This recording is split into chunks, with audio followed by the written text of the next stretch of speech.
24. Hey, superstars.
Get ready for a new season of NACT.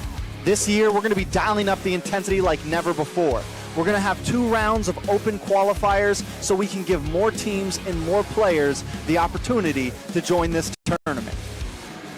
This season, you can team up with friends from anywhere around the world.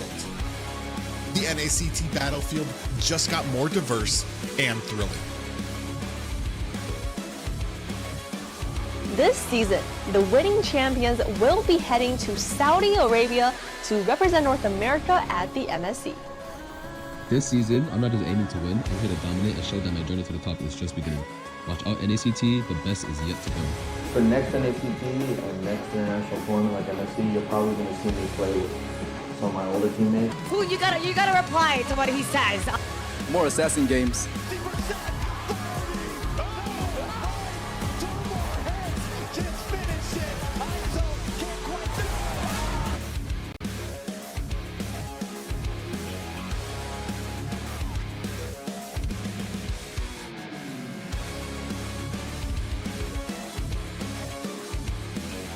The Ohio brothers stand up, brother! Stay tuned, everyone. You won't want to miss what happens next. NACT 2024 spring season.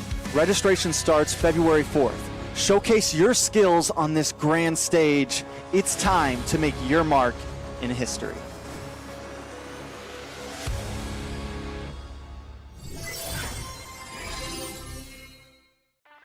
In the world of NACT, every single player has one dream: to raise the ultimate trophy. It builds alliances.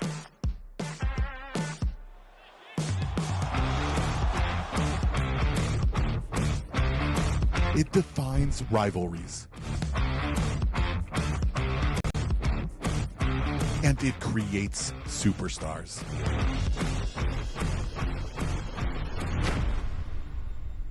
The only question is, who will be next?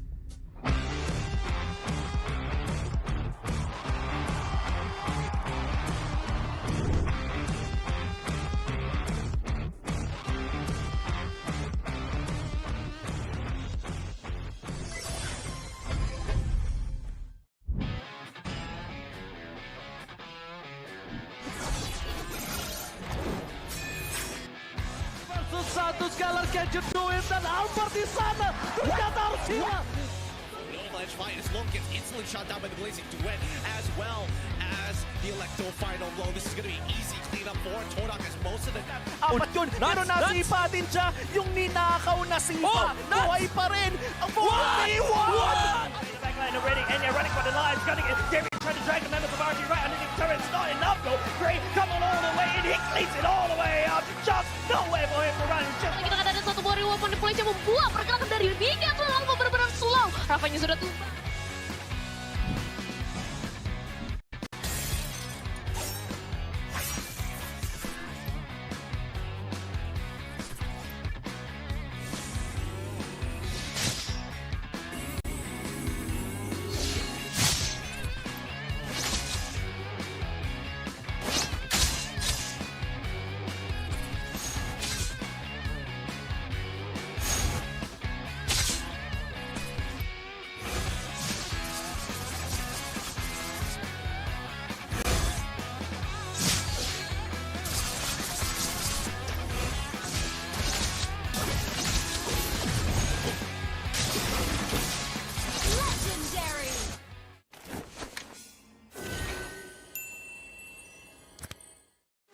Your MVP is Chip! His portals completely set the pace of the match from start to finish.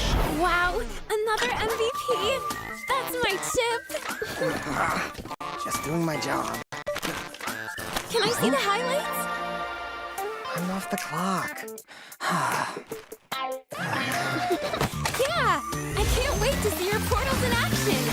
Looks like Red Team's trying to catch Chip alone up top, but he just calmly dropped his portal and Alpha ults in to flip this fight around.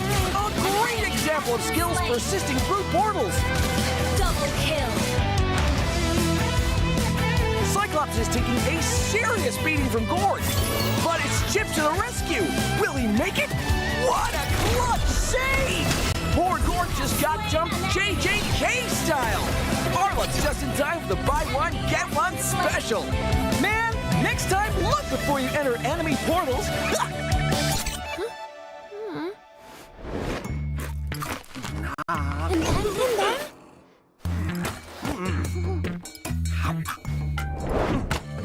Wow. Uh-oh, Cyclops is about to overstay his welcome. Is this deja vu? Oh, wait for it, boom! Melissa joins the party. Chip runs a big CC. Sheesh, what a massacre! And to add insult to injury, Melissa portals back to her lane without missing a beat. A skirmish breaks out. Where's Chip going? Is he gonna...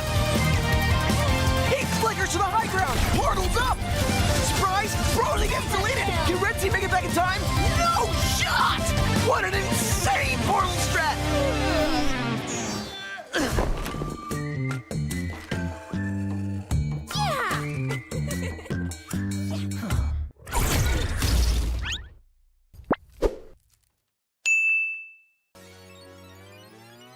Welcome to All-Star 2024. Hey, superstars.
Get ready for a new season of NACT.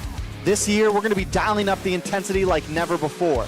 We're going to have 2 rounds of open qualifiers so we can give more teams and more players the opportunity to join this tournament. This season, you can team up with friends from anywhere around the world. The NACT battlefield just got more diverse and thrilling. This season, the winning champions will be heading to Saudi Arabia to represent North America at the MSC. This season, I'm not just aiming to win, I'm here to dominate and show that my journey to the top is just beginning. Watch out NACT, the best is yet to come. For next NACT and next international tournament like MSC, you're probably going to see me play with some of my older teammates. Ooh, you gotta reply to what he says. More assassin games.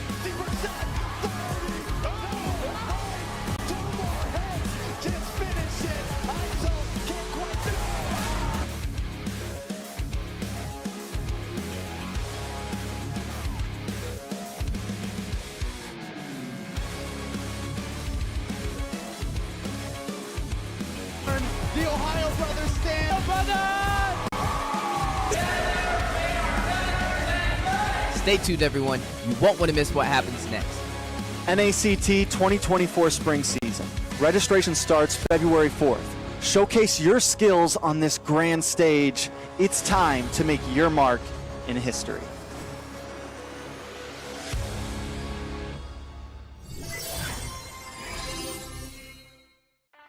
In the world of NACT, every single player has one dream: to raise the ultimate trophy. It builds alliances.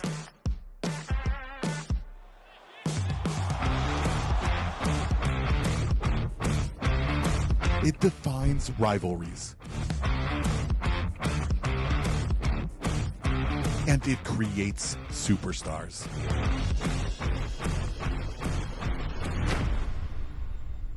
The only question is, who will be next?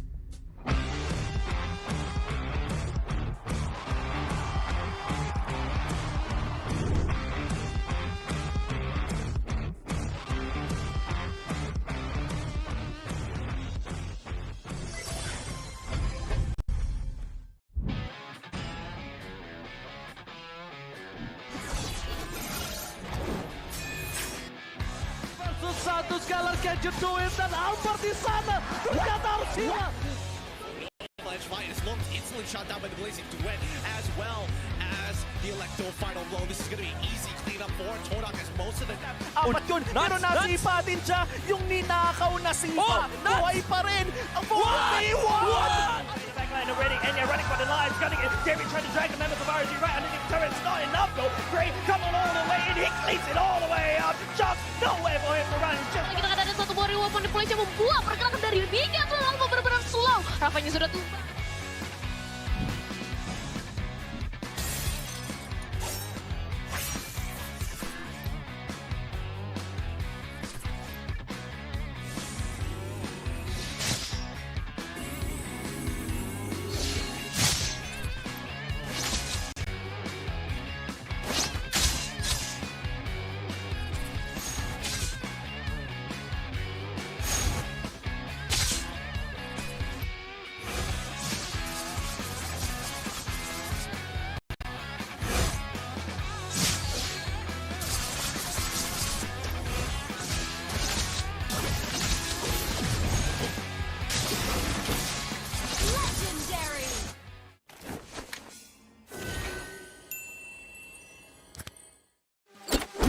Is Chip! His portals completely set the pace of the match from start to finish. Wow, another MVP. That's my Chip. Just doing my job. Can I see the highlights? I'm off the clock. Yeah, I can't wait to see your portals in action. Looks like Red Team's trying to catch Chip alone up top, but he just calmly dropped his portal and Alpha ult in to flip this spot around. A great example of skills persisting through portals. Double kill. Cyclops is taking a serious beating from Gord, but it's Chip to the rescue. Will he make it? What a clutch Gord just got jumped JJK style. Arlup's just in time for the buy one, get one special. Man, next time look before you enter enemy portals.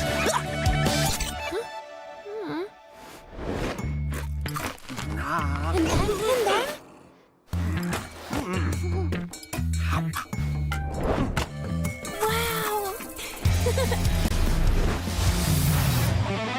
Uh-oh, Cyclops is about to overstay his welcome. Is this deja vu? Oh, wait for it. Wait for it. Boom! Melissa joins the party. Kip runs a BCC. Sheesh, what a massacre! And to add insult to injury, Melissa portals back to her lane without missing a beat. A skirmish breaks out. Where's Chip going? Is he gonna...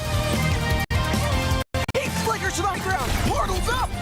Surprise! Brody gets deleted. Can Red Team make it back in time? No shot!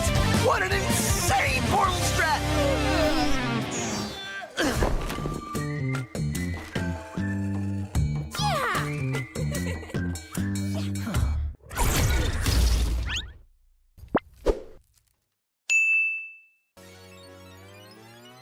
Welcome to All-Star 2024!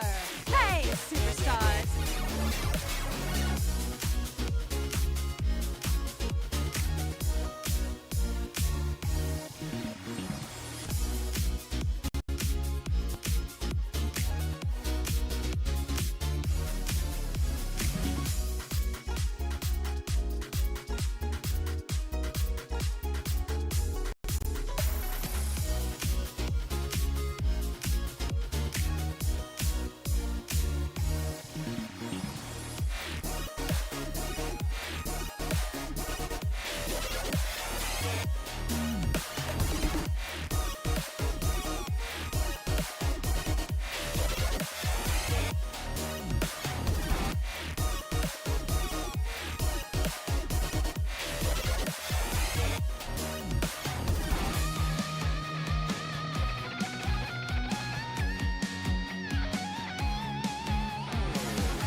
Get ready for a new season of NACT. This year, we're going to be dialing up the intensity like never before. We're going to have 2 rounds of open qualifiers so we can give more teams and more players the opportunity to join this tournament. This season, you can team up with friends from anywhere around the world. The NACT battlefield just got more diverse and thrilling. This season, the winning champions will be heading to Saudi Arabia to represent North America at the MSC. This season, I'm not just aiming to win, I'm here to dominate and show that my journey to the top is just beginning. Watch out NACT, the best is yet to come. For next NACT and next international tournament like MSC, you're probably going to see me play with some of my older teammates. Ooh, you gotta reply to what he says. More assassin games.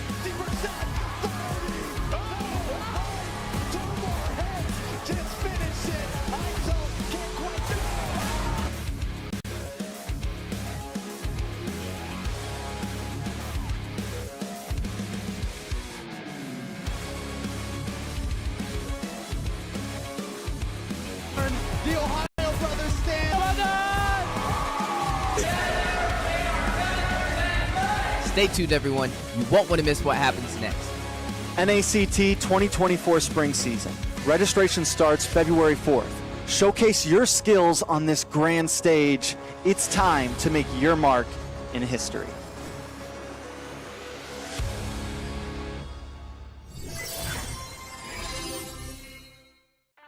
In the world of NACT, every single player has one dream: to raise the ultimate trophy. It builds alliances.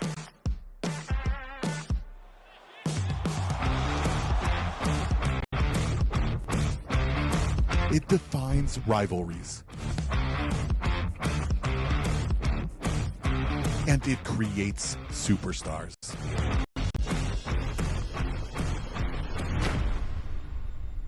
The only question is, who will be next?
Are you ready to meet the teams?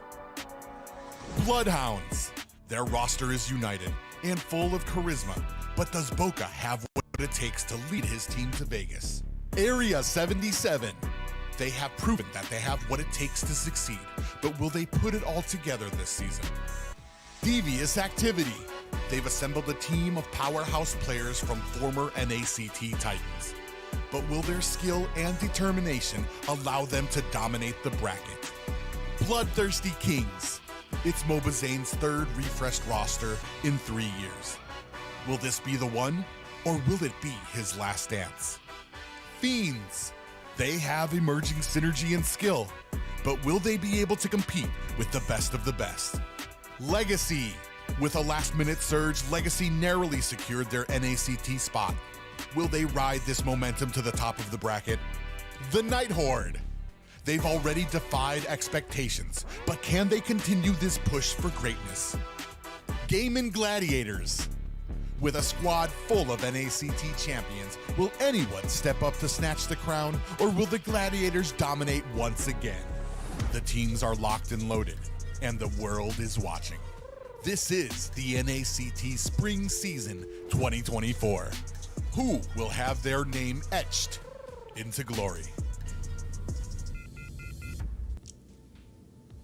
Another epic year awaits in the North America arena as we set forth on a brand new journey to glory. This is NACT's 2024 edition, and I'm your host Liz, honored to be here and to be joined by two of NA's greatest veterans in gaming and beyond, Devious and Private Dancer. New season, guys, new duo. How are you doing, gentlemen?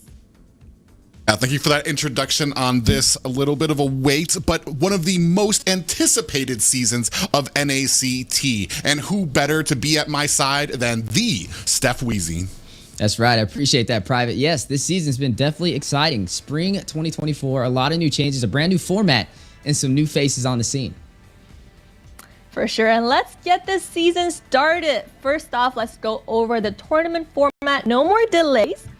For this tournament for the regular season, we have a lot of exciting things happening. We have 8 of NA's top rosters coming in. The regular season starts today with 7 rounds of intense battles in best of 3 single round robin format, where each team has one chance to prove their stance against every team. Now, although all teams are going to make it to the playoffs, teams gain points after each match in the regular season, which means that the 8 teams who advances to playoffs, they're going to have a difference in their standings and their bracket going off to determine who's the last 2 teams that goes to the offline event in Las Vegas. Intense season, right, guys? New format this season. Well, you know how we like to do it here at NACT. We like to switch up that format every single season, keeping you guessing, but keep it minty fresh for that little bit of thrill and excitement. That's right. I mean, all these teams competing it out. Now, something we do have to say is every series that's won through the regular season, each team will win $100. So not only a new format, but some additional prize pool for each team. For sure. And let's go over that prize pool. Now, for the season, we have NACT is coming back with its $25,000 worth of rewards and diamond, total value of $40,000 in rewards. Now, that's all exciting, very exciting things, and a lot of bonuses coming in. However, I would say the real prize of the NACT this season is landing that ticket to enter that $3 million MSC prize pool. Yeah, we've seen hints of it. There have been the scrims. Teams have been practicing harder than ever before and longer than ever before. And we've seen it in the some of us have seen it through the offline qualifiers. These teams are super hungry. Yeah, definitely super hungry. And like Liz mentioned, it's whoever wins the NACT Spring Season, free ticket to MSC, the biggest prize pool in Mobile Legends history, $3 million. And that puts a lot on the line. We've seen a couple of new teams come out from this. BTK coming back, Mobazane back trying to represent BTK as well. And I can't wait to see what this brings to the table, right? Speaking of bringing to the table, you know, MPL Philippines is out, Indonesia, meta's been shifting, and I can't wait to see where this goes. Everybody's been kind of taking notes. We saw a game of futures. That was a $1 million prize pool, but hey, this is 3 times that amount. That's crazy prize pool. Now, Private, why don't you take us through the shows of today? Yeah, thank you guys for the wait, and we're going to get started very quickly here. LEGACi going to be taking on Devious Activity right here after we're done here. FIENDS going to be taking on the BloodHounds at 1900 as well. That's right. And then right after that, we are going to be seeing Gaimin Gladiators, currently sitting at that #1 position, undefeated, going up against the Night Horde with a brand new roster since we've seen them in the last NACT. And then following that for the last series of the day, Area 77 up against the BloodThirstyKings. Yeah, so for all of these matchups, which ones do you think you guys are the most excited for? Ooh, that's a tough one to call. I mean, everybody wants to see, I think the biggest names are everybody's on Gaimin Gladiators and BTK, but we have some new teams. I think we were just talking about that. There's some new teams up there. Everybody recognizes BloodHounds and their surge. Riles and LEGACi has finally kind of made his mark here in the top 8, looking to make an impact and set a standard. I want to say possibly LEGACi for me is going to be the one that I'm kind of watching out for. The newcomers, that new blood.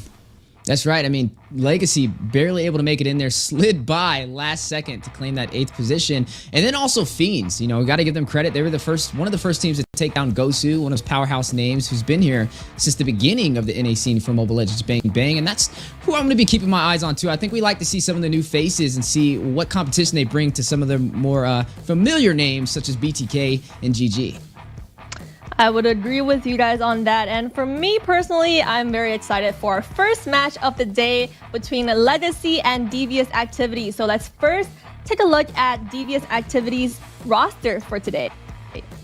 Now we have Yato, Kush, Mikasa, T, and Toro. Very familiar names. They're broken off from BTK from last season. T and Yato definitely coming strong, and Mikasa with that arm day working out. Any thoughts on how well they're gonna do today? Well, Devious Activity kind of brings to name the old Ackerman, which was basically a collection of great players that just had not had a team just yet. So we already know that they're going to be strong. They're hungry out here, and they're looking to kind of state their claim. A lot of people predicted them to be kind of in the top 4, top 3 here in North America. So we're going to see if they can kind of keep up with that. Yeah, and then some of the members on their team, I mean, they have Yato, they have T. They were in the NACT Spring Season 2023. They were the grand champions, playing on BTK over there with Mobazane in that best of 7 out there in Las Vegas. So it's awesome being able to see them combine and make a possibly new super team in North America, and I can't wait to see what they bring to the table. Absolutely, and I would agree. They are arguably in the top positions. They had a very great game against GG during the qualifiers, so we're really excited to see how well they play off in today's match. Now, for LEGACi, also look forward to them because Assassin Riles hasn't came back for a couple seasons, but this time they're actually back with that new roster, and we're going to see that in a little bit to break down what's coming up for their team. How did they do in the qualifiers? Any thoughts on that, guys? If we're talking about Assassin Riles and LEGACi, I want to say they did have to move down to that second qualifiers, so it was a little bit of a journey for them. We can see here their roster. It's going to be Kuya Nash, Riles, of course, everybody knows the YouTube star there, PDR, Kuya Ken, and Jolie. I mean, and the big names thing here is Riles, the Assassin Riles. Is that going to come into play here with some changes to Hayabusa, or will he kind of have to fall in line to that tanky jungle meta? Yeah, it's definitely a team that doesn't really go by the script, right? They don't go with your traditional meta, but like to keep things a little creative. I mean, inside of the qualifiers, we got to see a couple other games. They lost to BTK in the first open qualifier. They pulled out the Barats, trying to take it away from Mobazane. It didn't work in their favor, though, and BTK was able to shut them down. But we did get to see Riles play a couple of Hayabusa matches. The first one was a little shaky. He wasn't able to pull it off, and they lost. But then he started picking up the pace last second to be able to slide in there for that final position with his team. Now, I don't really know how it's going to play into the current meta against top 8 teams. You know, as we get higher and higher in the NACT, we're not talking about top 16. We're not talking about 32 or 64. It's the top 8. And, you know, if it goes to show what we see in NPL, there's just not too many Hayabusa games, but there is a change in the meta. So it could favor him, and I'm right there with Private to see if that's what they're going to go for, but definitely keeping it creative, and I can't wait to see them on the scene. And speaking about the change of the meta, any points there on what exactly changed for Haya? Is it Destiny's game for Riles this season just because the Haya has changed? It's a possibility. It's not just the changes for Hayabusa, but also the changes for the marksman, which make them a little bit more susceptible to ganking a smaller health pool in that opening game. I mean, we're talking about it now, and probably we're going to be seeing it banned out, so that it's not even left up to Riles. But I mean, there is a possibility, and who better now to try that than Riles? Yeah, I mean, the only real difference that we see on the Hayabusa is that his energy requirement to be able to use that Ouija Shadow Kill is not as high anymore, so he can proc it a lot earlier and a lot faster, especially getting to those squishier marksmans. Could be a way for him to pave the early game, so I think that may work in his favor. He also has some additional base damage, so those are the two things that do work in the favor for Hayabusa, but I don't know. We'll have to kind of see it in action. Like we said, we kind of keep up to date with the international scene, NPL, Game of Futures, and we just haven't really seen it have a phenomenal impact. But hey, this is North America, and we like to be creative, so we'll see what we have in store today. Let's see how creative we are at additions now. I'm feeling like a lot of our casters did vote for Devious activity. It is very strange, not a lot to discuss here. I mean, everyone believes in Devious activity. They did so well during the qualifiers, and also they're just generally very strong, knowing that a lot of players did come from the top teams in the previous. So nobody, like even Yue, didn't vote against Riles. Yeah, we remember last season Yue liked to go for the underdogs here, but it's really hard to argue against a team that has so much experience. We were talking about that they were polled. There's some from BTK, some from Old Ackerman. A lot of players here, they have everything from live stage experience to playing together, so it's very hard to roll against them, but we've been talking about it. Riles has been putting in the work. This is his first time in the top 8, and you know he's looking to make an impact. Yeah, speaking of impact, I really want to see what's going to happen between PDR and Mikasa in the XP lane. I mean, I had the pleasure of talking to Milo over there from BTK, their XP laner, and he kind of said that he would put Mikasa as one of the top XPs in North America. But hey, let's not waste any more time, man. I know everybody's ready to jump into this match as we're going to be heading into the draft. You're right. Let's see if the GOAT is right with the first match of the day, LEGACi versus Devious activity. Take it away, casters. Yeah, I'm actually really excited about it because we just got, I want to say that new patch, I want to say 2 days ago, where we've got a difference in the marksman, a lot of nerfs to some of the mid laners. Aurora and Vexana got hit pretty hard. We're going to see if that's going to have a huge impact here on this draft. I mean, seeing the draft already, Barat's taken out over there from the side of Devious activity. The Joy taken off the board. Now, we know Joy is one of those heroes that can be like that Nat you can't swap away, and you need to put some suppression on it or it'll be a problem. And it's very flexible. I'm not really too worried about it. Some changes that did happen, though. The Aurora may not be picked up as often anymore. I mean, it just recently got nerfed within the last patch to where that second skill, you're not going to be able to proc it as often. It's not going to be hitting as hard, and it's been limited in its range. So I don't think we'll see the Aurora anymore. Vexana, a slight nerf. Still think it's a secret weapon. I don't think it was nerfed hard enough to not pick up here. And I think it would be a very valid option. Another big pick would be the Ruby. You've seen the chain CC over there on the Ruby, definitely able to be a problem and can be flexed either to the XP lane or the roam position. And I would say both of those are some high value targets so far in the draft. Yeah, and that's a very interesting point that you bring up, that Ruby can be very flexible. Or do you, and that's the thing, is are you going to go for something that's flexible with the Ruby that can be put in different positions, or are you going to go with something that's got like that high win rate, like that Arlot, that is like just a secure in the XP lane, has so much CC, so much tanking ability that he can pull from there to help with the sets on the team. So it's going to be very interesting to see what kind of flexibility both of these teams can kind of can show us. And, you know, I love seeing the way this is going so far. I mean, you've seen the Mathilda band out, one of the best supports so far in the current meta. And this just goes to show that both of these teams have been doing their homework. I can just tell by these drafts, just from watching MPL Indonesia, MPL Philippines, me and you casting in Game of Futures, this looks very international style, right? I mean, this is like textbook what everybody's kind of going for to take off the playing field. Like you mentioned, that R-Lot, a great option. You know who else is out there? The Guinevere. I mean, the Guinevere has been a staple pickup. It's been pretty solid. Another flex hero that can either run in the jungle, you can put it as a roamer as well, and then if worst case scenario, you can run it in the XP lane, and I think it would be a valuable option. So with that being said, I mean, LEGACi needs to be careful on what they allow to walk on the table, as Devious Activity definitely has first pick. Are going to take out that R-Lot that we just kind of mentioned, though. So what do we see here? Do you go in for, I mean, they could even go for a staple marksman. We've been seeing like the Claude picked up very early, or the carry typically overseas. And I really want to see how this kind of translates into the NA scene. But if I had to pick one pick, I would probably either go in for a Ruby or maybe even just take that Vexana off the board, as I just feel like it's the strongest mage option currently.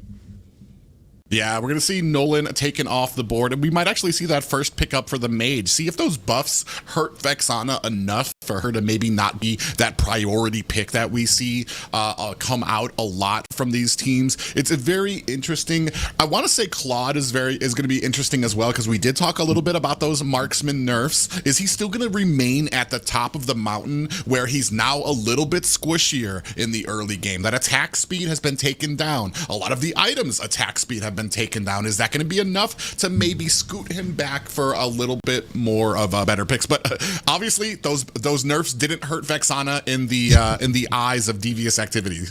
Didn't hurt her at all. I mean, look, high value target, and I like what Devious Activity is doing right here. I mean, you did make a great mention about the Claude. I still think it would be considered meta just because he can have the survivability. I think that's something that's always been one of his strengths, even when the damage is not there. Just being able to survive when somebody ganks onto his lane, especially being more squishier. I mean, you can still use that BMI and get out of there. Stack that with the Purify so you don't have to worry about too much CC. Could definitely be a valuable option. But I mean, hey, speaking of options, LEGACi now has 2 picks. We do know the Ruby is definitely available, and the Claude, like you mentioned. I think both of those would be excellent pickups here, or maybe even a Guinevere. You know who else they could take? Oh no, actually, I guess Barats is gone. They could go for a Boxia. Is that something? Oh my goodness! Hey, there it goes. The first 2 picks that we thought, and man, I'm telling you, this is just textbook drafting, high IQ from both teams. Yeah, and so we're going to be sticking kind of ironed down to that meta. I was actually wondering what we're going to be looking at for the junglers here too as well. I do like that we do have that tankiness. I want to say though, Ruby does take a little bit of time to kind of start taking off. She does need those items to kind of get that healing back, to get that regen. And Claude also does need a little bit of time, needs about 3 items to really start getting to a point where he's shredding down that back line. So a good structure here for that mid to late game on the side of LEGACi. I wonder if they're going to pick up Freya.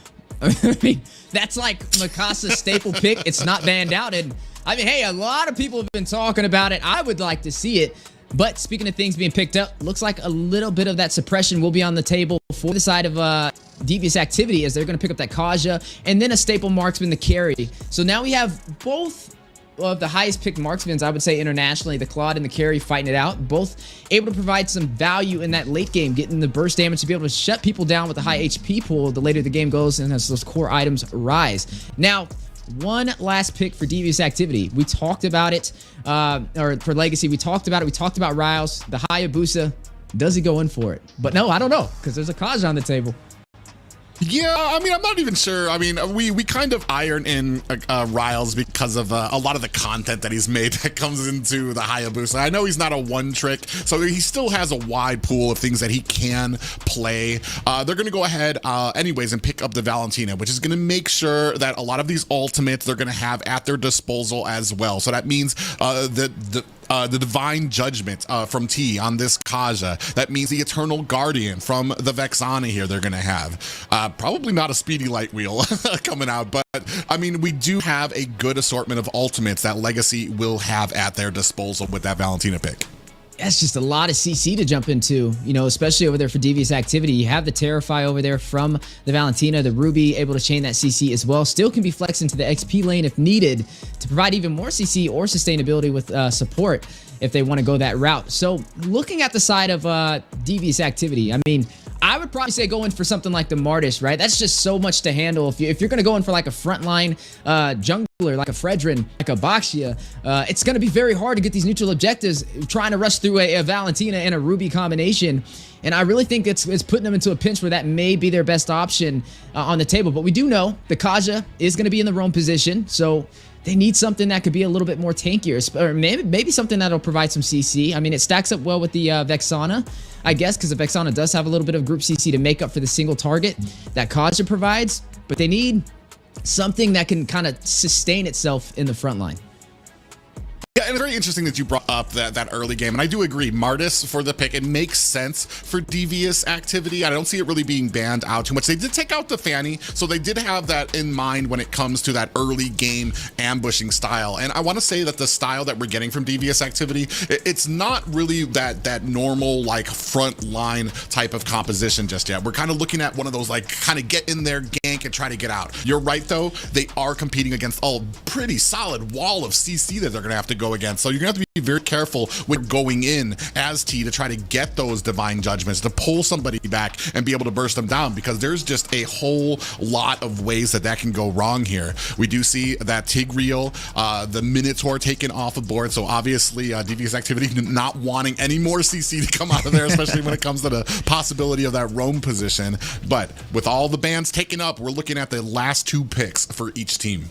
Oh, checkmate over there for the side of LEGACi, taking off the Martis, not giving them that option that me and you both agreed would be the best thing to go up against this chain CC, which is going to put him in a little bit of a punch right there on what he wants to slot in. I was going to even say, I was like, pick up the X-Borg. You can take that up. It could definitely be inside of the jungle or flex to the XP lane for the side of Devious activity, but it's stolen away from LEGACi, and this is excellent drafting right here. This is going to force them into an even harder situation. Now, what do they do from here, right? There's still a couple of junglers on the table. You have the Fredrin, which can definitely be slotted up as a possibility. The Baxia is still on the table to be able to rotate around and get those high objectives.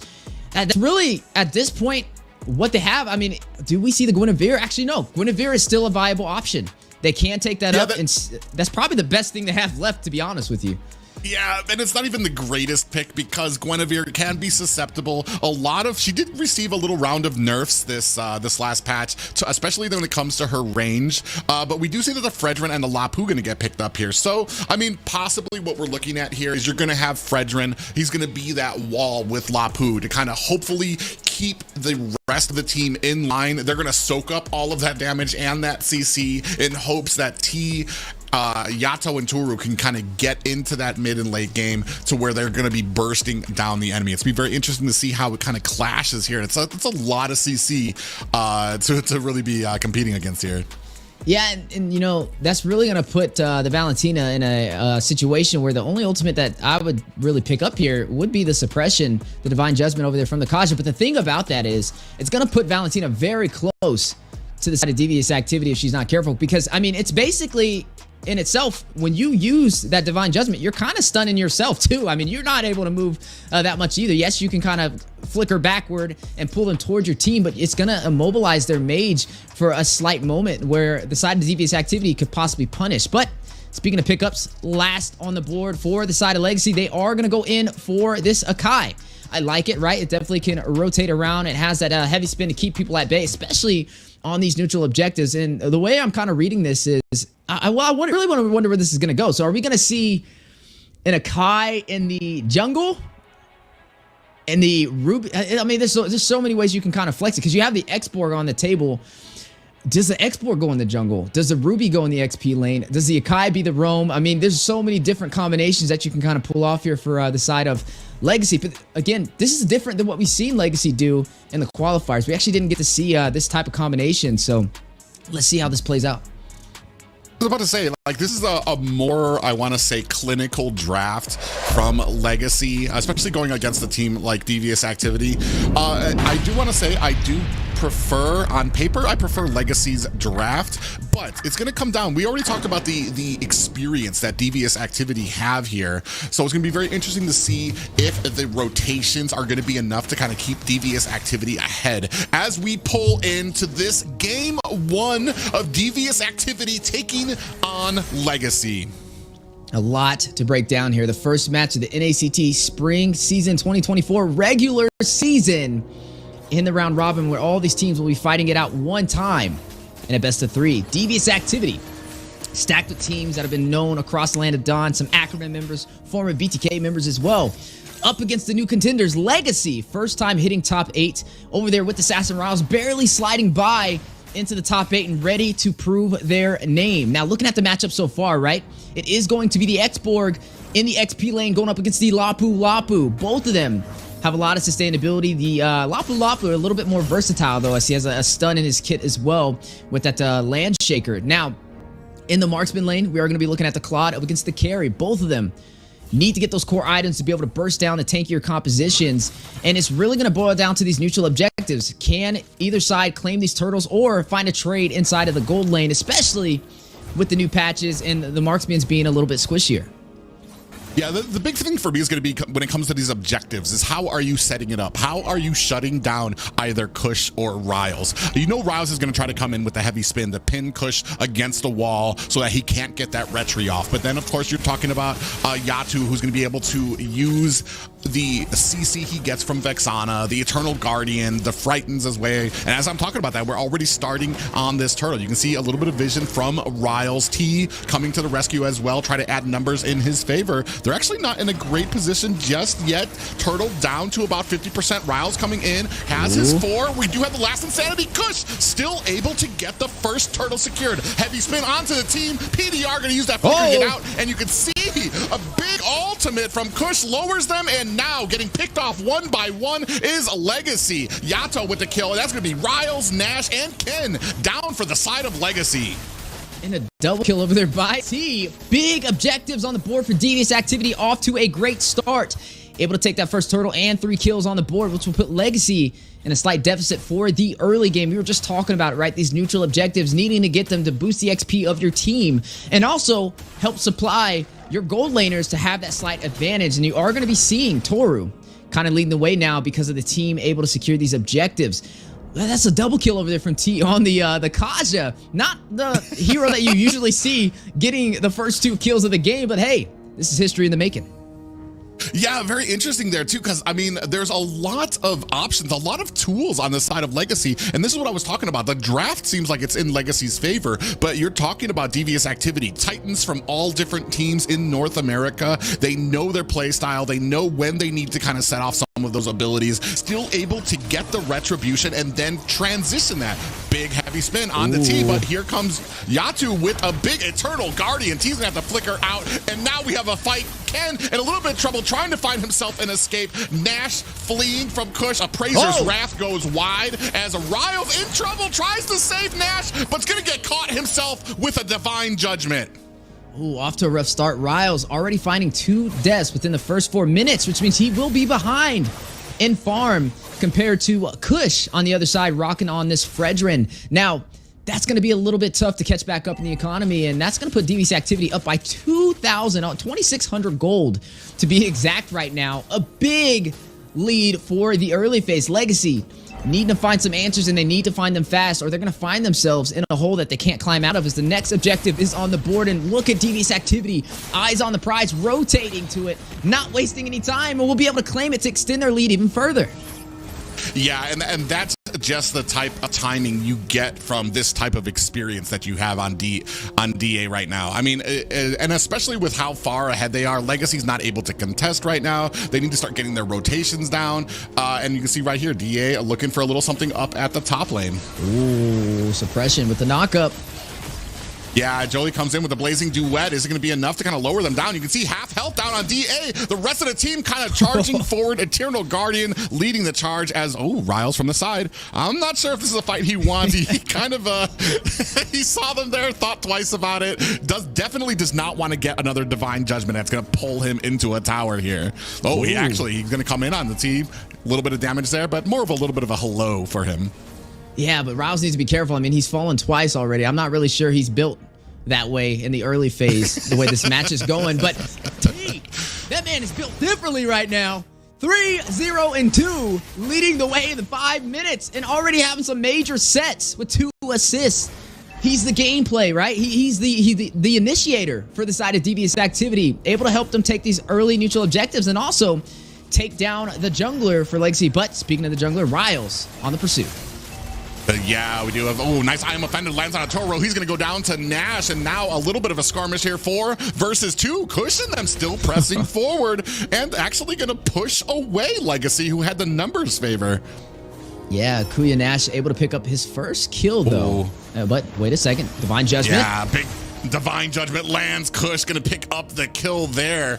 And unfortunate for Jolie, who just, I mean, you have to be more wary of the opponents and make sure that you know where they are on the map. And that's going to be a tower down for LEGACi. Yeah, too. Or able to pick up his second kill of the game. Also able to take the turret on the top side, which is going to get map priority to the side of Devious Activity. All objectives so far have gone in their hands. LEGACi not able to find anything yet in their favor, which means they may have to kind of play it out for that mid to late game if they want to turn this around. Now have to play a little bit passive. The gold lead already 3,000 in favor for Devious Activity, and Kush will be able to claim the next turtle. Yeah, you can see, a big, nice little gank here. T getting ping-ponged onto that wall is going to find himself a quick escape back, or a quick ride back home as he gets taken down. PDR with the flicker. It looks like he does lose that Faraga armor, and Yatu on the Vexana going to go ahead and put the finishing touches. Ryle's going to try to jump over the tower to get himself to safety, and Mikasa going to clean up the mid minions at the tower. Yeah, Yatu already 3-0-4, rocking that Impure Rage, dealing some massive damage in the early game, having such a major impact for the side of Devious Activity, also opening up the map in their favor. LEGACi, they're trying to find answers. They're still being very aggressive. It's like they're not even feeling like they're behind. They're not scared to take the fight to Devious Activity, but still not able to find the trades they are looking for, which is going to be very hard to catch up if they're not careful. I mean, look at the bot side. Toru, left unattended, will claim another turret for Devious Activity's favor. Yeah, and we're just having a lot of trouble. I want to say the composition from LEGACi, while it has a ton of CC, they're kind of lacking in targets that have the damage that they can actually put on in the early game. Ooh, a little bit of an I'm offended. Mikasa is going to use that Bravest Fighter to get himself out of harm's way. You know, it's kind of funny, too, because when we looked at the draft, I mean, we kind of said that we favored LEGACi's draft, right? I mean, but you're starting to see Devious Activity slightly better on the execution, and sometimes that's all you really need.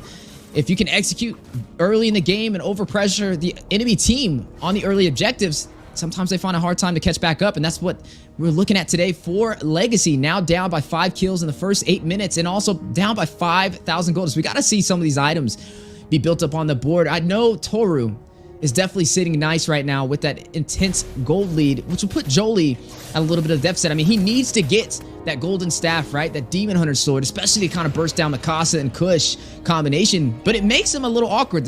As the marksmen are a little bit more squishier and you have a Kaja on the other side of the table, it makes it even harder for him to engage in these fights.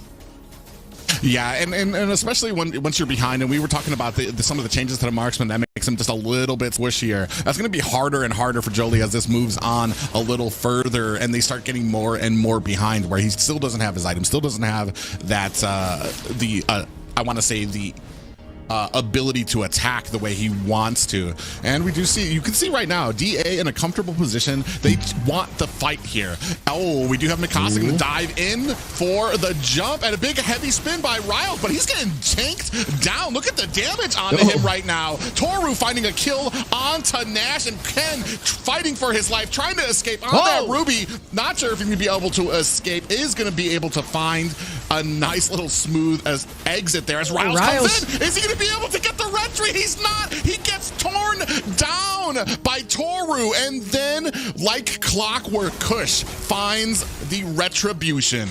Was that torn down, or was that Toru down? The way he burst in with the speedy light wheels. Impressive gameplay for Devious Activity. Checking everything off the list today for their first appearance in the regular season up against LEGACi. And now we are officially 10 minutes in. 7,000 gold up and 7 kills ahead on the board. Not to mention 3 turtles, 1 lord, and 3 turrets. LEGACi needing to find a way to turn this around, and they need to find their answer fast, right? They're going to have to play for the late game, rely on Jolie getting to those core items to turn this back in their favor. Kuya Nash needing to get a good Divine Judgment up for the setups, but it's going to be hard as you are seeing that Demon Hunter sword picked up.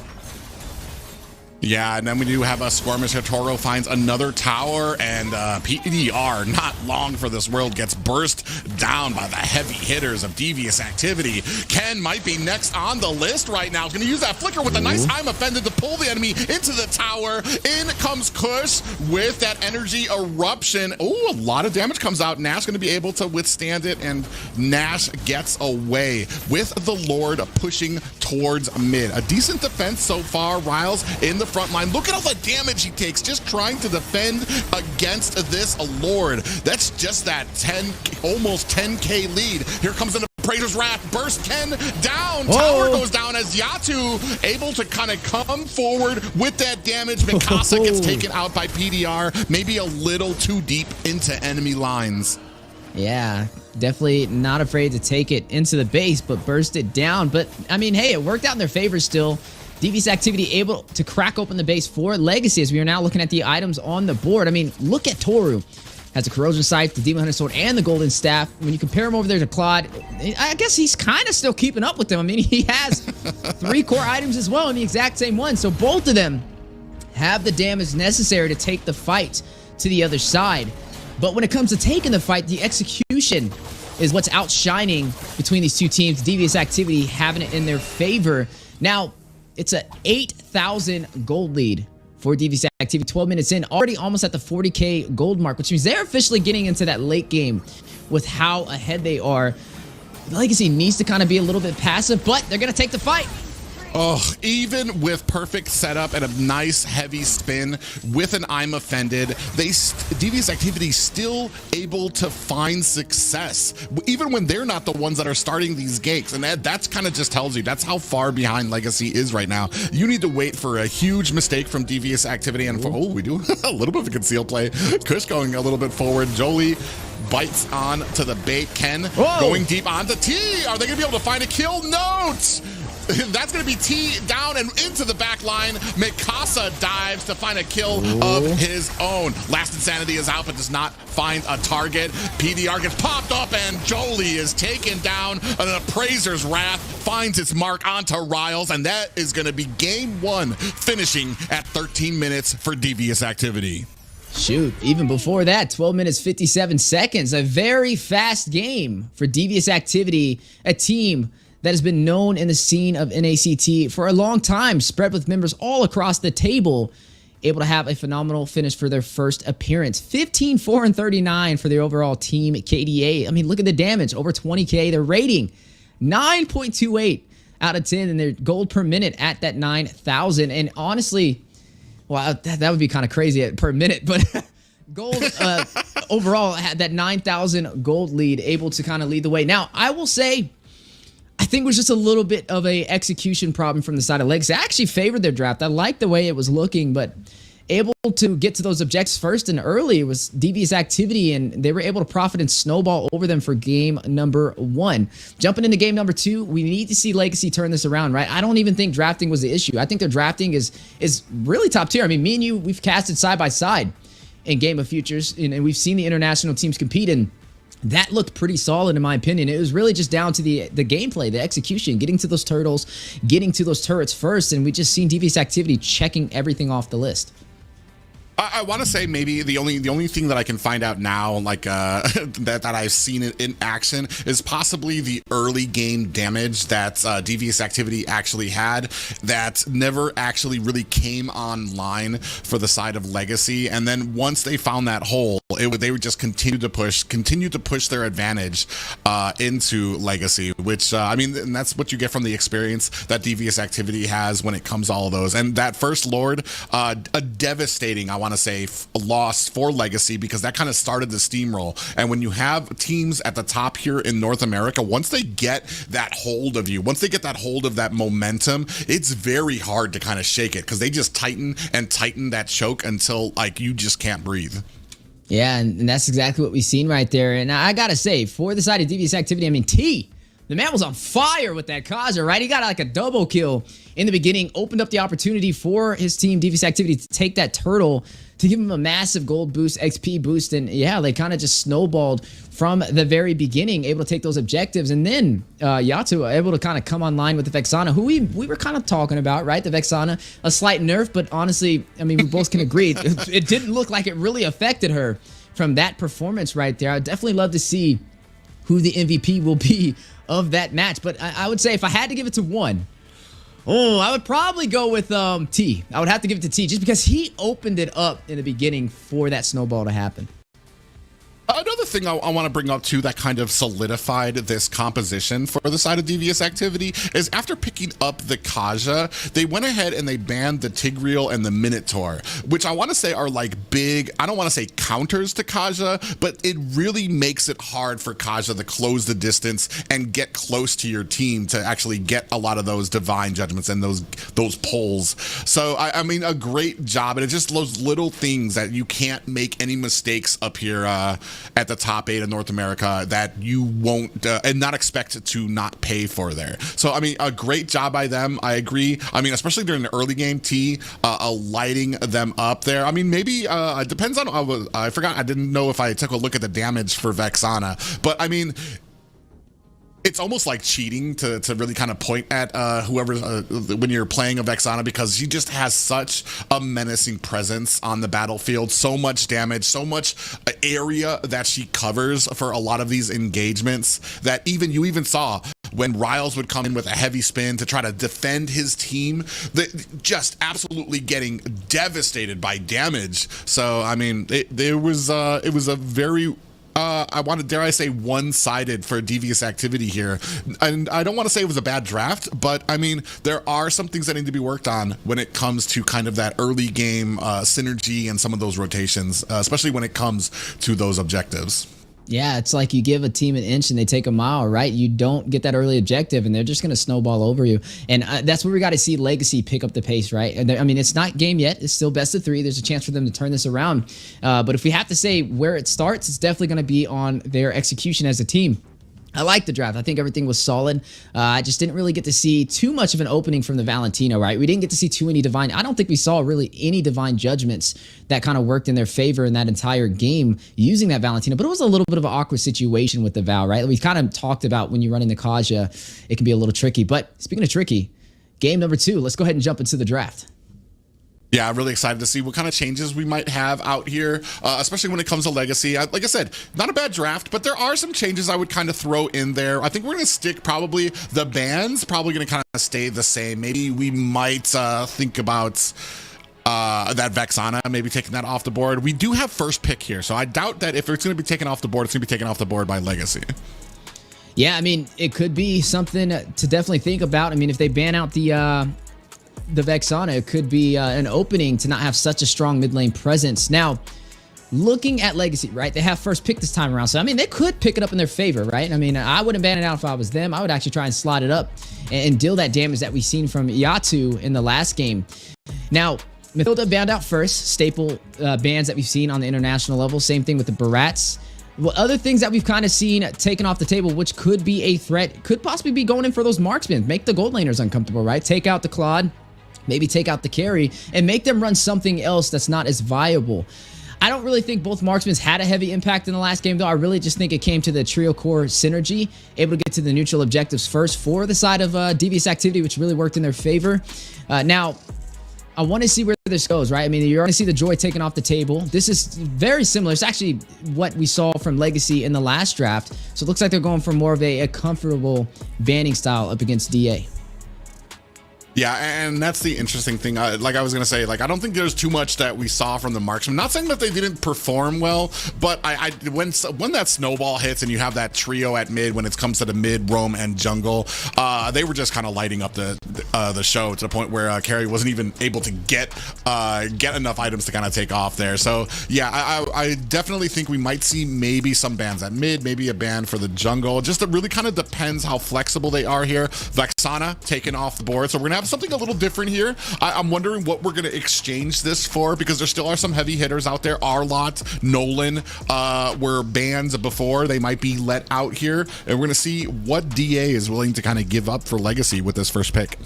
Yeah, I mean, I think the Nolan would definitely be a high value target. If it's not banned out, usually you see it work really well in the early phase to be able to do that damage and get to those objectives. And a lot of teams don't like to go up against it. The Arlott, you mentioned, such a strong pickup. The Ruby even being good. I don't really know if we'll see the Ruby ban though in this draft, but I definitely think it could be a viable option.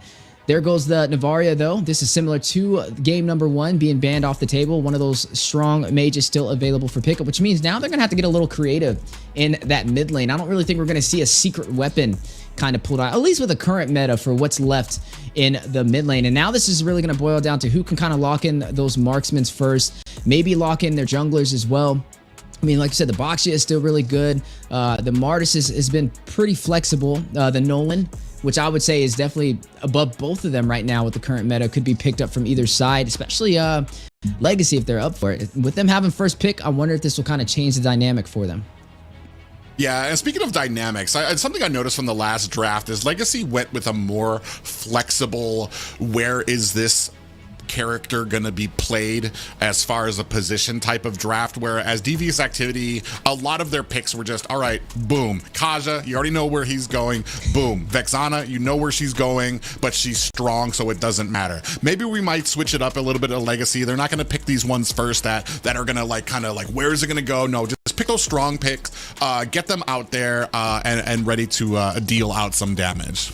Yeah, I think the safest thing here would be to go the Ruby, but if not, go the Nolan, right? You can go the Ruby just because it can be flexed if you're not really sure what to kind of do from here for the side of Legacy, but if they want like a stronger option and something more defined, I'd definitely say the Nolan. I mean, you know it's going to go in the jungle if that gets picked up, which would be very valid, but hey, looks like they're going to go a little bit on the safer route with the Ruby. Yeah, it's a very interesting point when you have first pick and Nolan is open, because yeah, you could pick up Nolan. He can be pretty strong. He has received some nerfs to his kit, but then you're kind of leaving it open to get countered by the next 2 picks. So it's kind of like a damned if you do, damned if you don't type of scenario when it comes to Legacy. And we're gonna see, oh, yep, they're gonna go ahead.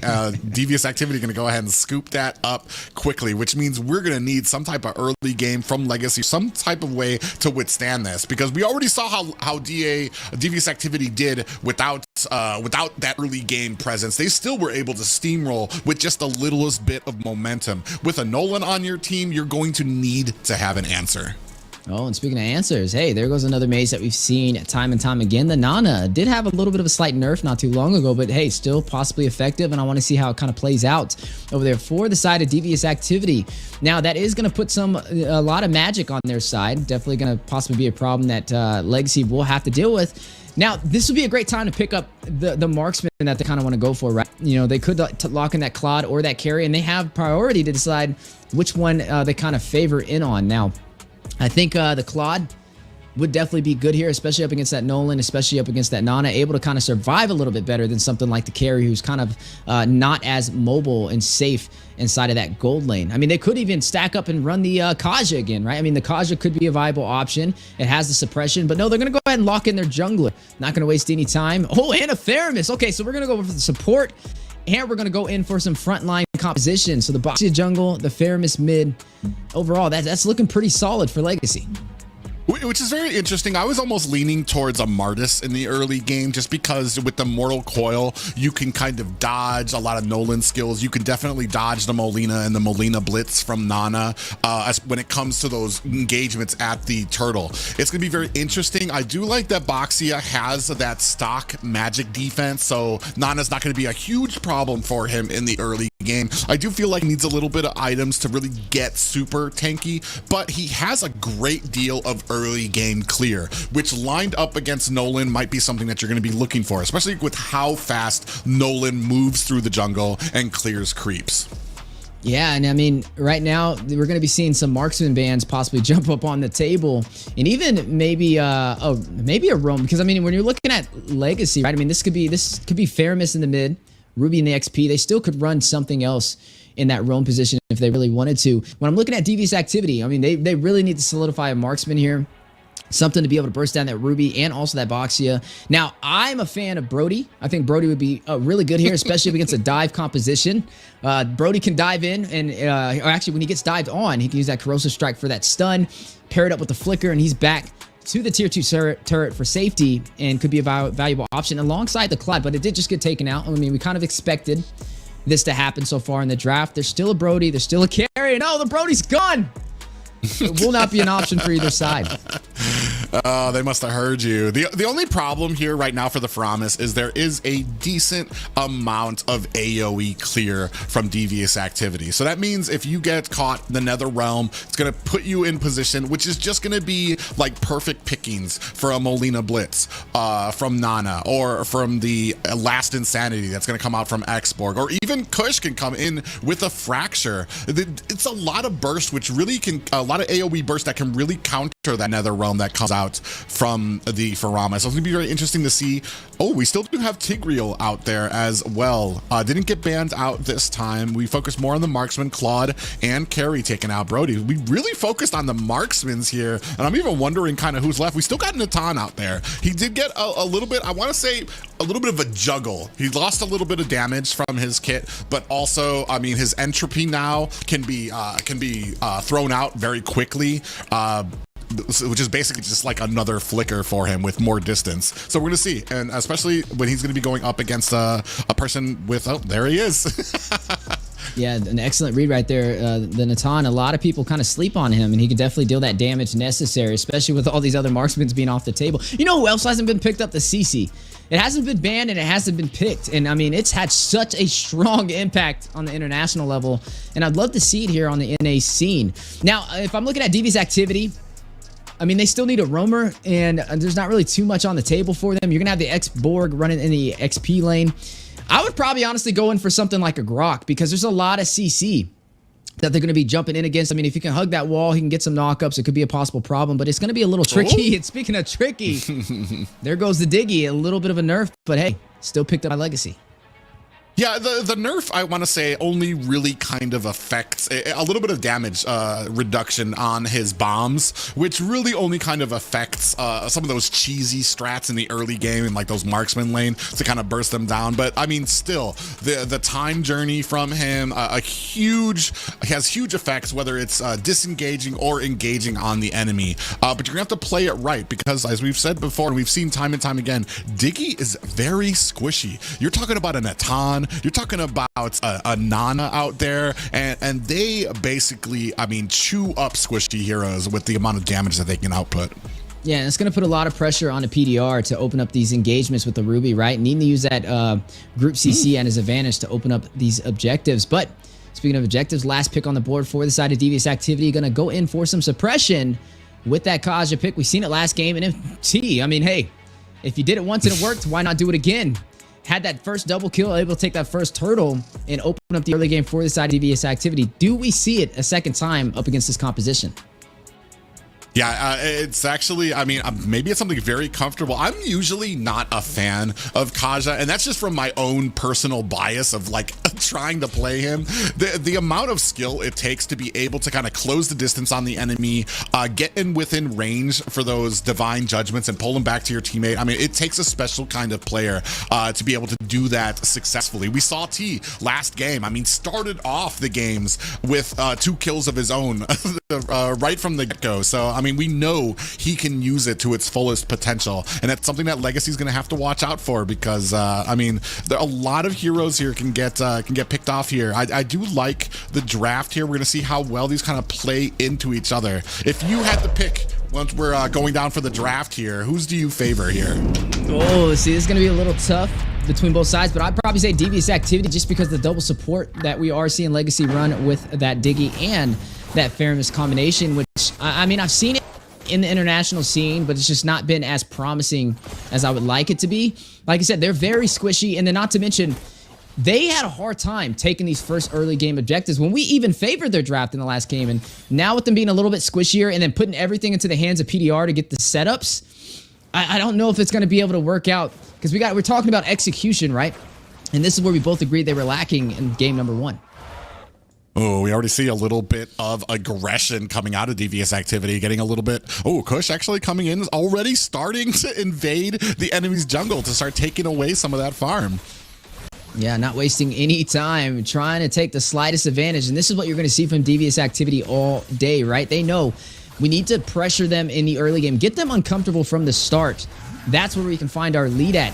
LEGACi, though, I mean, maybe they caught on and maybe they'll be able to turn this back in their favor. They need this victory to be able to maintain themselves in this series, though they'll lose with a 2-0 sweep for their debut in the regular season. As we are looking at these matchups, though, we're going to go ahead and see Jolie running the Natan. We haven't got to see the Natan too often, so I'm actually pretty hyped about it. I want to see how it kind of works out, especially with all those massive marksmen that were banned in the second half of the draft. It will be going up against Tor on the Ixia, though, and I am a fan of the Ixia pickup. It's great when it comes to needing some additional CC for your team, and that's exactly what he's going to provide, especially when you have a single target CC roamer such as T on the Kaja. Yeah, about 4 seconds out from this first turtle, you see Devious activity already starting to get into position, getting ready to kind of clear out. Ooh, we're gonna see Riles going in against Kush, trying to zone him out a bit, but he's getting cornered, sandwiched in between members, catches a Molina. Molina blitz comes down, and the fracture, but a good, well-placed Nether Realm's gonna keep him up, but not for long, as Nana Yato puts the finishing touches. Here comes the last Insanity that finds a Nash, and this is not a good look for Ken, who goes down as well. PDR gonna be the 4th member in the opening 2 minutes to go down for LEGACi. Clean up on aisle 3. Devious activity, not wasting any time. Even faster than game number 1, getting those kills. Now 4-0 lead and the first turtle in their favor, which will be a massive boost for the early game. It's going to put a lot of pressure on LEGACi. We talked about it, right? They need PDR to kind of open up these engagements. But speaking of engagements, yeah, big full barrage from Toru hiding in that bush is going to light up the rest of LEGACi. T actually in a little bit of trouble, going to use that flicker. Oh, and misses the speed bump. He catches the speed bump, but unfortunately not able to go over the wall. And he's still trying to look for an escape. Is he going to be able to find it? I can't believe LEGACi. I know they must be hurting right now. Oh my goodness. Need for Speed, hot pursuit over there from T. Able to take the advantage. Man did the dash on them, hugging the wall, hitting every single angle possible to get out of there. He pulled it off. Just boils down to execution, and this is what we say time and time again. Not even when 2 members are on him, and he's at 10% HP, he still somehow makes it out alive, and that's what's separating Devious activity and LEGACi so far in today's series, as we are seeing some of the items pop up on the board. Blade of Heptasis picked up from the Nolan, picked up by Kush. We talked about the Nolan being a possibility of an issue. It's been banned out a lot, but able to slip through the draft in game number 2. But speaking of the draft, speaking of the game, early aggression from Devious activity. Ooh, very interesting there. We did have the time journey come out from Ken. Are they going to be able to protect it? Nash isn't even able to join off screen. Kush finds a kill onto the Diggy, and Jolie goes down as well. That's 4 members, excuse me, of Devious activity. I mean, there's certain points where you just need to kind of wrap it up for the tower and let it get pushed. You saw all the members there, and that is super unfortunate. Ooh. Ken gonna get taken down again. That is a 1-7 in favor of Devious activity. Yeah, and already a 4,000 gold lead in their favor, 15k to 11k, 1 turret and 1 turtle advantage. Devious activity, kind of a repeat in action from game number 1, able to lead the way for the early phase, and LEGACi kind of struggling finding their momentum as they jump into this match. Now, Riles did pick up a kill, maybe off to a good start if he can keep that up, but I mean, the deficit is so huge, they need to find some answers and find them fast. You're already seeing both teams on the 2v2 for this turtle. Yeah, you can see Mikasa already. Oh man, last Insanity is out. Kush finds the kill onto the turtle, and now they're going to go ahead and start the engage. Ken with the time journey, trying to keep his players topped up with that shield, and they are going to be able to find an escape, thankfully. Yeah, and this is what I said about the draft, right? I'm just not really in favor for the double support unless you can execute better than the other side, and when you don't and you're squishy, and they have the advantage, they're only going to be able to pick you off even more because there's nobody to really provide the front line against Devious activity with a Nolan who can rush in and deal that damage, and a suppression from T, who already has 6 assists. Yeah, and unfortunately for LEGACi here, very great on the rotations. Oh man, Toro does issue out a little bit of a stun to Molina, and the Molina Blitz is gonna find, oh wait, was that a flicker out of it? Ryle's actually able to find a kill onto Toru there, and that passive taken out for Yato on that Nana. Oh, big Divine Judgment finds Riles, and Kush gonna put the finishing touches on him. Yeah, able to use a passive over there from Nana to stay alive. Yatu able to get to that tier 1 turret on the top side, recall back to safety, which means they didn't really find that well of a trade. I mean, Toru did fall, but he's still off to a good start. Jolie in the mid lane, though, will find Kush as a response back from LEGACi. Yeah, we were just talking about Nolan before. He just needs a little bit of time, get some of those items, and he can start dishing out some pretty devastating amounts of damage. Now he's going to be lined up in the same lane as Toru on that marksman, on that Ixia, to see if they can kind of maybe clean something up. But he doesn't. The problem here is for Natan is that he doesn't have that back tower now, and it's really the farther out he goes, the more of a, I want to say, target he's going to be. And you can see already up there looming around is T, waiting to try to catch that Divine Judgment. Yeah, I mean, T, I would definitely say he was the MVP from the last game, and this game off to a good start. Highest assists overall across the entire board on this Kaja, which is the same pick he had last game, and it goes to show, hey, if it worked in game number 1, it'll work in game number 2 as the turtle does spawn back up. We're able to see both of them so far taken from Devious activity, and it looks like the third will be the same, as there's no contest from the side of LEGACi. It's just going to extend the lead even further in their favor, now up by almost 5,000 gold. I mean, looking at the marksmen, right? Jolie needing to get those core items to be able to deal with the damage output on the Natan, and it's going to take some time now for him to rev up. But on the other side, Toru, he has the CC necessary. I mean, he could just really keep everybody at bay with the CC and open up an opportunity for Kush to rush in and get a kill over there with this Nolan, which he's been doing so far with the 4-1 and 3 KDA. Oh my god, Kush dives in, finds a pick onto Ken immediately. Riles finds a kill on the Kush. The full barrage is out, lighting up the rest of LEGACi, but they're going to be able to find themselves an escape. I mean, a good and successful defense for LEGACi, even though I do want to say they lost Ken in the meantime there, but I mean, you pretty much expect that from a character like Diggy. Yeah, now the siege for the middle turret for Devious activity will be able to contest it. Kuya Nash and Kuya Kin, the Kuya brothers, definitely know they can't contest that one right there with the massive amount of lead that Devious activity has built so far. And now the contest for the purple buff. Yeah, and you're going to see, oh, big Divine Judgment lands on the Riles. Here comes the Nether Realm, and a little bit of healing coming off from Ken to kind of aid in that. They're not going to be able to get the purple buff, but here comes Mikasa, last insanity, deep into enemy lines, full barrage, going to finish it off. Here comes the Nether Realm, and a beautiful flicker by Toru to reposition himself. Oh, actually, they might be in a little bit of trouble there. Toru finds a kill onto Nash. Yato going to have to dive backwards as Riles finds a kill onto Toru, and Yato takes down a Jolie. Yeah, now 12-5 on the board. Wait a second. Kush finds PDR, gets a double, takes down Kuya Kin. Now, I would have said, hey, that was an okay trade, but again, somehow leads to the side of Devious activity.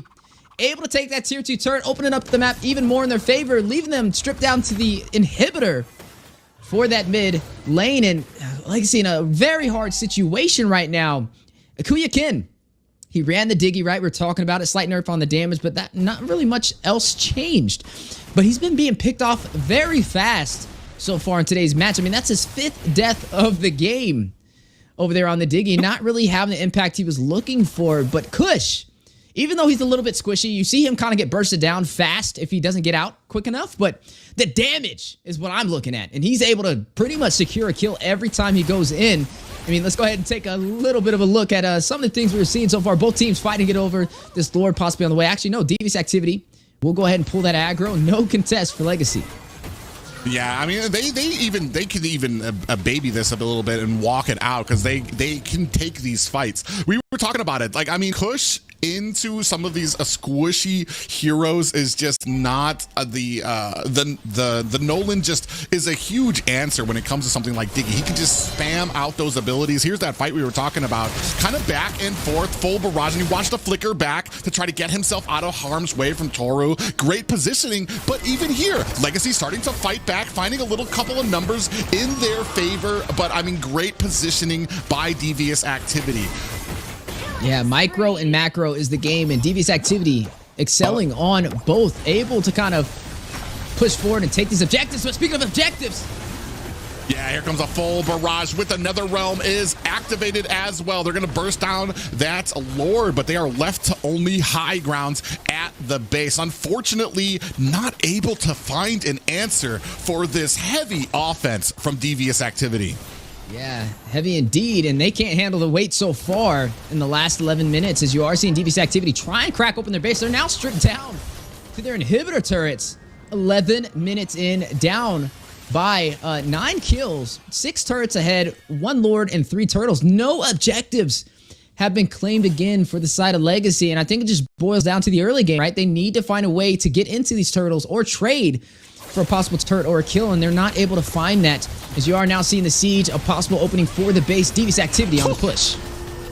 Kush is just got a target on to Ken, and he is executing to perfection. And that's the biggest problem. Oh, man, PDR in trouble here. He's getting bursted down. Last Insanity gonna find the kill. That is 3 down for LEGACi, and Devious Activity leave LEGACi alone in their base to think about their decisions.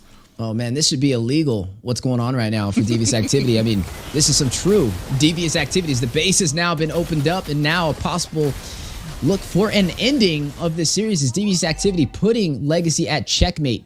How do they respond from here, right? I mean, really, it's going to boil down to Jolie getting online and getting those late game items to be able to burst down Devious Activity, but LEGACi has to hold out.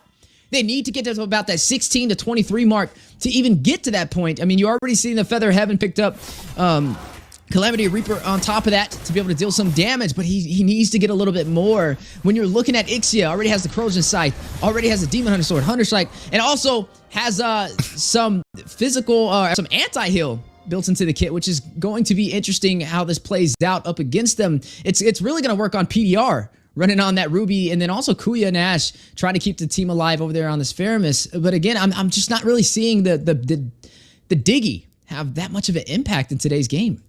Well, he's having an impact for Devious Activity right now. Ken needs to respect the range of Kush on this Nolan, and that's probably the biggest problem, is that you see Ken kind of wandering around towards the front ends, and Kush just able to close the distance, find the fracture, and then get himself out of harm's way very quickly. And I mean, and then when you don't have the Diggy there, you don't have the time journey, you don't really have it be able to kind of keep them up, so it's going to have a lot of issues. You know, it's funny. I'm looking through my notes. I'm like, man, do you remember when the Diggy feed strat used to be an actual game plan to win a game?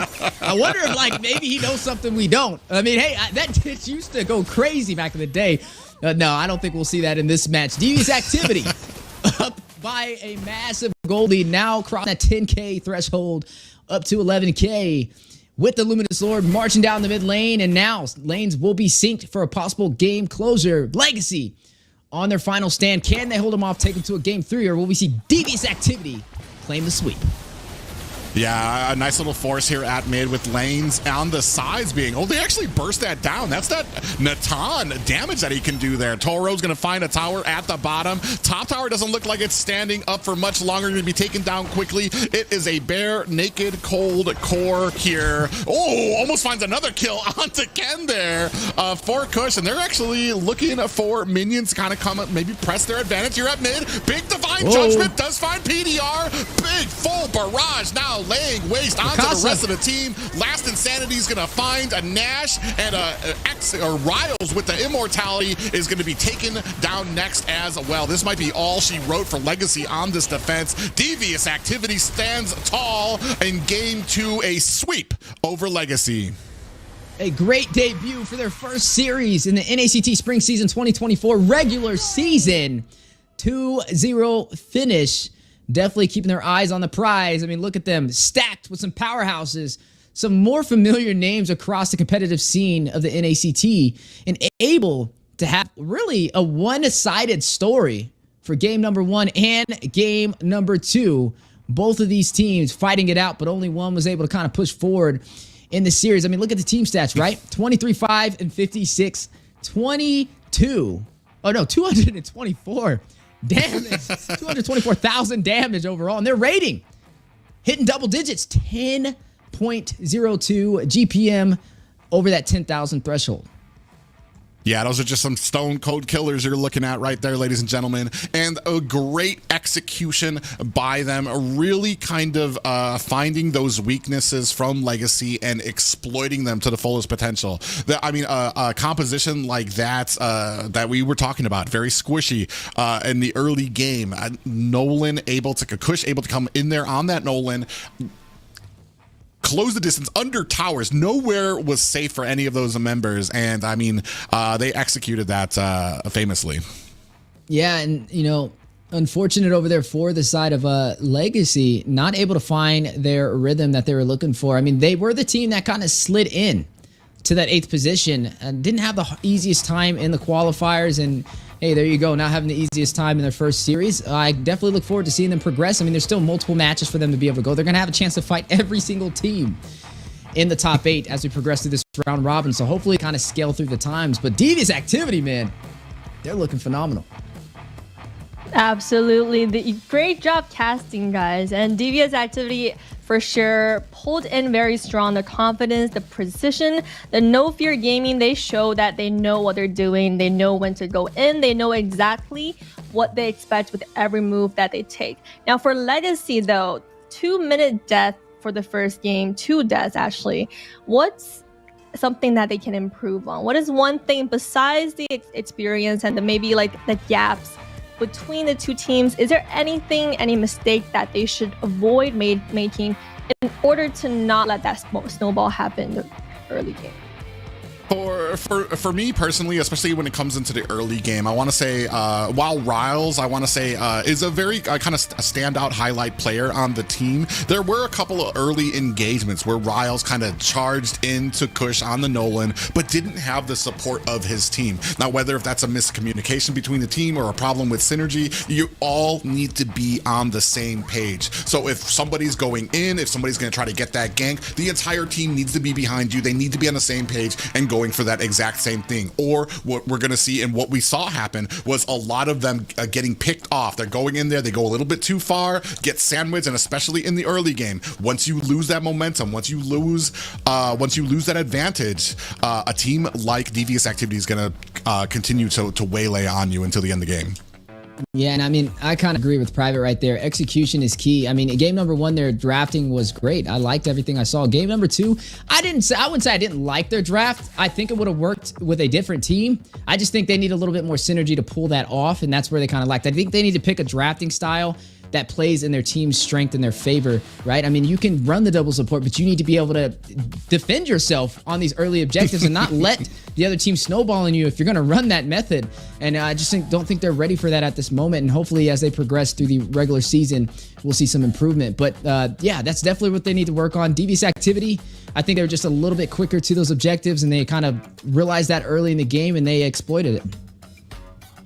For sure, and with synergy comes with experience, right? And for LEGACi, they do have 6 rounds of proving themselves and improving until the playoffs. So we really get to see how they progress against each and every team. And that's a lot of practice and experience for them to build that synergy in the competitive sphere, as well as the practice, obviously, that's going on behind the scenes. And very excited to see how far they go in this regular season. And I'm also excited to see who the MVP will be for this game. Now, you guys mentioned T.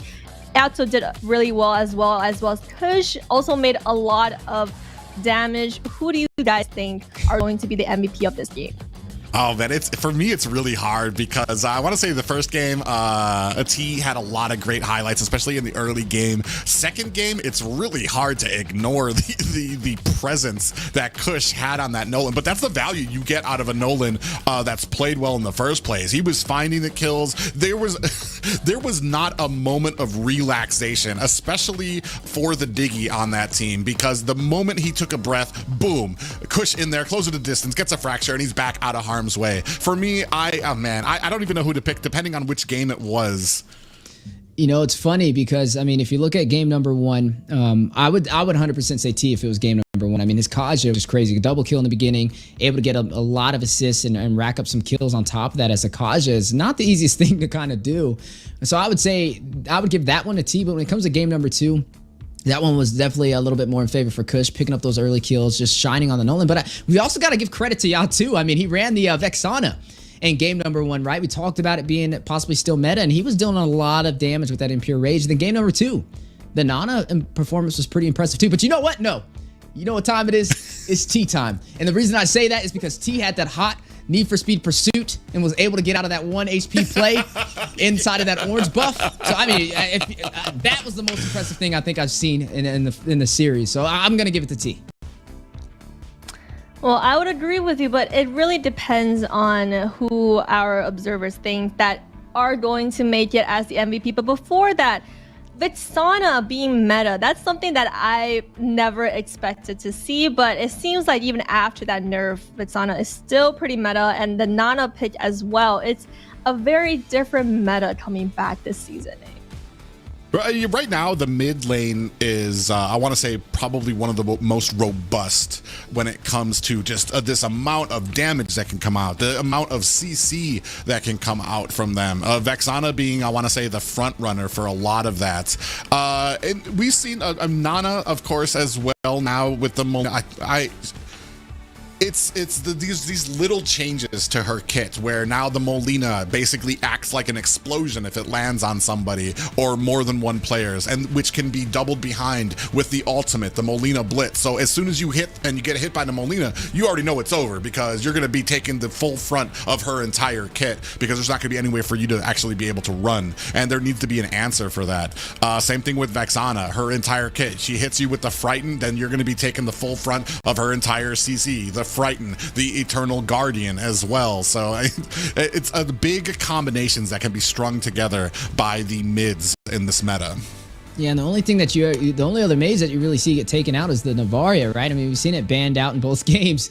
And I would say that's also a viable weapon. I mean, it provides a lot of CC. If you can get an R-Lot in your composition on top of that to stack with the Demon Gaze, it's just an insanity amount of damage and dashes he can provide from that. And then the slow that the Navaria provides has been a problem. So I would say with current meta, there's just a lot of prioritization on the mid lane pickup within the first half of the draft, and then possibly the jungle as well. I mean, if the Nolan walks, I mean, it has to get picked up, right? I mean, you've seen it. You've seen Kush execute. You've seen him stack up those kills super early, and that's what we have to see from these teams as we go through these series, right? Find the high-value targets in the draft, and don't give up these targets without having a proper trade for your side. Absolutely, and you know what time it is? It is T time because the MVP is going to go to T with that insane presence he made for arguably for both games, but especially the first game, getting that kill early game and getting his team that space to snowball. Great performance from T. Yeah, I mean, T has all the experience in the world, former Area 77 member, former BTK, and now on Devious activities. And like Weezy was talking about in that last game, I mean, actually missed the little speed boost he got in the jungle, but still able to kind of take the enemy Juke City and broke some ankles and able to get himself out of harm's way. I mean, it's just it was amazing to watch. Probably not for LEGACi, but I mean, he's showing that experience and a lot of that mechanical ability that he has. Yeah, what's in the T, man? Everybody's asking, right? I mean, the man's on fire, and I can't wait to see how he kind of performs as we progress through this series. I mean, he, like you said, he's a former player on some of the best teams out there for North America. I mean, we've seen him compete with BTK. I believe actually in the NACT Spring season, though, he wasn't running as the roamer back in that grand finals. He was the actual, he was the XP laner, right? Yeah, he was running with the XP lane for BTK. So he actually switched roles with this lineup, and that even shows you how more incredible of a player he is. Of course, and he was very good XP laner for BTK, but this time he's coming in with that strong roam presence. So very excited future to see how he performs this whole season. But before we get into the next game and before our break, we're gonna have a little giveaway for all our lovely fans today. Now, what is the giveaway today? We have tournament chest. So there's a link on the screen that you see there. You will have a chance to one of these amazing rewards that you see on screen. So make sure you type that code in game to redeem a chance to win one of these permanent skins. There's only 30, so first come, first serve. Make sure you type that code in right now. A lot of exciting skins looking on the screen. Which one do you guys want to get? Oh, me? I'll go for anything with fiery in it. So let's go with the fiery dance. Well, I'll go in Yin for Yang the Mage X sounds pretty Factor. good. The X Factor, I mean, it's kind of like an unexpected one, so I feel like that'd be good. But overall, I mean, hey, all of them are available and they're free. So, I mean, free is the best price. So definitely make sure you guys type in that code and get those skins while they're available. The best skin is the free skin. For sure. So as you guys are typing in that code, we are going to take a little break, but don't go anywhere because we're going to be back for next Fiery series coming up. Next time, look before you enter enemy portals.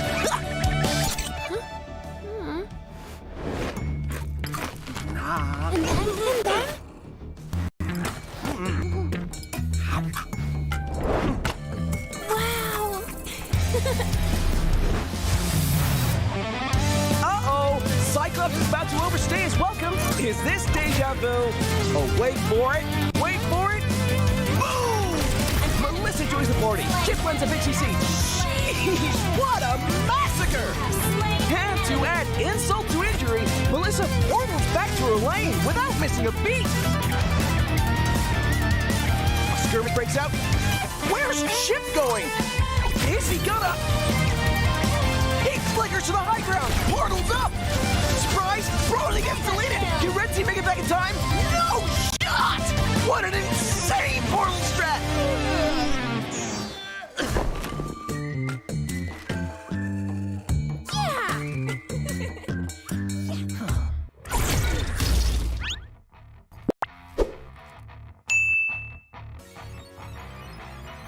Welcome to All-Star 2024! Hey, superstars!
Get ready for a new season of NACT.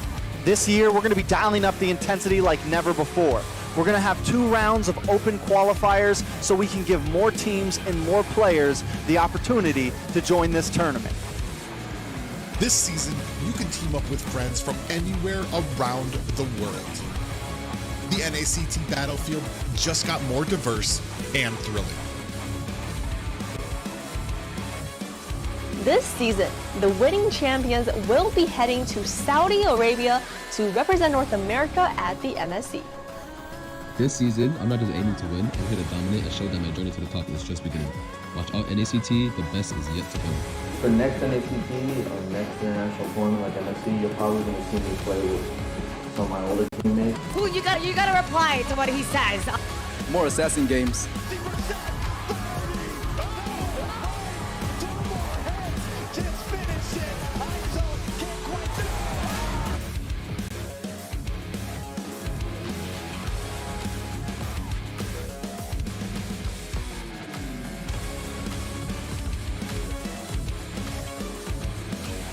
The Ohio brothers stand.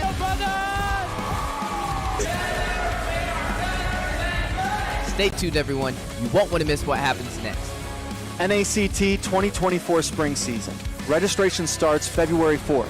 Showcase your skills on this grand stage. It's time to make your mark in history.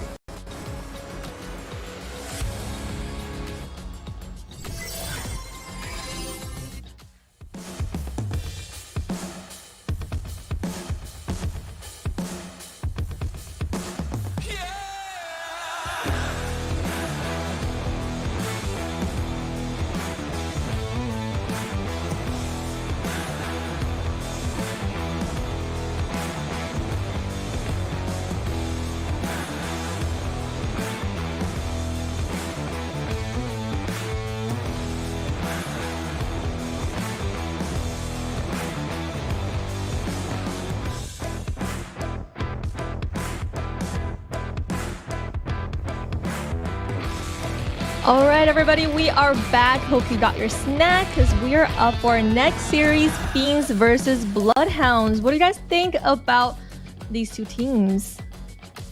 Well, you have on one side, you have Fiends who kind of came in, very new team, took down the late great Gosu in the first qualifiers. The Bloodhounds, a little bit more established, made their first appearance in the NACT last season and have gotten stronger and stronger each following season.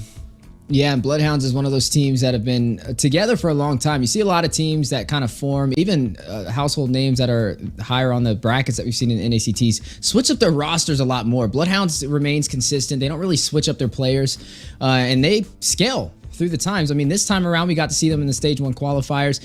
They remained undefeated, and they qualified instantly within the first one. So it'll be fun to kind of watch them fight it out. Fiends, in that same category as them, they actually were both teams that made it in the Stage 1 qualifiers. And like you said, Fiends able to take down Gosu, but some new faces on the scene. And now we got to see, do they have what it takes to fight at this caliber? Let's first take a look at the roster for Bloodhounds coming in today.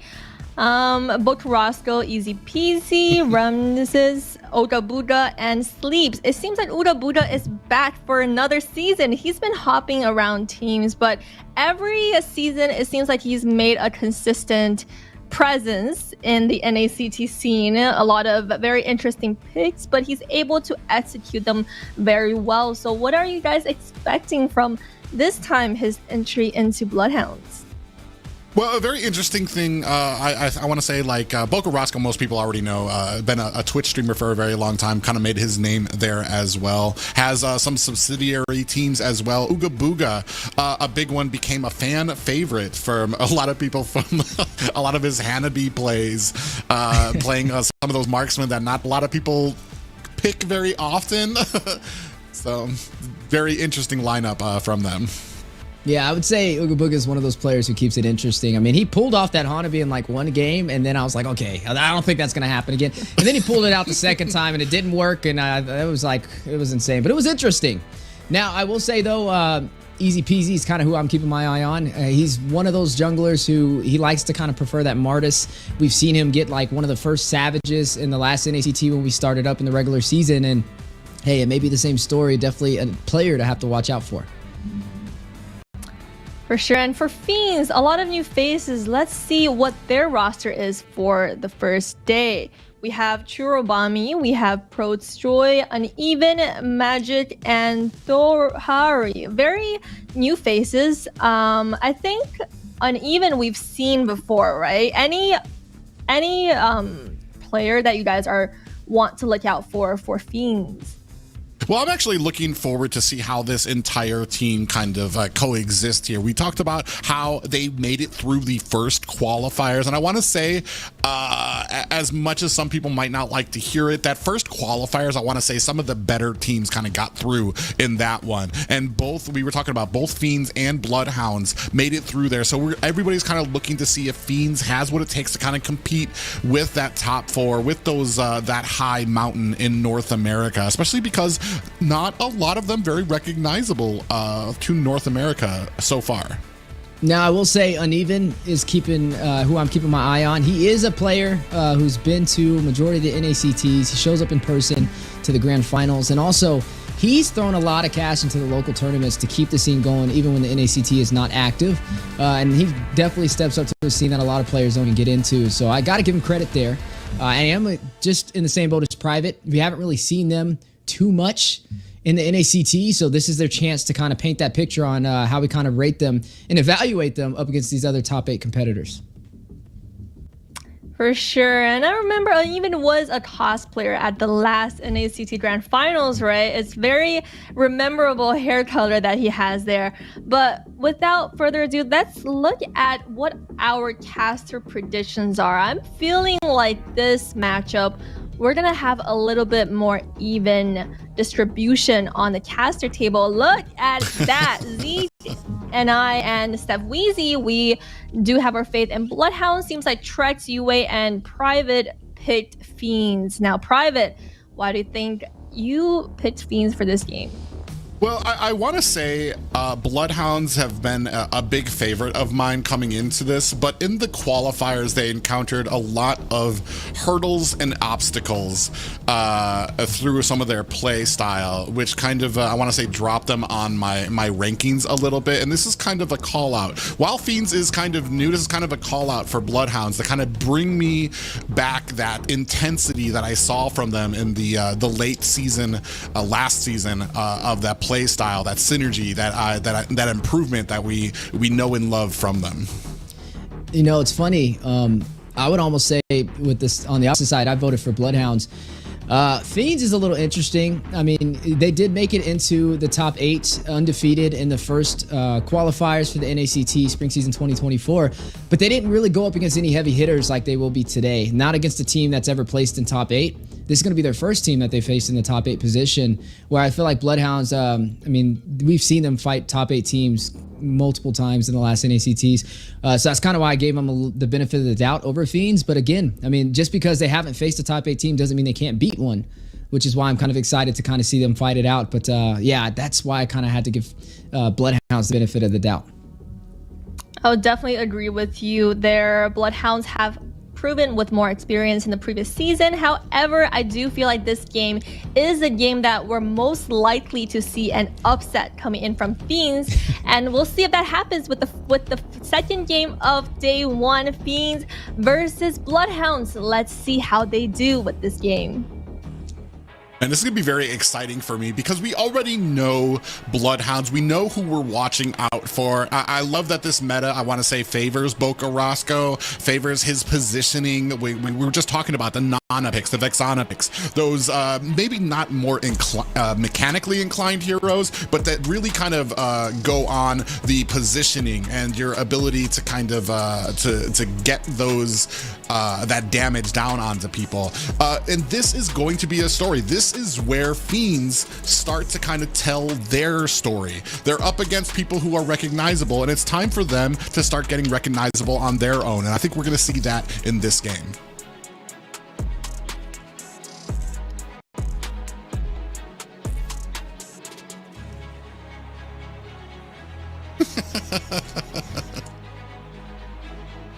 Battle between the casters on, we like to do a little behind the scenes competition for who can have the best prediction, but it'll be interesting indeed. Speaking of interesting things, the draft on the way, a couple of bans on the board, something for the first time that we are seeing that hasn't been banned yet all the regular season from the first series, the Guinevere.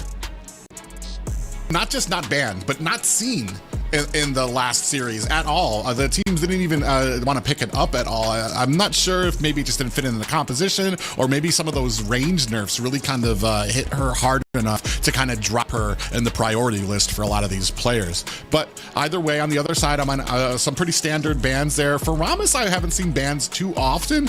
Are a lot more familiar with it there as well. All bans taken up for this first round. We're going to see what this first pick is going to be going up for BloodHounds and what they're going to prioritize here.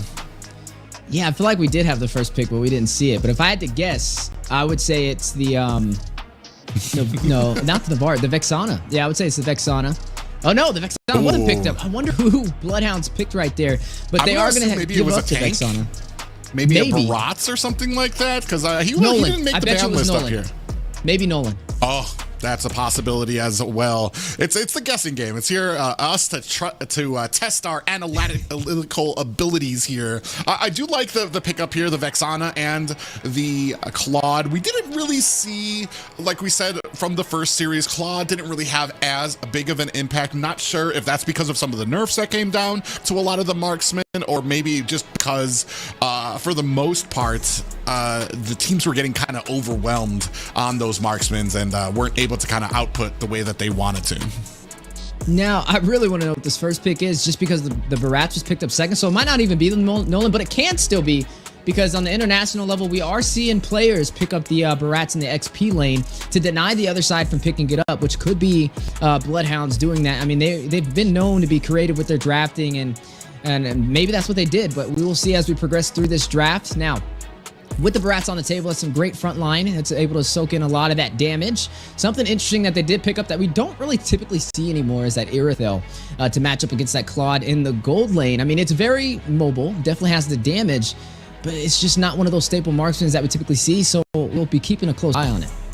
Yeah, very interesting, especially because with the changes that came down, I want to say the nerfs to attack speed, I want to say, and the nerfs to attack speed, the nerfs to the marksman's health, and the buffs to their starting base damage, it really does favor heroes like Irithel, like Natan, like the heavy hitters like Clint and stuff like that. The heroes that don't really rely on attack speed, but rely on that just huge amounts of damage that they can lay down, and especially because she has some great kiting ability. Yeah, great kiting ability indeed. And now that Minotaur is on the table, we'll proc up that Minoan Fury, which could be an issue from the side of BloodHounds. Diggy, still an option. May want to take that out so that they don't have to worry about him stopping that CC from setting up the team. But honestly, on the international scene, lately I've been seeing a little bit of a pattern when teams don't even really care about the Diggy. They'll pick up the Minotaur, let the other team pick up the... Actually, teams don't even pick the Diggy when it's available against it on the international level anymore. But I wonder if the same thing will correlate to the NA scene. You are going to see the Ruby taken off the table for the side of BloodHounds alongside the Mathilda, and that will finalize their bans. One more for the side of Fiends to kind of solidify this. Now, the way this is looking so far, it's kind of hard to say, because I would ask you, Private, are you still thinking Fiends is going to be able to pull this off? But I don't know what's sitting over there for BloodHounds. I mean, it could be anything. It could be a Hayabusa. It could be $1 million Layla. I mean, we've seen it happen. No, it won't be a Layla because Sleep's picked up the Irithel. But I mean, hey, expect the unexpected. I'm assuming it's with the lack of mage bans on the side of Fiends that it's a mage sitting over there on the side of BloodHounds. Just because at this point I might try to like ban out Boko Roscoe if he hadn't picked up something there. I do like that we're kicking out a lot of these supports too. Barats absolutely dominates with a support by his side, whether it's the Matilda that's already banned out, or whether it's that Heart Guard that they can get from the Angela that has been banned out. There are still some other ones on the table that can come out, but I want to say a good read by the side of Fiends there as well.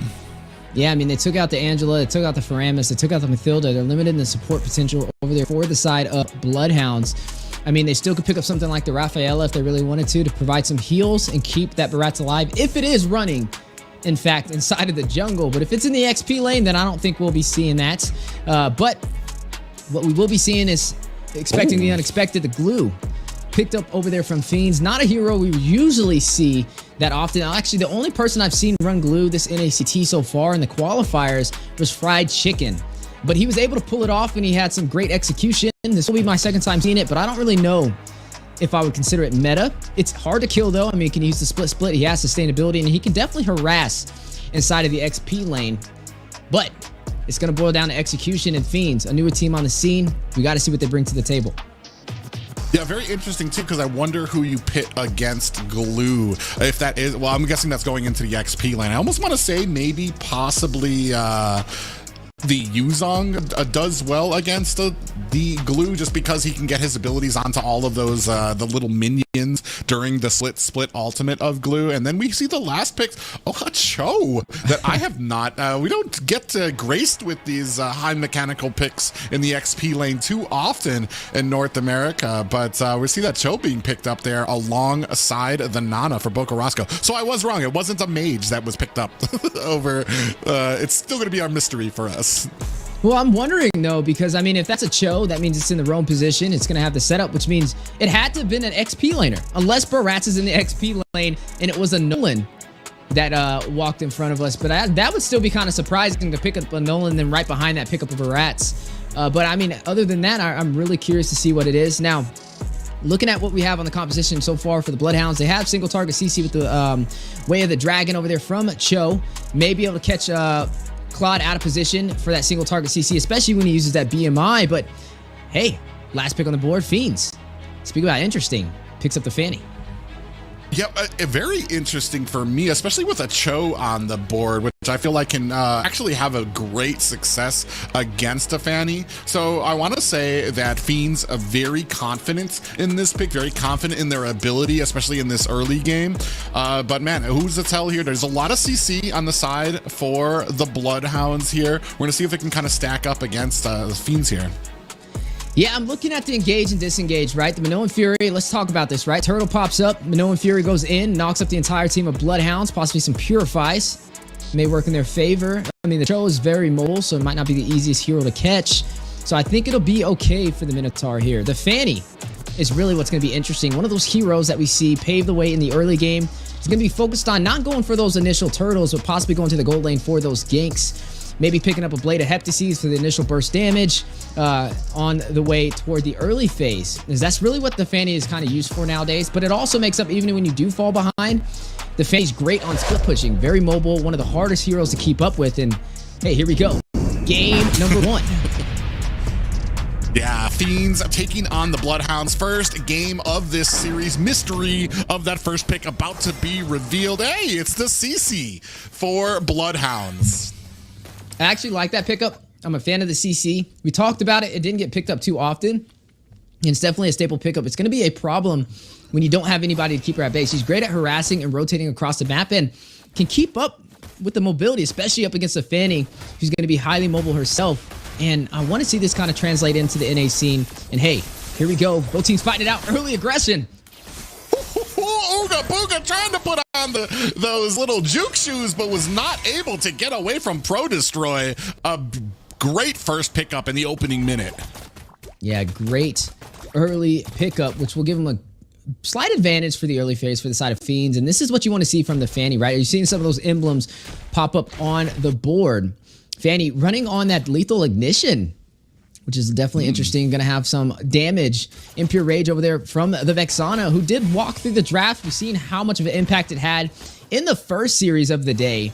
But will it be the same story for game number 2? Looking at the CC running on that Brave Smite. It's going to make her very sustainable, getting a lot of that regen as she uses her skills. Quantum Charge picked up over there from Sleeps, making him very mobile on this unorthodox pick of the Irithyll.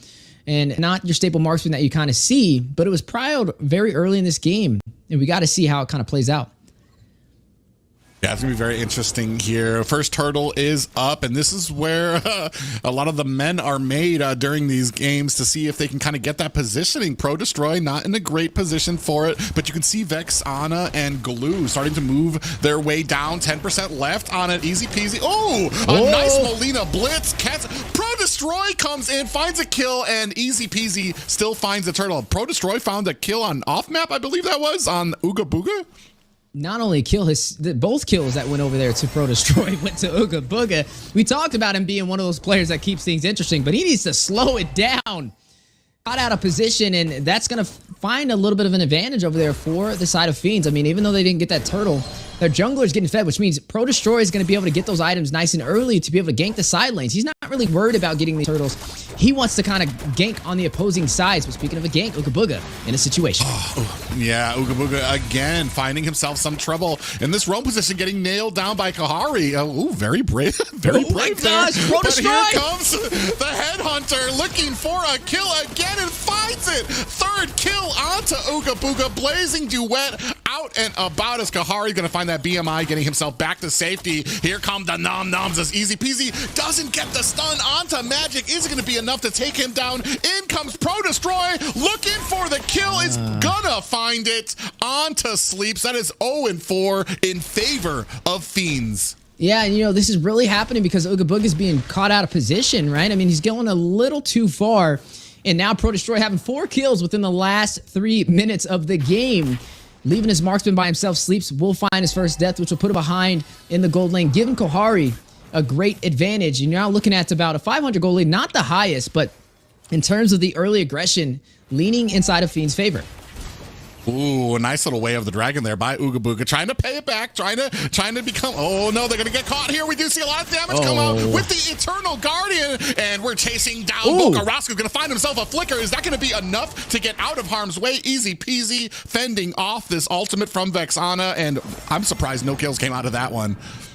Pro Destroy just trying to get that retreat to get these kills right now, using everything he has at his disposal and doing a great job so far. But BloodHounds may be able to pick up another turtle. This is really what's going to kind of keep them in this game, is if they can at least trade for these neutral objectives, it may possibly work. But both sides need to kind of find out who's leading control of this match. Ramses with the CC, we talked about it, very hard to kind of keep at bay, able to harass the entire team. Pro Destroy rushes in, able to get the turtle.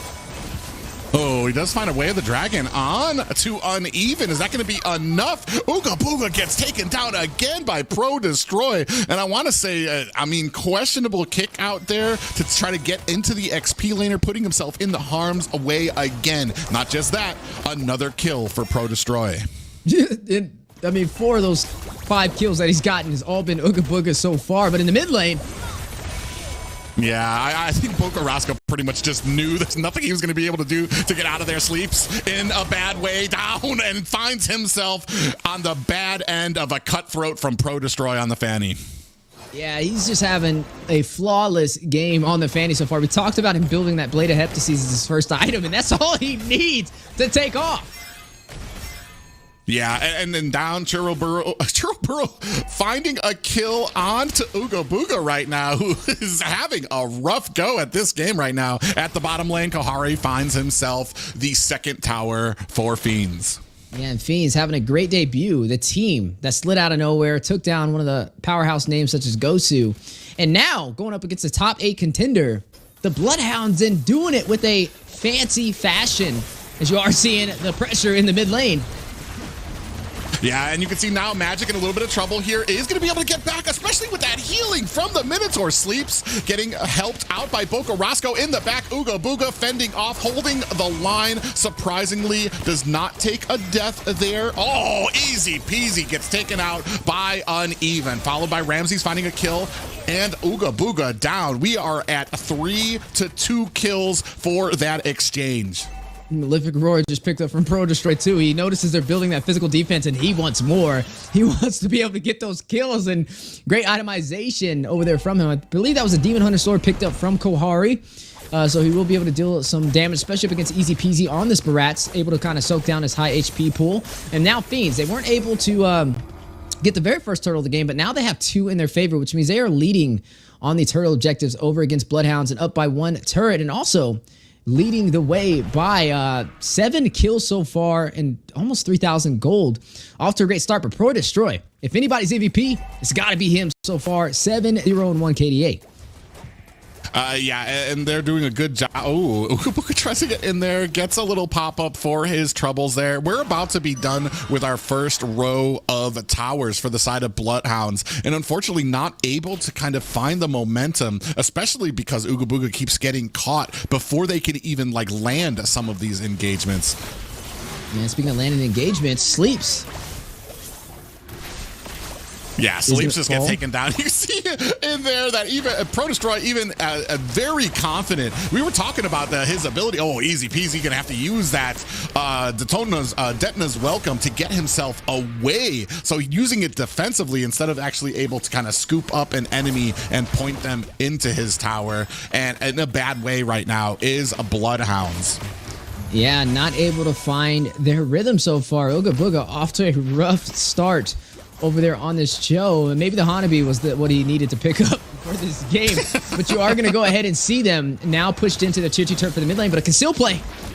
Yeah, conceal play comes out, but big a pop-up. Minoan Fury catches 3 members of BloodHounds, and they are on the chase. Uneven with the split. Ramses gets hunted down by Pro Destroy, but here comes the Way of the Dragon, finds Pro Destroy, Sleeps with the finishing touches. Kohari onto the back line, spitting out the damage with that blazing duet. And that's going to be 1 down for the BloodHounds and 1 down for the Fiends. Yeah, 1-for-1 trade, but not the same story on the scoreboard as you're seeing Fiends getting pretty much everything that they came for. Up by 2,000 gold and now has control of the Lord Pit. May be able to take this objective.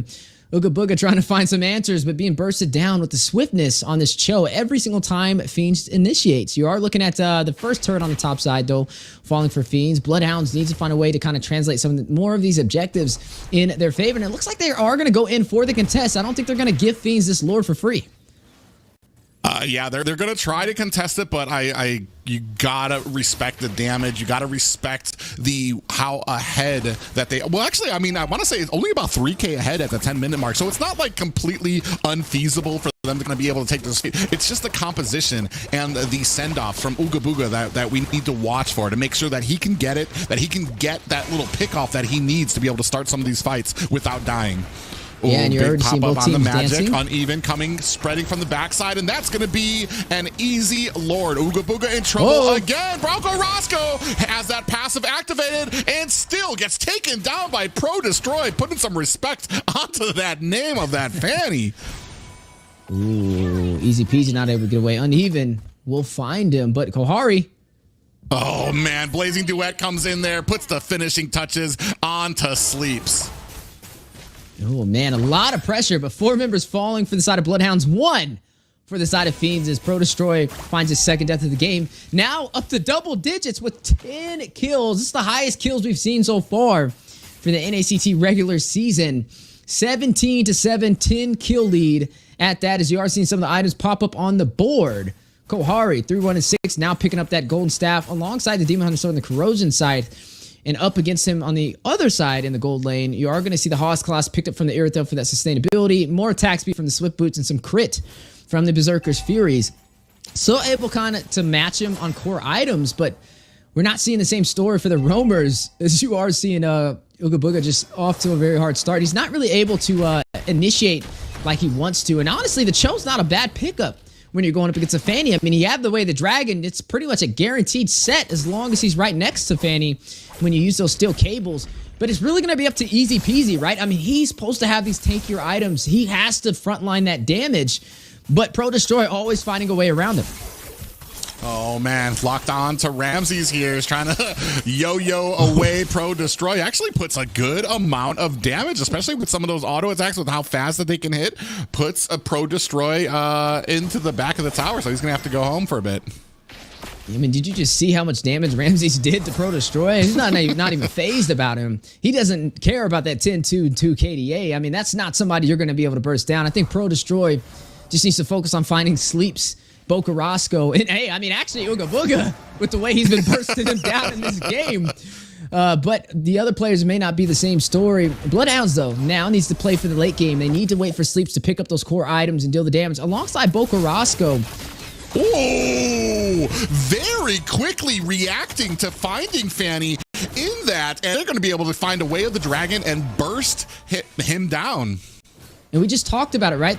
The Cho is an answer for the Fanny. As long as you get the Way of the Dragon, it's almost a guaranteed setup for a kill. And hey, may be a way for them to turn this around. Yeah, and that was just such quick reaction. I'm not even sure. Maybe they saw the Fanny go into that bush, but that was just so fast for them to all be able to get the Way of the Dragon and then burst him down within a second. So great read there by BloodHounds, showing signs of life here at the 12-minute mark. Yeah, we know they're a team that has a lot of synergy, and honestly, if anybody could turn it around, it's them. We've seen them in this position several times, and being able to push through and play to the late game. They know how to do the micro and macro dance. Even though they didn't win in the early game, you can't count them out just yet. Fiends, newer on the scene, with this massive advantage, they should be able to close this out. But time and time again with newer teams, sometimes we see this happen, right? They just have a massive advantage in the early game, but when it comes to the late game and ending it, that's where they struggle. But is this the story for Fiends? Yeah, we're about to find out too, because like the gold lead is not insurmountable for Fiends right now. So there's still a lot of room for BloodHounds to be able to kind of come back. Kotari comes in with the BMI. They're doing such a great job of zoning out the rest of BloodHound to make sure they can't close the distance. Here comes Easy Peasy looking for an opportunity, looking for an excuse to get in there. He is not going to be able to get it. Pro Destroy finds the retribution, and down go 3 members of the BloodHounds. They are still giving chase. You can see uneven there, trying to latch on to Boca Roscoe. Is that going to be enough? Oh, it is not. Boca Roscoe alone in the base to tell the story of his fallen comrades. Yeah, and now Sleeps and Boca Roscoe by themselves, not able to contest on that Lord with a massive gold lead from Fiends, and now opening up the base for a game ender. Ooh, yeah, you can see Pro Destroy comes in there, still finds the kill onto Boca Roscoe, and that's going to be a complete team wipe and first game for Fiends.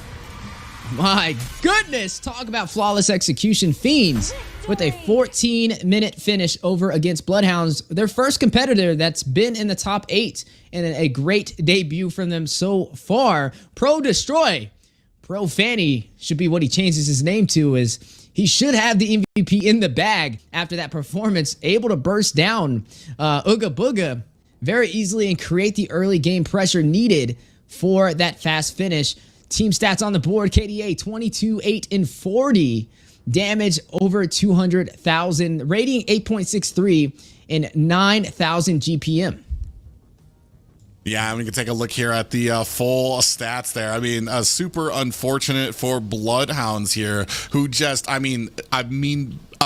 probably underestimating the Fanny, but I mean, we really had nothing to go on, and that's kind of the value you get from being an unknown team. Nobody really knows what to expect from you. Nobody really knows that, like, maybe we should ban the Fanny, maybe we should ban the Nolan because this dude's crazy. And we just saw, we were talking about it, making a name for yourself, putting those names in there, and Pro Destroy right now is a name that should be ringing out there as a warning for the rest of NA, especially when it comes to a pick like a Fanny. Yeah, honestly, I think that's like the safest bet. When you're going up against a team and you know nothing about them, you got to ban that Fanny. Especially if you don't have an answer for it, you got to ban the Fanny. But I wouldn't even say they didn't have an answer for it. I mean, the Cho was an answer for it. We saw a little bit of light in that long, dark tunnel when they had that setup on him, but it was a little too late on being able to pull that out, and they were able to close it off with that early finish. Now, looking at BloodHounds, I do not see them letting them pick up the Fanny again unless they have more answers in their table. But honestly, I don't think they will let them pick it up again because that was just way too one-sided for not only my liking, but for their liking as well. I mean, we all want to see us go to a best of 3. That's my favorite, when both sides can fight it out to the final match of the day, and that's what I'm hoping for. But BloodHounds, they got to bring their A game. No, they got to bring their S tier game after that performance, because you are looking at Fiends. Not too much data on them, able to take down Gosu, and now able to shut down a top 8 team with a one-sided story. You know, do we see a possible dark horse in the making to be able to climb up there and compete against some of the top teams? Well, I talked a little bit earlier about why my pick went to the Fiends for a prediction, and that's partially because of how Fiends, they were that unknown, but also because BloodHounds during that first qualifier showed a little hiccup, showed a little bit of weaknesses in their armor when it came to a little bit of that synergy and some of the decision making that went out there. Cho, I mean, while it's good on paper against the Fanny, and other issues that he comes into play is when he tries to dive in there to get that way of the dragon, there is just a huge amount of CC that he has to compete with, and he was just getting bursted down. So maybe on paper it's a good choice, but with what was on the enemy team to kind of take down that, to help out with that Fanny, it wasn't enough. And unfortunately, I mean, showing why Cho isn't really meta, anybody right now, I want to say, who has to dive into the fray, that has to dive in very quickly is going to have a lot of issues. There's got to be a plan for the amount of CC that the enemy's going to be able to dish out. Yeah, and definitely going to be something they have to look into for this match. Do you ban the Fanny? Or do you let it rain terror again for a second time? I mean, I definitely wouldn't let that walk. But as you are seeing some of the bans on the table, a little bit more textbook, taking out the Faramis, the X-Borg, the Joy, and the Mathilda. You are still seeing a Vexana on the table, could walk into the hands of Fiends, would be a valuable target. They are going to take out that Arlot. And that's what I would probably say should be the prio for the side of Fiends. You don't want to have a player like Bocarasco getting one of the best mages in the meta pool right now. I mean, especially him being a top mage player in the past. I mean, he's definitely one of those core players that the side of BloodHounds relies on getting online with that trio core synergy to make the aggressive plays in the early phase. And if you can disrupt them by taking some of these meta picks, you'll have another great early game.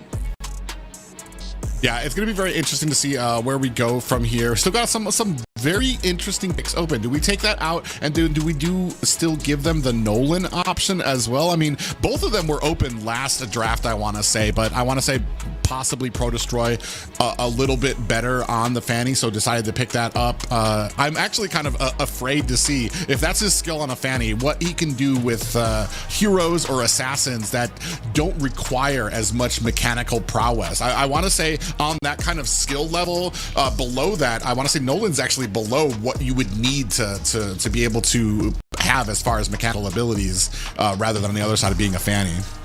Now, I wonder if they're going to pick up the Navaria. This is the first time that we haven't seen it actually banned out, and it's great for the utility that it provides. Able to fight in the back line, able to snipe, deal massive damage, provide the Astral Echo to provide slow to the entire team and increase the damage output from your team as you do engage on these neutral engagements. But do they go in for that? Do you go in for the Vexana? Do you go in for the Navaria? I mean, both of these, some strong pickups for either side in the mid lane, which means we're going to have pretty much some guaranteed damage for the mages. And hey, looks like Fiends will decide to go in for that Navaria. But do we see BloodHounds, or no, that Vexana, do we see BloodHounds take up the Navaria, or do they flip the script and go with something differently entirely? I'm wondering what we have on the side of BloodHounds to kind of like, I mean, do we have a Nolan player? Easy Peasy is not a slouch when it comes to jungling. A very mechanically gifted player. We've seen him on the Ling. We've talked about the Martis he had last season as well. So he's still got some great mechanical pickups for himself, and maybe something that could be able to kind of punish the side of Fiends here. I mean, we've talked about it. Vexana is so strong right now, so you're gonna need to have something that can possibly burst through that amount of frighten and CC and stuns that she has. Oh, but they're gonna go in for Alpha here. Now, I've seen only really one player from when I was kind of keeping track on in the stage 1 and 2 qualifiers, or I guess the stage 1 qualifiers, and that was Mobazane pulling up that Alpha in the jungle. I haven't really seen too many junglers pull it out, but I do know it is effective, right? You have the Alpha charge for the CC. He's sustainable. He has a little bit of range damage, which could work in his favor. But again, you're allowing a Nolan to walk into Fiend's hands, a team that was very aggressive in the early phase, and that's what Nolan kind of shines at. Stack that up with the Navaria, or no, a Vexana, and that's a recipe for disaster. Again, we kind of talked about this when it comes to drafting. You have to make sure what you pick up is worth what you're letting go. And speaking of letting things go, there goes the carry. No, they're going to go in for the suppression. Kaja on the table. Very interesting here too as well. The only problem I ever have with an Alpha, while you do see Zane pick it up a lot, it's usually in contention when he's facing a very tanky jungler on the other side, because there is that true damage that you get from Alpha. Otherwise, he can be a little slow to match up against certain assassins or certain faster junglers that we see. Honestly, this is very interesting to me, is that we've seen Kaja so much already in the first 2 series, and I mean, we didn't really see him much at all in the qualifiers. So, I mean, he's making a comeback here.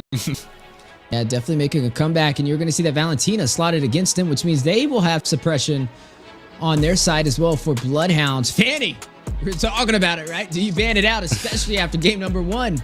And it looks like that is the game plan for the side of BloodHounds, trying to limit the jungler capability from Fiends. Nolan still on the table, still walking. Could be picked up for the side of Fiends. I don't expect that alpha to go anywhere else. It should be the jungler for BloodHounds. I mean, they are still needing their XP laner. You are going to go ahead and see the R-Lot taken off the table. Now, we are not seeing a Ruby ban currently, which would be some great CC to chain up on the side of BloodHounds, especially stacked up with that Valentina, who's going to take that suppression, and you want somebody with some additional group CC. Yes, the Alpha has it, but the Ruby would solidify it, and I think it would be an excellent pickup. But it could work out for the side of Fiends if they take that as well. Yeah, I mean, we saw actually some of those unorthodox picks. We saw the glue come out from Fiends in the last game, and very considerate. Want to see what we're going to be picking up here. Tigreal and Minotaur taking off from Fiends. They're going to take out that huge amount of CC that we've been seeing in that tank position. So there's not going to be much to kind of have as a front line for BloodHounds. I'm definitely interested to see what these next two picks are going to bring out from them. I'm picking Ruby. If it was me, I'm 100% picking Ruby here because it will benefit Fiends a lot. But whoa! Wait a second. The Hylos pickup. This will be fun to see, right? That Glorious Pathway being able to provide that additional mobility for your team. Not traditional. And I feel like it's a little risky from the side of BloodHounds, but I have seen them run a Hylos in the past in previous tournaments for them. I would say it's something they're a little bit more comfortable on, but I wouldn't really consider it meta. But they're definitely keeping things interesting. Yeah, it's a very interesting pick for me just because Hylos has the Glorious Pathway, has a lot of healing on his side and tanking ability, but what he doesn't really have a lot of is CC. He can get one person down, but you're competing against a lot of damage that can be output by Fiends, and you're talking about a very front of the line type of hero that's going to Glorious Pathway, run directly into your team, and potentially run into an Eternal Guardian, a Frighten, a Divine Judgment that can kind of take you off of the board. But in answer to that, we do see Pro Destroy is going to be picking up the Fredrin. So I want to say, dare I say, a calmer pick when it comes to the jungler. Not one that is as flashy as a Fanny or a Nolan, but one that can be just as dangerous. There is a lot of CC that the Fredrin has to walk into, though, right? I mean, the only thing he really has for... I mean, he is a good front line, but he has the Kaji for the suppression and the Vexana and the carry, who are really going to be in the back line. So he's going to put a lot on his belt to be able to rush into these turtles and these neutral engagements to get that retribution off. And that's where the Yuzong will kind of shine. That's where the Alpha will be able to get the setup. That's where Valentina can use that Divine Judgment, you know, to work in her favor. But again, that Hylos is where I'm kind of scratching my head. I guess the Hylos can harass. It's good on being in the early game, forcing that retribution out over there from Pro Destroy on that Fredrin on his neutral objectives, or on his orange and purple buff. And the reality, trying to delay him on farming. And that's what I think is a game plan from Ugabuga. But again, this is Ugabuga. We saw the chill. We saw him be early aggressive, and he was punished. Will he be able to pull it off on the second chance? Yeah, ladies and gentlemen, we're going to find out here as Fiends and BloodHounds clash for the second time here, hoping to be able to take this to a game 3. Yeah, that's right. Will we be able to see a game number 3 for our second series of the day? Already seeing that harassment from Ugabuga. We just talked about it. Yeah, super deep into enemy lines, is going to be able to get away. I thought we were going to see I got a little scared, a little bit of PTSD from that last game where him on the show took like an early 3 deaths, but able to find himself an escape. Yeah, and it's going to be a problem, right? He's using that Ring of Punishment. He's trying to get that harassment, forcing out an early retribution from Pro Destroy, but he's just not really well on escaping these engagements. And if he finds some early deaths into the hands of Fiends, it's going to be a similar story to game number 1, where they're able to snowball off of him alone. As we are seeing some of the emblems pop up on the board. I mean, the Hylos is definitely going to be keeping things interesting, running very tanky. Hopefully he will be able to sustain himself. Uneven, picking up that CC, has that Brave Smite. We'll be able to get some of that skill regen alongside Kohari. Ooh. Ran the same thing, but on the bot side, Kohari off to a little bit of a rough engagement. Yeah, Kahari is going to have to expend that flicker, which means he's not going to have it for later, but a good read by him there. Unfortunate for BloodHounds, who had a little bit of a gank. Magic actually into the back line, going to slow down sleeps. Are we going to be able to find nothing? Nope, not able to find it on the sleeps, and Ugabuga there to kind of throw himself at Pro Destroy to kind of give them, to split up their focus. So it was a good look, right? I mean, you were looking at Ugabuga. He was trying to harass. He was trying to force out the early retribution. But again, Pro Destroy was able to kind of get his purple buff. But now look at the orange buff. Look at Uga Booga. This is where the high-low starts to shine, but can he pull it off? Yeah, very interesting here that Pro Destroy and the rest of Fiends weren't really in a position to even contest the turtle here, deciding to go instead. Oh, actually, Uga Booga might be in a little bit of trouble here. Boca Roscoe coming for some aid, gonna go ahead and help facilitate that escape. Okay, and that's what you're supposed to use the high-lows for, and that's a mission accomplished over there. Credit to Uga Booga on delaying the rotation from Pro Destroy, forcing him on that orange buff, not able to make it to that turtle, and he's going to need his team, right? Pro Destroy needs some assistance over there from Magic, possibly Churubami, to stop Uga Booga from harassing him so he can keep up in the jungle with easy peasy. Yeah, and right now, a good positioning on the side of BloodHounds. We're going to see if they can find a stun onto Kahari. They do find a glorious pathway, is out diving deep into the tower, gets a fear for his efforts, and taken down by Churubami. And that's going to be a wrap for the high-lows. Easy Peasy comes in with an alpha charge. Is that going to be enough? Blazing Duet onto the backline. Sleeps trying to kill onto Kahari, but Boca Roscoe gets taken down by a Frighten, and Easy Peasy about to meet his doom as well. A rough trade over there from the BloodHounds. Fiends able to kind of prevail still, 3-1, leading the way, and also just really off to a good start. Even though they were not able to get that first turtle, it didn't really affect them that much. They're still leading in terms of gold with that kill lead. Now, Uga Booga, he was off to a good start. It's definitely looking better than the Cho game, but he still has to be careful on getting picked off in the early phase, as he did find that death. But on the bot side, Kohari trying to put some pressure onto Sleeps in the rotation from Uga Booga to kind of protect him. But look at the focus, right? Magic, he has the suppression, he has the Divine Judgment. This is where the Kaja starts to shine, right? Especially up against somebody like a Claude, who has the BMI to get back to safety. But with the suppression on the table, he has to kind of watch his positioning.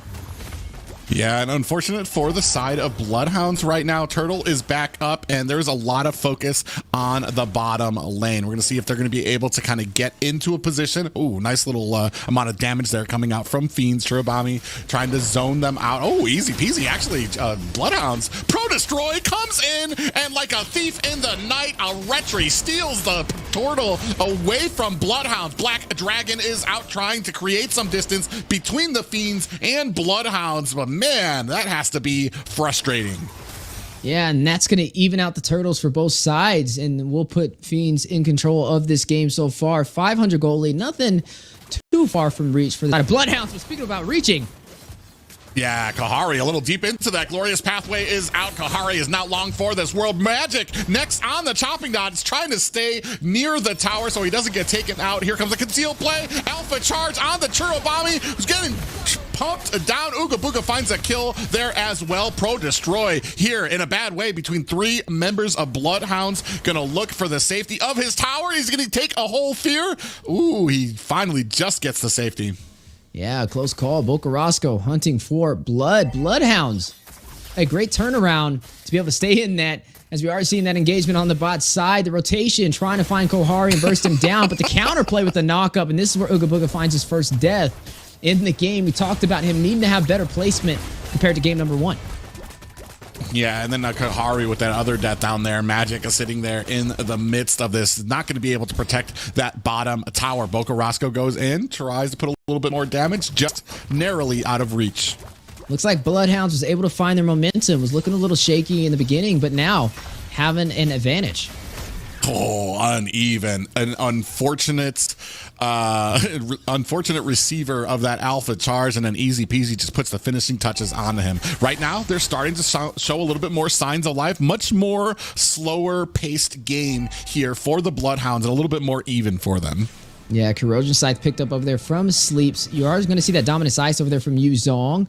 A little bit of that anti-heal in effect to stop the healing from the side of Fiends as they fight in these 5v5 engagements. BloodHounds didn't take the last turtle, but they're able to claim one so far and may be able to claim this one to have even more of an advantage.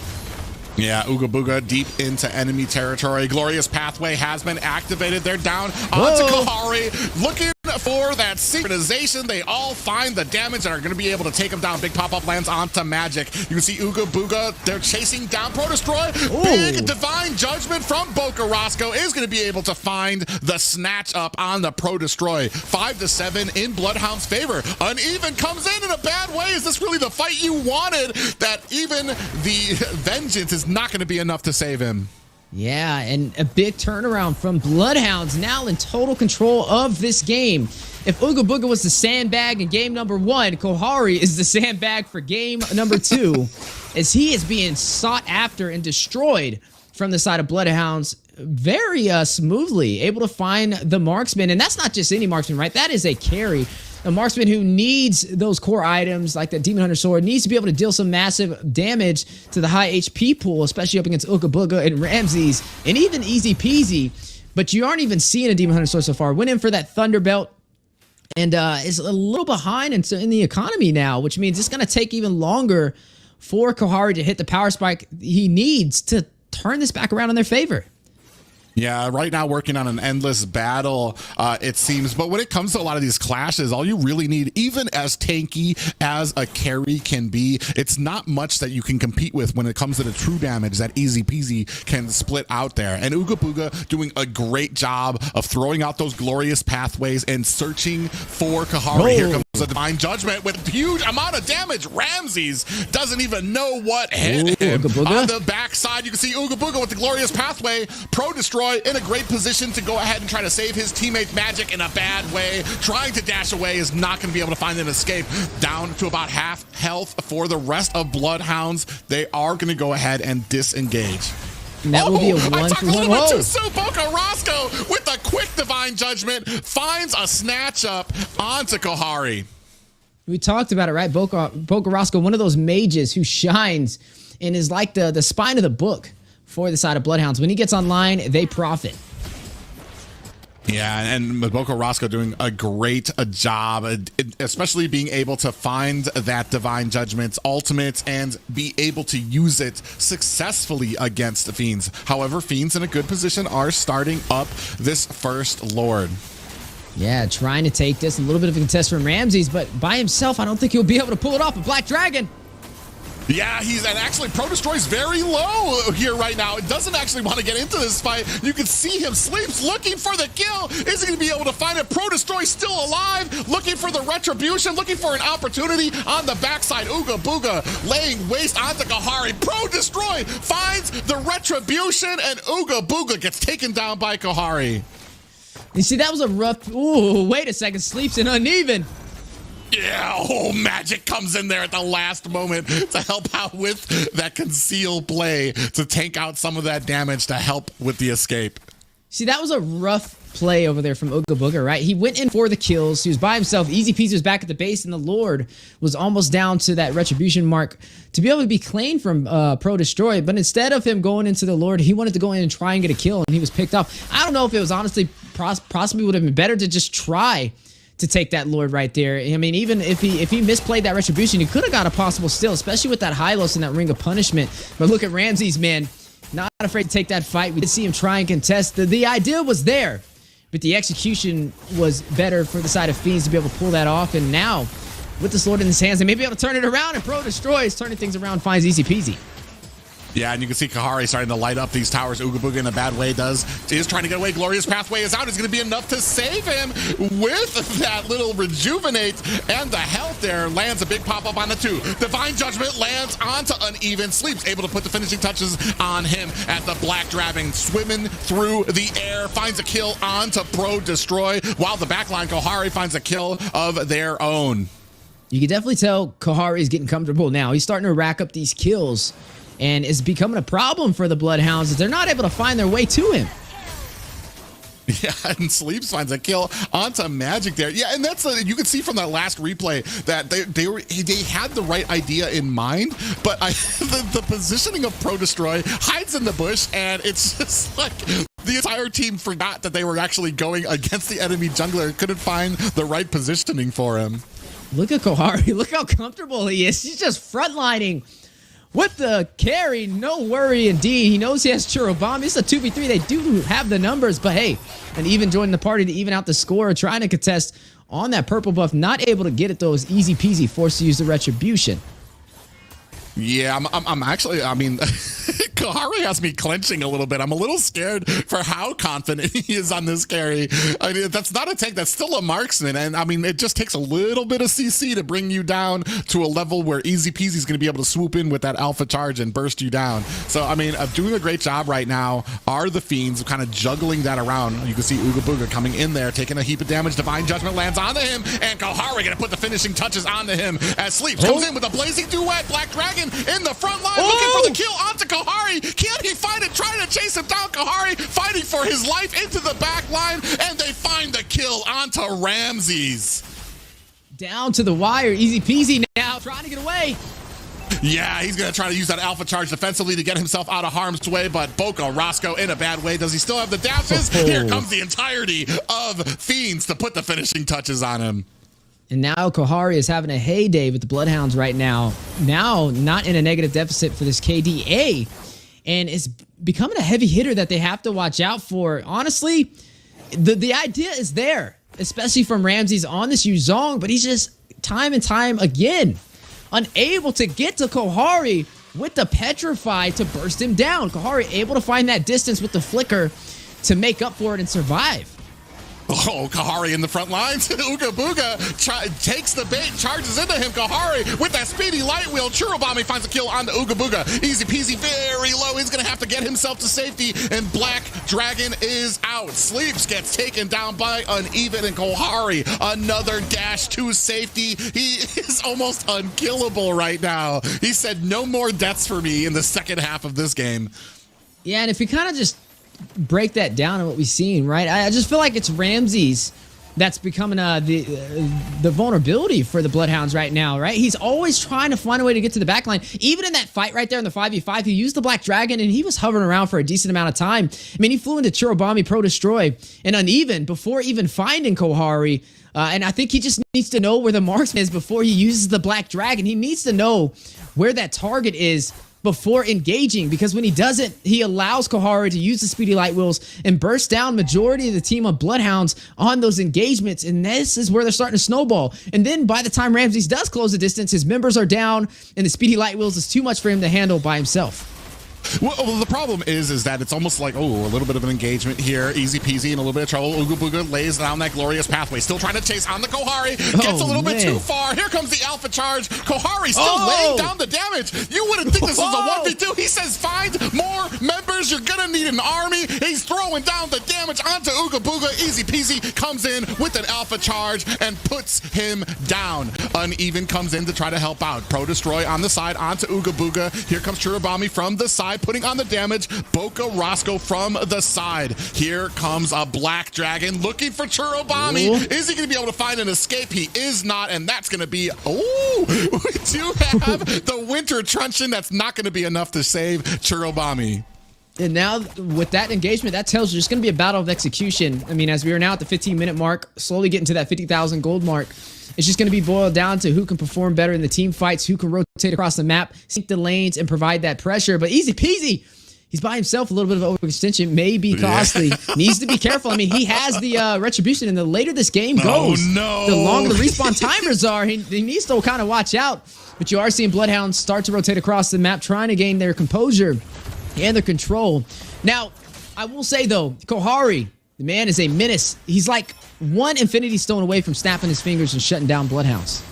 Oh, Divine Judgment finds a Boca Roscoe. That's one down for the side of BloodHounds. Still a good amount of time, a whole minute until this next Lord is a back up for both teams. Yeah, and with him being down, it may be costly.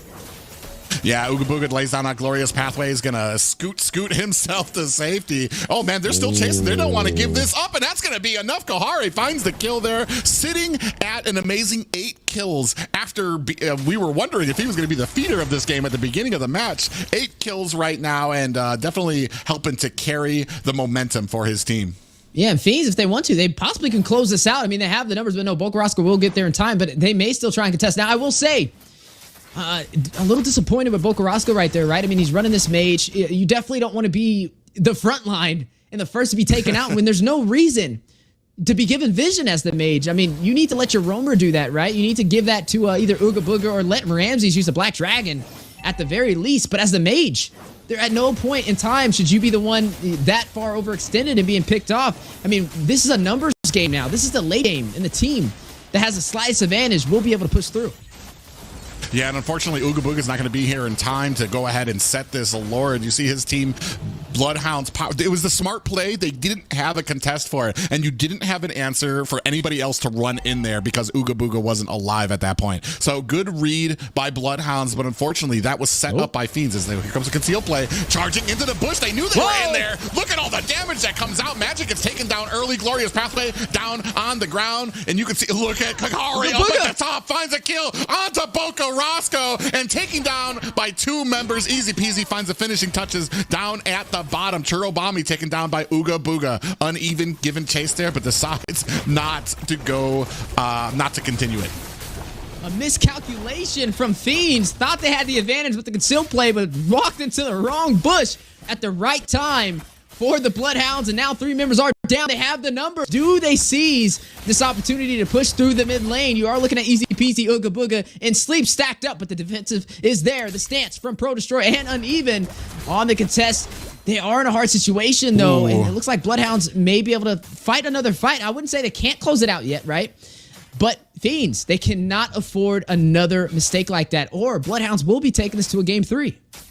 I want to say, as this game gets a little later and later, Kahari, while doing amazing things on this carry, we can't trade a kill for a death here. This late into the game, you need to be able to get those kills. You need to be able to get out of harm's way. You can't just dive into 3 members, hope to get 1 kill, and think that that's going to keep your team up, especially when you're going up against somebody like Sleeps right now, who's at 5-2. So he's getting the kills. Ooh, we do have a conceal play here. Easy peasy, reads it. Alpha charge defensively. Black Dragon is out. Immortality activated for easy peasy. Is it going to be enough for him to get out of way? He's able to get away. And on the backside, Ooga Booga pays for it. Immortality out, but he's not going to be getting away anytime soon. But again, this is what we're talking about, right? I mean, you're given the vision, but you're not that person to do that. I mean, as soon as they spot you out with the conceal play, you're finito. You're done. If you're not going to get taken out, you're forcing Ooga Booga in an awkward situation where he has to try and play catch up, get to you in time, but he will fall. But it's still going to be a little bit of a stalemate. I mean, they can't push yet. They're playing the safe game, right? They're trying to wait for this Lord to spawn in, which will give Ooga Booga a little bit of time to respawn. But again, separation may be their downfall. BloodHounds needs to play it a little bit tighter. They're getting picked off 1 by 1. A little too much for my liking right now. As you are seeing Magic Divine Judgment. Divine Judgment lands at Boca Roscoe, gets erased. We just talked about this. Why are we frontlining as the mage? It's just a very hard thing to pull off, especially when there's a Kaja on the other side of the table. Magic. I mean, this man has a fishing rod, right? And he's just catching members 1 by 1 on the side of BloodHounds every single time. He's up to 20 assists on this Kaja, double digits now. As you are going to see the Lord spawn in, and BloodHounds may need to contest this. I don't know if they can hold off against this Luminous Lord at the 20-minute mark. Yeah, and unfortunately, there's just really not much they're going to be able to do here, especially with Boca Roscoe down. You're going to be a member behind. And, I mean, the gold's still in their favor. It's still anybody's game if they can defend this. The only problem is what, as we've been seeing, especially when it comes to these team fights, they're not, I don't even know if they can win a team fight, because I don't think I've seen a team fight from them in a while because of the fact that they keep getting pickoffs. When Truncheon was just picked up from Boca Roscoe, he's trying to have a second chance before this engagement pops off. We're seeing a couple of immortalities picked up. Ramses does have 1, so he will be able to kind of sustain himself. 2 immortalities from Fredrin and CC, though, over there from Fiends, Uneven, and Pro Destroy. But right now, with the Luminous Lord marching through the mid lane, Fiends trying to find a way to close out the series with a 2-0 sweep. BloodHounds making a possible final stand.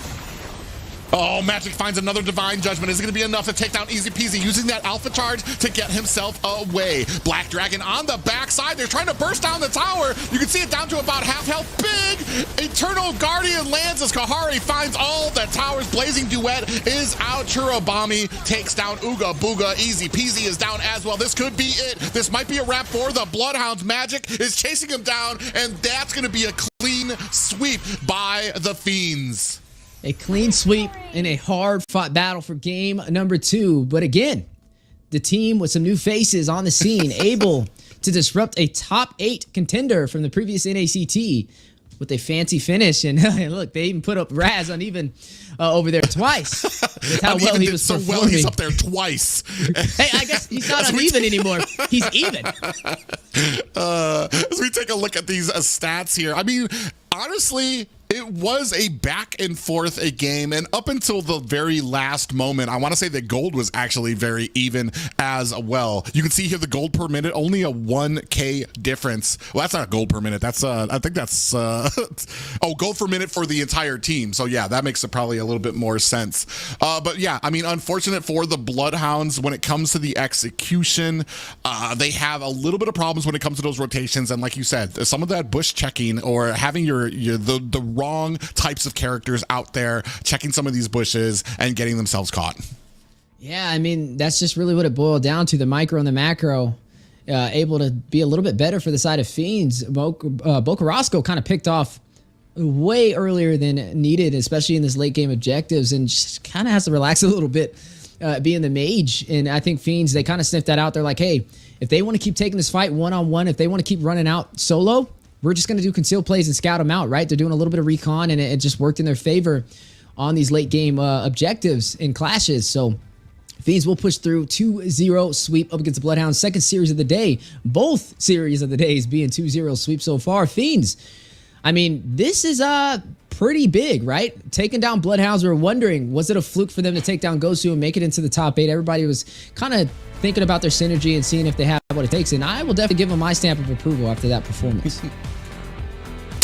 I definitely agree. I mean, we were discussing this with Trex before the games. He said he had a hunch that it's going to be Fiends' game. They're going to make it on the top, and I think I should have went with his hunch. I mean, he clearly did his homework. Fiends was incredible in the first game, and while BloodHounds had a good start in the second game, it seems like it wasn't able to connect, and we saw the high-lows again on Ooga Booga this season. I mean, we saw high-lows last season. It didn't really connect, and it seems like coming back to this season, I'm not so sure about the high-lows pick. What do you guys think? Honestly, the game, with the Hylos in mind, the game was a lot closer than I thought it would be with the Hylos pick out there. And I expected it to do a lot worse, especially when we saw a lot of those engagements. Hylos would come in, Black Dragon behind him, and unfortunately Hylos would hit the wall of CC from the enemy team, while unfortunately you would see the Black Dragon well deep into enemy lines, getting bursted down with no help from the team because they were all backed up with Hylos getting put down. Yeah, I mean, I'm right there with you. I think at the I think Hylos worked like better than we expected. I mean, in the early game, he was providing pressure onto the buffs, delaying them from being able to take the neutral objective turtles, and it did work. But then you got to see Ramses on the Yuzong, which was making the deficit happen. Right, he was trying to rush in. I feel like he wasn't really looking at where Kahari was. He was just not able to find the carry in time. And by the time he got to the carry and dropped down, he couldn't connect with the Petrify. And carry would just flicker back, and then everybody would just close in on him and take him out and kind of provide the lead that they snowballed on to be able to keep them in that game. But then I wouldn't even say that it was really a snowball, because it came down to a wire. It was a late game. It was like the longest game I believe we've had so far, and the closest one for that final match. But it just boiled down to the micro and macro. I feel like the reason why they lost in game 2 wouldn't even be Ramses, wouldn't even be the Hylos pick. I honestly think it was just the solo positioning with your backline heroes getting picked off to give them the numbers to win those clashes and close it out. And speaking of the pickoffs, Magic on that Kaja is really something. A lot of assists coming in, very accurate execution, and it seems like Fiends played consistently well both games. They performed very consistent. There wasn't much mistake, and they were able to come back in the late game. So if you were to pick someone, I mean, first game Fanny did incredible. So if you were to pick someone as the MVP, who would it be? Man, honestly, I They're really have hard to say, questions. yeah, well, it's just The second game, I want to say the whole team kind of came together, so there really wasn't a huge standout player. I want to say the Vexana had some good points, but I don't think I can quite topple the impact that Pro Destroyer had on the Fanny in the first game. Just basically, I want to say, almost overshadowed everything else for me. Yeah, if we're just going off game one, 100% Pro Destroy. I mean, the dude was crazy on the Fanny. I mean, that was like the best Fanny gameplay I've seen in a while, and it forced them to ban it out in the second series. So 100%. If they're banning that Fanny, even they think he's the MVP if they're banning it out in the second match. But game number two, I'm right there with Private. I think it was just a mixture across the board of them all just synergizing really well to close it out. And I think it was just the mistakes from BloodHounds on why they lost. It wasn't really a one-sided thing where one player dominated and made the MVP. I think it was just overall them executing as a team together to close it out. Yeah, we talk a lot about synergy in this tournament. It seems like for BloodHounds coming back with a different roster, we don't know that much about Fiends. They're a new team. They have an advantage in that perspective because we don't know what tricks they're going to put out of the pot yet. But for BloodHounds, it seems like the new roster needs a little bit more practice to get that synergy together. Yeah, it's gonna take. Agree. Yeah. Well, I mean, this is kind of the issues I kind of seen. I've been a long time fan of the BloodHounds, even before they even made it to the top 8 of NACT, and I've watched them grow. I do want to say though, this season, I've talked about it, teams are hungrier and they are trying a lot harder and maybe have slightly outpaced what the BloodHounds are kind of bringing forward at this point in the game. I do know that it does take them a little bit of time to kind of ramp up, and that's kind of why my predictions went the way it did here, especially at the early parts of this season for BloodHounds in favor of Fiends. They just need to kind of get to that point of synergy a little bit quicker and like cover up a few of those mistakes that we saw today. Yeah, you're talking about predictions, man. That's my first prediction wrong. Man, it's okay though. We'll get it back.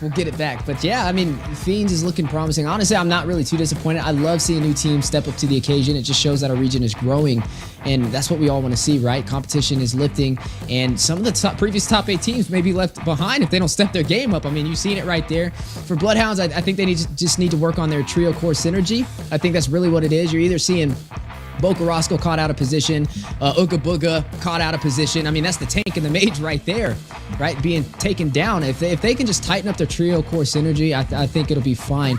I would also say Ramsey's maybe just finding a little bit better way to get to the objectives when he selects a hero like Yuzong or something of that nature. And if they can pick that up, which I think they will. I mean, we said this is a team that competes all the time, and they always take notes, relook at their gameplay. I have no doubt that as we progress through the season, they will improve. Yeah, and with Wheezy and my prediction on the line, great job to Fiends. They did incredible. And the MVP will go to Pro Destroy for his first game stats.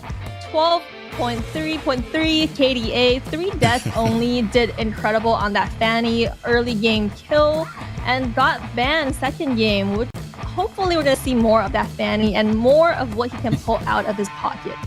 Yeah, that is the steely-eyed gaze of a monster right there. The first game on that Fanny, I don't think too many people were expecting just how much of an impact he was going to have. And then in the second game, I want to say a much more laid-back approach to his position. The Fredrin isn't really known for like these highlight plays where he goes in and gets all these sneaky kills. He's there, he serves his purpose, and Pro Destroyer served his purpose in that second game as well.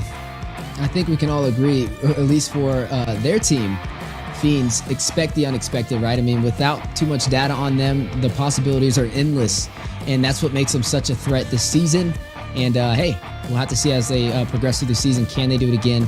I mean, that's their first top 8 team that they've actually shut down, and they didn't just shut them down. It was a very impressive 2 games. Game number 1 especially, and I know a lot of pro teams are out there watching them, and they're like, okay, we either have to find an answer for that Fanny or ban it out, and that just shows you the hero flexibility that they provide, and hey, they're just getting started.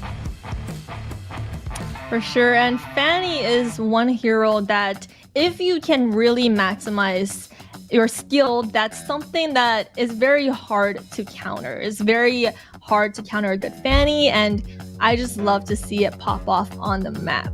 Now, 2 games, 2 series down the road, very good performance, a major upset coming from Fiends, but second half of today, we're going to have our main course with GG versus Nighthorde and then BTK versus Area 77.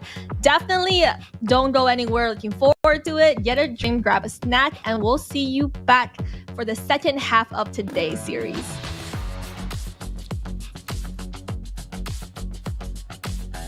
Is about to overstay his welcome. Is this deja vu?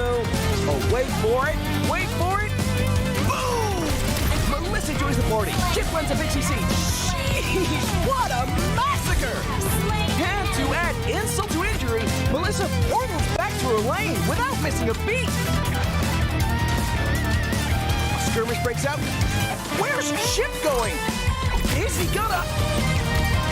He flickers to the high ground. Portals up. Surprise! Brody gets deleted! Can Red Team make it back in time? No shot! What an insane portal strat!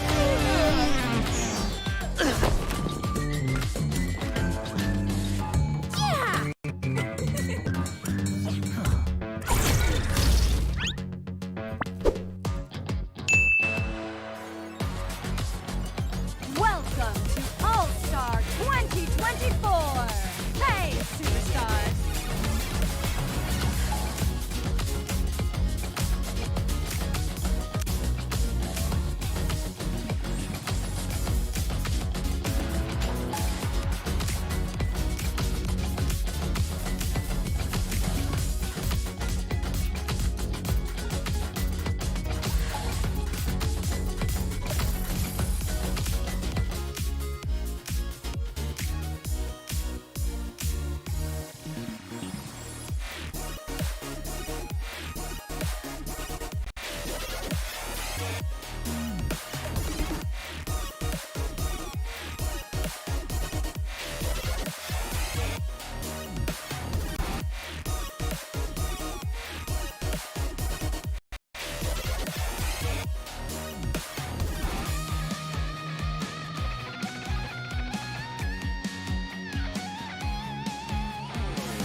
Get ready for a new season of NACT.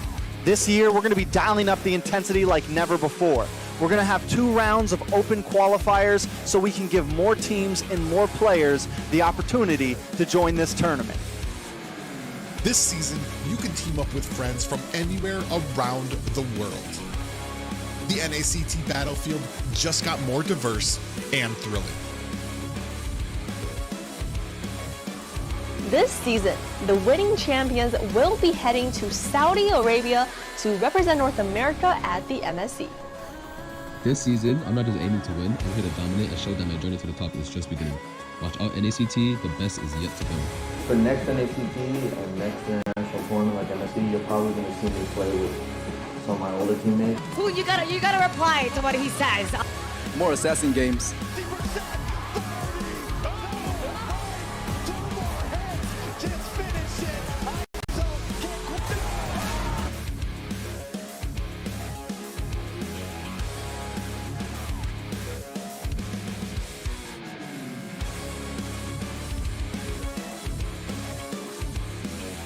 The Ohio brothers stand. Brothers! Yeah! Stay tuned, everyone. You won't want to miss what happens next. NACT 2024 spring season. Registration starts February 4th. Showcase your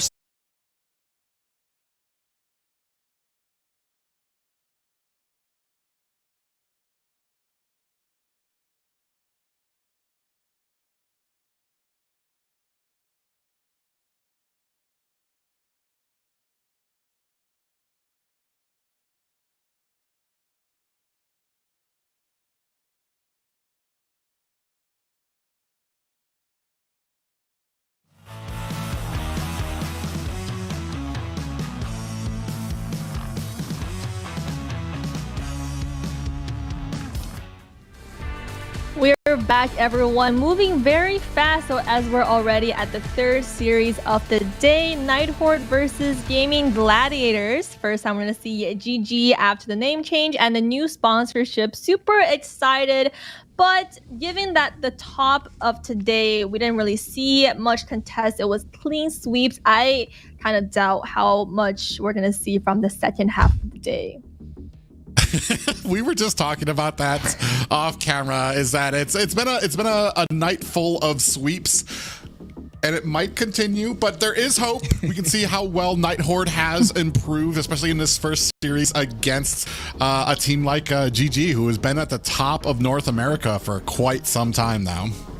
Yeah, I mean, if we're looking at the next two teams, Gaimin Gladiators has been proven to be one of those teams that are the hardest to take down in NACT. Usually they have, actually not usually, always they have the best record in the regular season. And maybe this time it'll change as teams are improving. If any team has a chance and a shot to take them down outside of BTK, though, it may actually be the Night Horde. They have one of the best records from the qualifiers.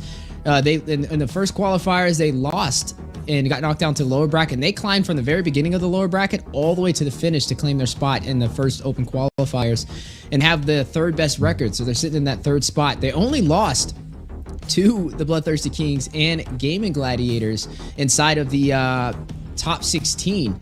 So this may be a chance for them to turn it around. I know they've been scrimming teams like BTK, Gaimin Gladiators on a regular, and it's going to be intense. It could be, we've seen all 2-0 sweeps, but again, I'm just hoping to see it go to a game 3. I would hope so too. It is a redemption match for the Night Horde, but first let's take a look at Gaimin Gladiators full roster coming in day 1. Now we have Hoon on the mid lane, best player, Jungle, Shark, Zia, and new addition, Fried Chicken. I'm looking forward to see how Chicken performs back in the competitive scene in his preferred as a side laner. He's doing so well in the previous seasons, and I'm very excited to see how he does in this new synergy. Yes, well, I don't even know if I want to say arguably, but definitely one of the top XP laners here in North America, and that's been going on for a few years, and one of the members of the original BTK that dominated M3. A big and a good pickup by Gaimin Gladiators here. I'm really excited, as like you, to see how well he kind of performs with this team, to see how their synergy is coming in. We saw a little taste of it in the qualifiers, but here we're going to have it in a best of 3. Yeah, Chicken was one of the only XP laners to keep things interesting, at least for me, in the qualifiers up until this point. He was literally running almost every single hero in the XP lane, just showcasing his talent in his hero pool. And he's ready to take it into the competitive scene again for North America. And he has a strong team to fight alongside. And there are going to be some heavy hitters. You know, Night Horde, this is going to be their hardest challenge yet. Not too many teams are even close to Gaimin Gladiators, at least so far, when it comes to the early game objectives and being able to give them a chance to be uncomfortable. But hey, we'll see how this goes. If anybody can do it, Night Horde sitting in that third position right behind BTK, they definitely have a chance. Definitely have a chance they will. Let's see their roster coming in today. Now, first up, we have a beautiful Sayuri in the mid lane, I suppose. Oh My Foe, Sleepy, Momoy, and R. Wow, I feel like some familiar faces coming in for the Night Horde for sure, but Gaimin Gladiators, we already know they're super strong. They've been consistently good for every season so far, but the Night Horde, a lot of potential as well. Yeah, while this might be a brand new roster for the Night Horde, a lot of these players have, I want to say, a lot of history in North America, are bringing up, especially when it comes to the marksman lane, and just a lot of big names when it comes to North America coming together on one team and had a very successful opening in the qualifiers to reach this point. You know, looking at their roster, I've just got one question to really ask. Is Sleepy going to be able to keep up with Fried Chicken in the XP lane? I mean, he's known to kind of be very mobile, very hard to keep in place, and he opens up the objectives in the early game by rotating and clearing the lane and being that harassment to the minions, being able to proxy the lane to create that opportunity, and not too many players have found a way to disrupt that from happening. I think if Night Horde wants a chance to kind of take advantage of the early game, that's where they're going to have to start, right? Focus on Chicken in the XP lane and either find something that's just as mobile as him or something that can kind of keep him in his tracks from not out-rotating you. That's going to be a hard road to climb up.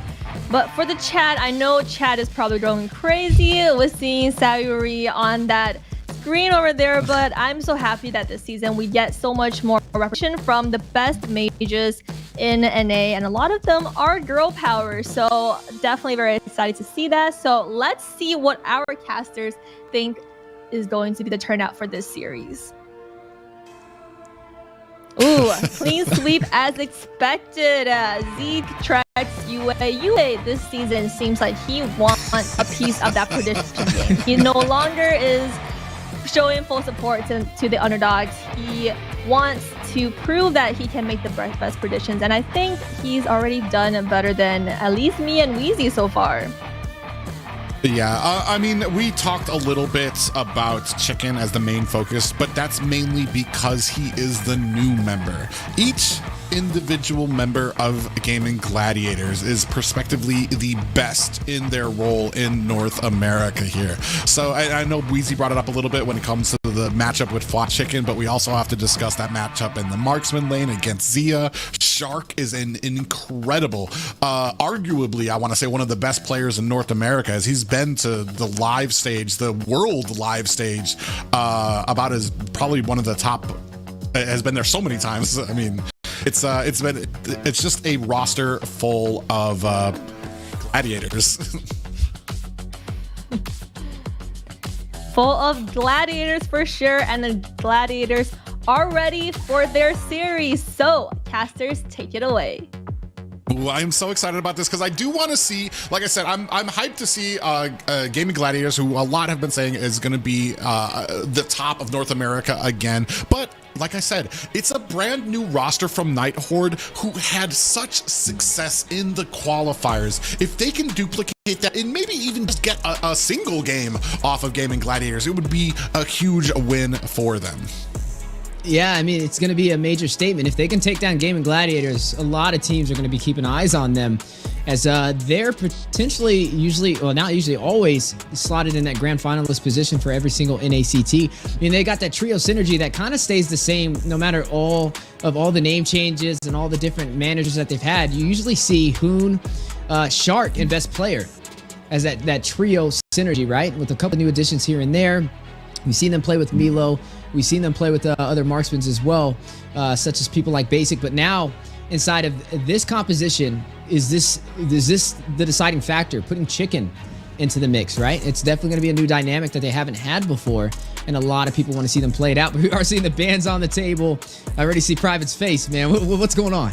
Did we just leave open Matilda for Shark? Because I mean, that has been one of the biggest we're gonna see if we're gonna take that off the table. But I mean, Shark plays a disgusting Matilda when it comes to especially with his mechanical ability on there. Claude has not had, I want to say, the greatest opening here for us. So I'm very surprised to see him as a first pick. But I mean, if anybody can shine and be the highlight reel, it's going to be Zia. Speaking of highlight reels, we're going to see our first Guinevere game today for Night Horde. They are going to slot that up alongside the Faramis, which means they have sustainability and they have engaged and disengaged. That's one of the things I like about the Guinevere, right? She can rush in, possibly steal a retribution, and get back out to safety with little to no penalty.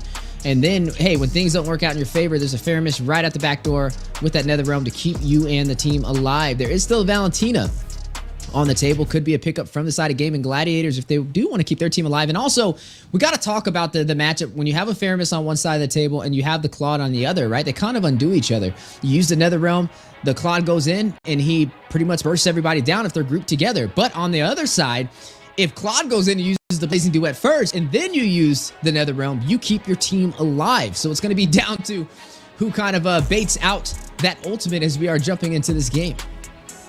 Yeah, and a big pickups by them. You were talking a little bit about the strength of the Ruby. I know when it comes to a lot of the stats, Ruby can be one of the highest picked, but one of the lowest win rates for a lot of teams because it takes a special kind of mechanical ability, a special kind of understanding to really be that highlight and mechanically gifted hero player for a hero like Ruby. So if anybody can do that, it's going to be Chicken here as well. We did match that up with a carry on the other side, especially R, a great marksman there, so going to be able to kind of get that speedy light wheel, but it's going to go a little bit more, I want to say, into the mid, into the late game, so we might be looking for something a little bit early on the side of Night Hordes.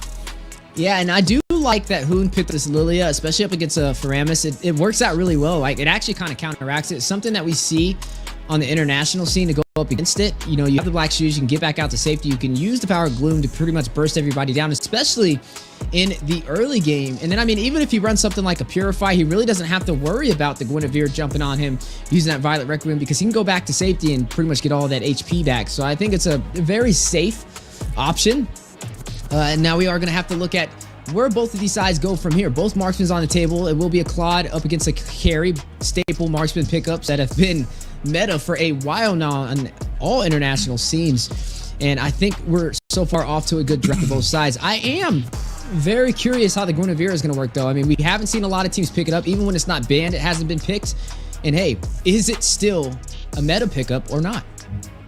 For me, the interesting thing here is that we picked up a Faramis after the Claude pickup. As some people might not know, Claude actually is not exactly a counter for Faramis, but his ability, especially with the Blazing Duet, to put damage onto like an entire area will mean that Netherrealm might have the opposite effect. As soon as the Netherrealm goes out, you have a Blazing Duet. It's going to burst them down, and it's going to keep them in the same position as they revive back up and might be sitting ducks for that team. So it's going to be very interesting to see how this is played out.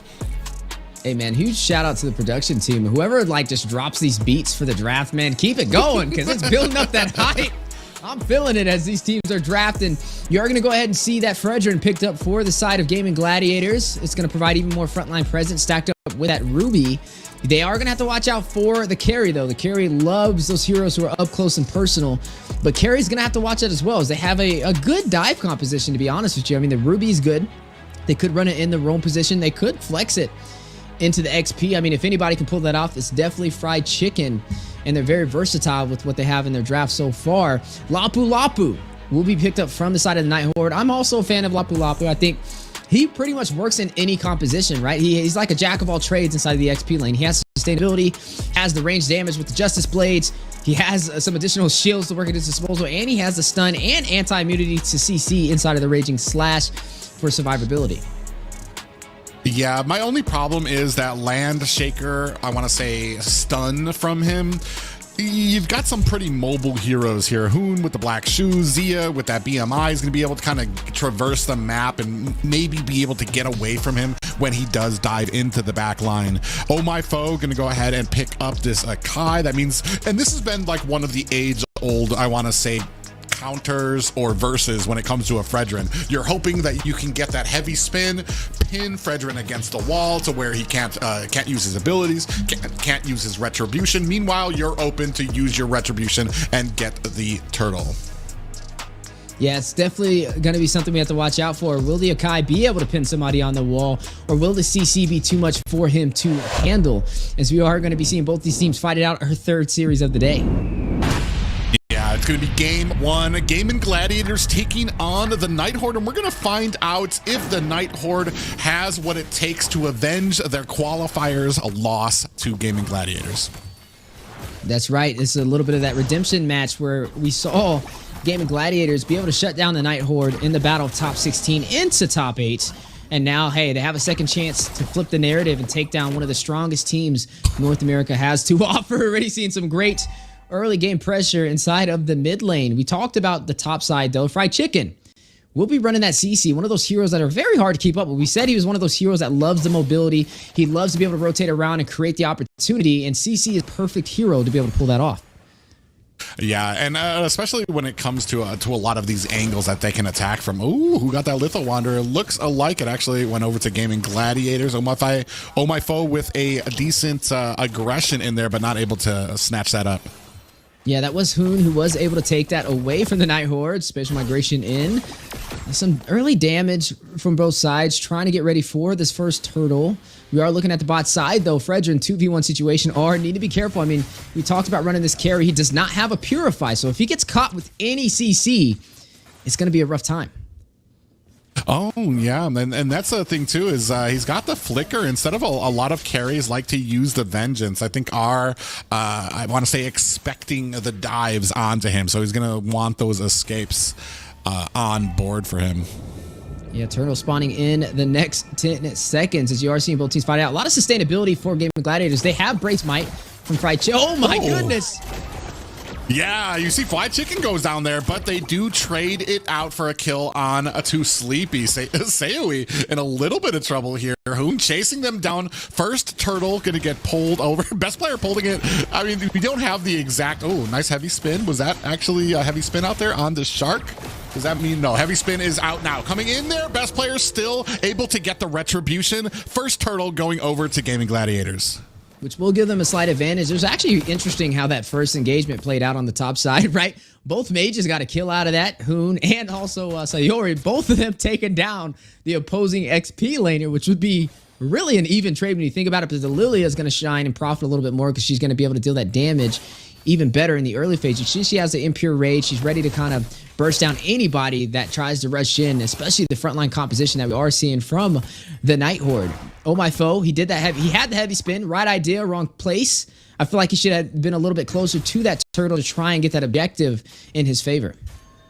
Yeah, but that also comes down to the teammates' positioning too. Are they in a good position to support him, or is he just going to be blindly heavy spinning into a whole bunch of damage like we see here? Oh, my foe getting latched onto right now is going to be able to get away. Big pop-up lands onto best player. Oh, Momoy uses that flicker to get away from best player. Whoa. And the Appraiser's Wrath drops Sayori very low, but no deaths just yet. Yeah, no deaths just yet, but on the top side, Chicken not being able to be as mobile as he was looking forward to with CC. You are looking at Sleepy kind of keeping him at bay. Some impressive performance so far, but the lane has been proxied on the bottom side, and Gaimin Gladiators working on stripping down some of this gold. Yeah, a great job by Shark and Hoons. They're putting a great amount of pressure so that best player and Zia can go ahead and get all the gold plating off of this bottom tower. Yeah, and this is going to put Zia at a major advantage up against R. Wait a second, though. There goes the stun. Now, I'm Offended actually came out right there from Shark, which means he won't have the initial setup he's looking for. We'll have to wait a little bit. But Demon Hunter Sword, we talked about getting that gold plating, has been picked up from Zia. And now dealing some damage on the R. Yeah, R actually took the full force of that amazing duet. Got chunked down to about a third health there and is going to have to go back to base, especially right when this turtle comes up. You see best player going ahead, dragging it over to his side. Fried Chicken doing a great job of zoning out Sleepy up at the top. At the bottom, Momoy, it does seem like they're kind of distracted, have different ideas in mind for what they should be doing. 10% Sleepy comes in, but it's not going to stop best player, and that might actually cost Sleepy a little bit of a job there, as Hoon with the black shoes successfully baits him and Sleepy gets taken down. Yeah, and I mean, right now, the synergy from Night Horde is just not there when it comes to engaging on these neutral objectives. Gaimin Gladiators able to box them out proficiently and take it with little to no contest, and now an invasion on the purple buff. Yeah, best player doing a good job. It does look like he wasn't able to get that purple buff, but I mean, this is just the show of force now. They're in the jungle. They're letting them know that you guys can't stop us, and even doing a great job of zoning them out to get this tower. And at the top, synergizing that tower take there. Oh, my foe with the heavy spin might be in a little bit of a bad way here. Ooh. Here comes a nice little nether realm. Is that going to be, or not a nether realm, is that going to be enough for them? Yeah, Zia, Momoy on the backside here. The rest of Gaimin Gladiators going to disengage from there. It was another roam, but still not enough to save Oh My Foe. At the middle, Sleepy in trouble, gets taken out by best player there, coming at all angles onto the Night Horde. They're all over the place right now on the Night Horde with a fast gameplay and momentum that they're not able to keep up with. You're now looking at a 4,000 gold lead only 5 minutes in. Demon Hunter Sword was picked up by the Claude already to soak into Oh My Foe, Sleepy, and Momoy. Off to a great start, and the Night Horde yet to claim any objectives in their favor. Lost all 3 of their tier 1 turrets and also 2 turtles. This is a major early game pressure from Gaimin Gladiators, who's just been proven to show they're able to take it to the next level that a lot of teams can't keep up with. Yeah, and it's just the intensity of this offense is just so crazy to look at, because you see here, they don't just take a tower, they take the entire row. Big heavy spin lands onto best player, pop-up lands on the Shark, but look at the damage coming out. Best player finds a kill onto Momoy. Sayori trying with another roam, but it's not going to be enough. Down comes the Appraiser's Wrath. Sleepy with the flicker. Is he going to be able to get away? Gets taken down by best player, and Zia finds a kill onto Sayori. It's just Oh My Foe at the mid tower. I think it's just hilarious. Best player, he gets set up on the wall with the heavy spin. You're looking at R just chunking him down with the speedy light wheels and not really doing any damage to him. He just like took all of those hits, baited out all of that utility, and then Gaimin Gladiators came in with the counterplay and also claimed that turtle, now leading by 7,000 gold. Just within the past 2 minutes, they've increased it by another 3,000. You're looking at best player up 3 kills, highest kills of the game so far, and it's like they're looking to take more.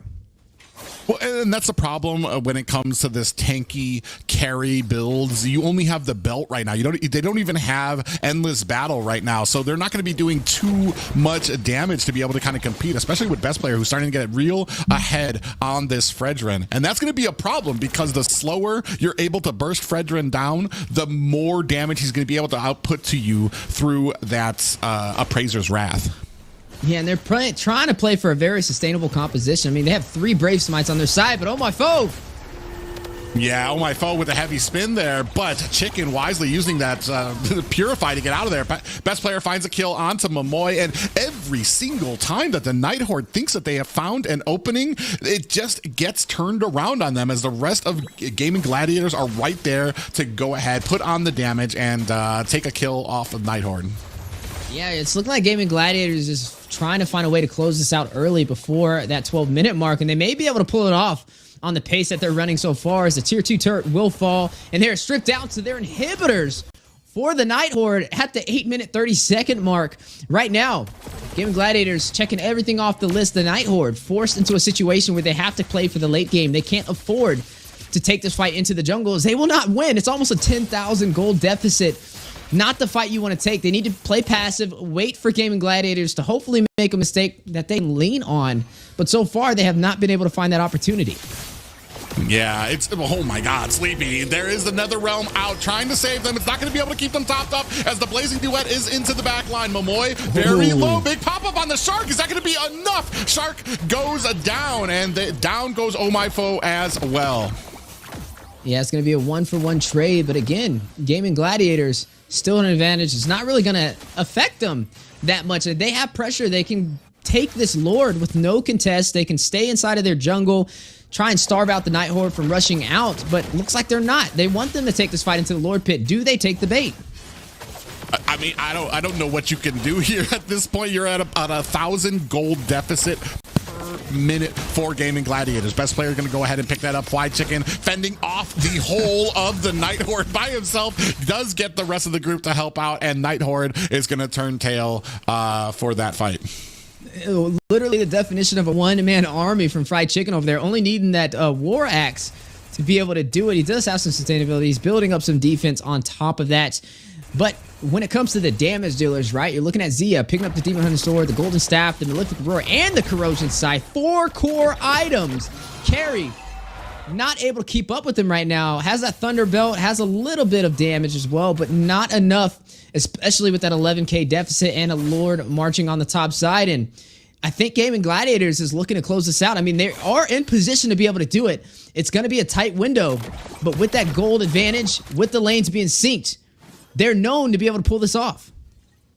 Yeah, all lanes. You can see this, a thing of beauty. All lanes starting to crash at the same time. Lord's going to be up at the top. Big I'm offended lands on the Oh My Foe. Heavy spin out. Is he going to be able to get away? It does look like he is going to be able to get away. At the top, though, Lord putting the pressure on to that top high ground as R clears out the minions from the bottom. They are going to probably be able to take care of this Lord, but every single time before I've talked about, oh, this might be the end of it.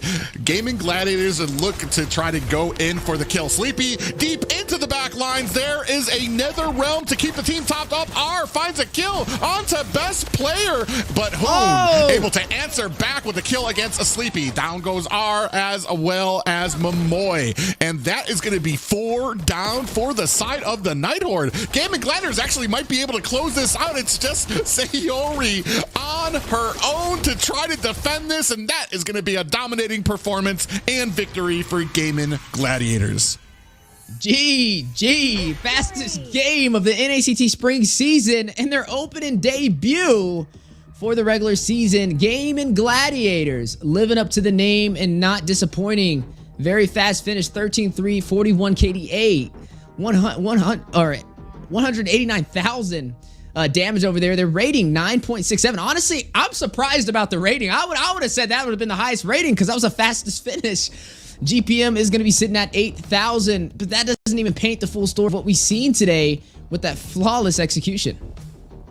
Yeah, very unfortunate for the Night Horde because this is just like, there's just so many answers, and whether it's draft, whether it's comps, and then the execution of Gaimin Gladiators here, able to kind of force their way through that early game, especially before Carry was able to even actually dish out a lot of damage. They had answers. I want to say the execution was on par for the Night Horde. They found opportunities. The only problem is they were so far behind so early that even the opportunities that they got were turned around by Gaimin Gladiators, and a very dominating victory for them.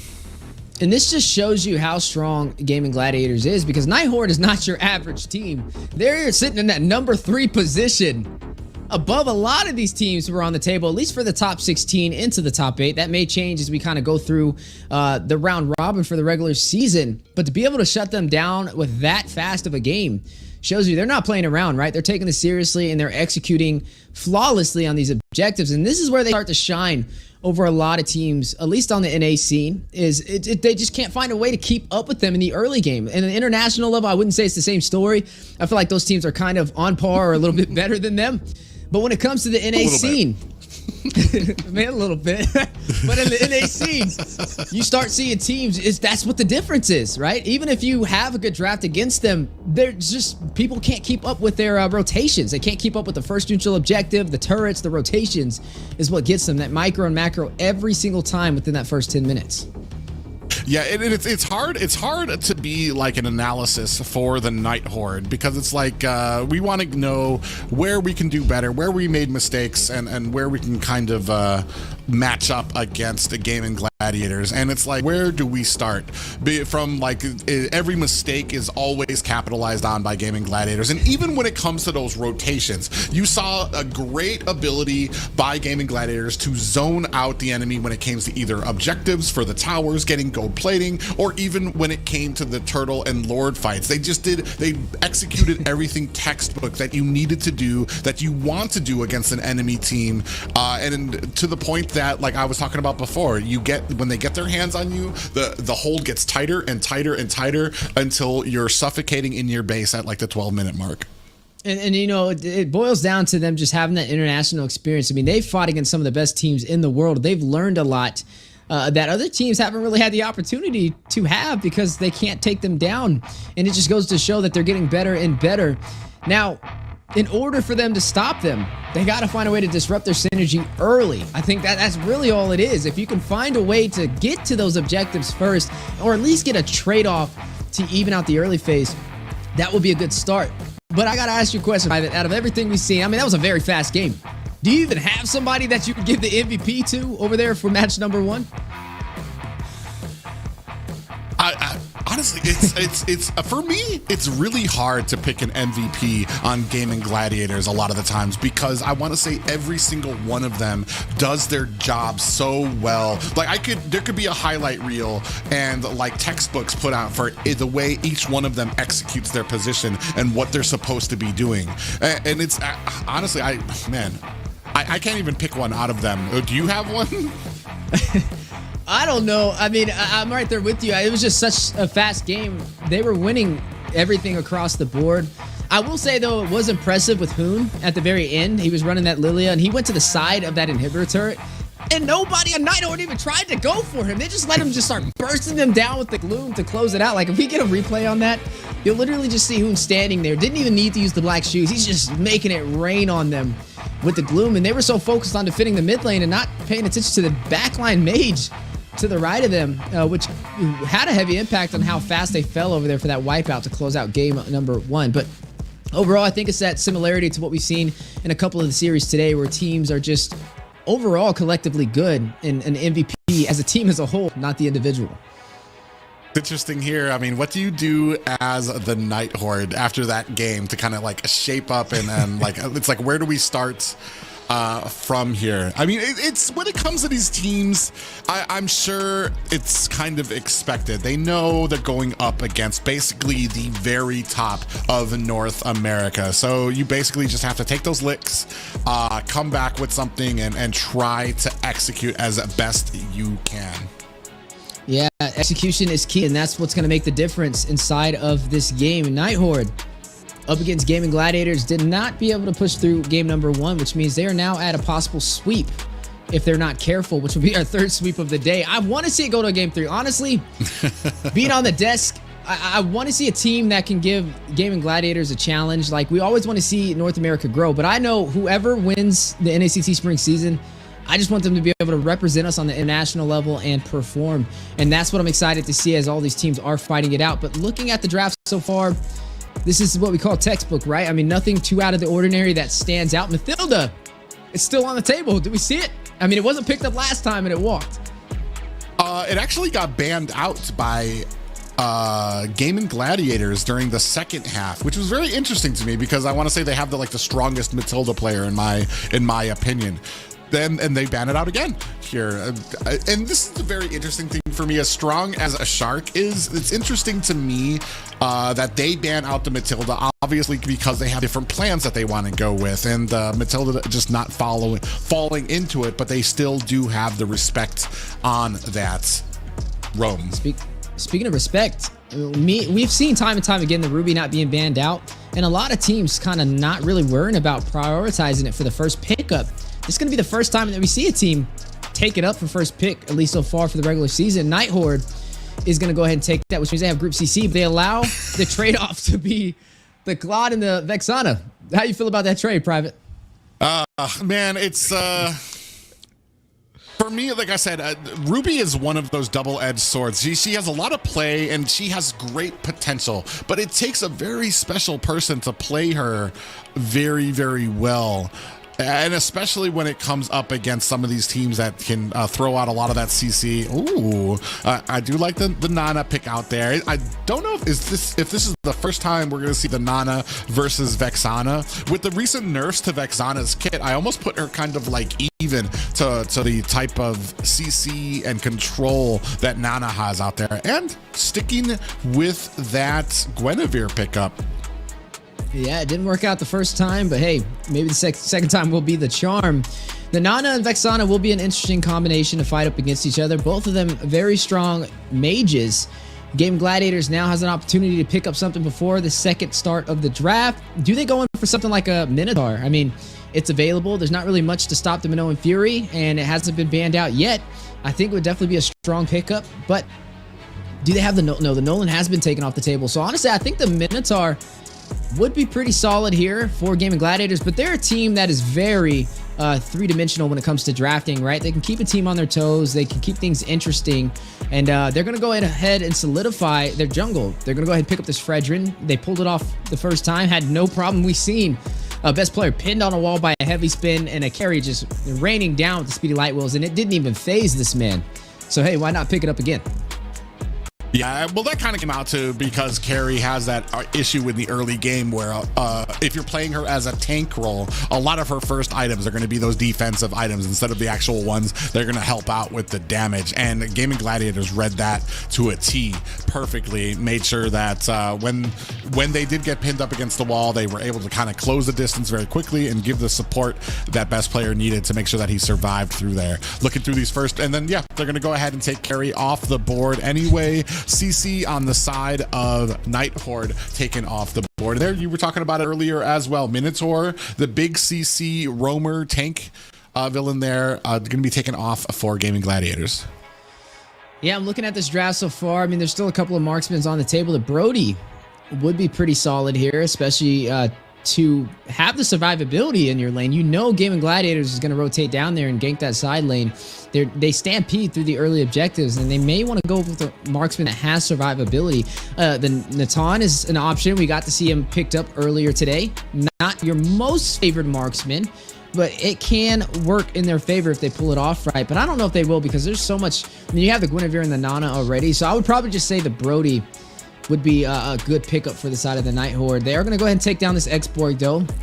Don't want to allow that true damage to step onto the table. They're trying to limit Fried Chicken, who, like you said, arguably is one of the top XP laners in North America and has one of the highest hero pools. He didn't really, I would say, when it came to him up against Sleepy in the beginning, the CC versus the Lapu Lapu, I wouldn't really even say he was out rotating. I think Sleepy did a really good job at keeping him at bay, but once Gaimin Gladiators started climbing through those objectives, that's when you started seeing Fried Chicken have the advantage to be able to burst him down, to be able to out-rotate him, because the deficit was just too much to handle. So I think we both can agree it's really going to boil down to who can control the early game if Night Horde even wants to have a chance to win this game.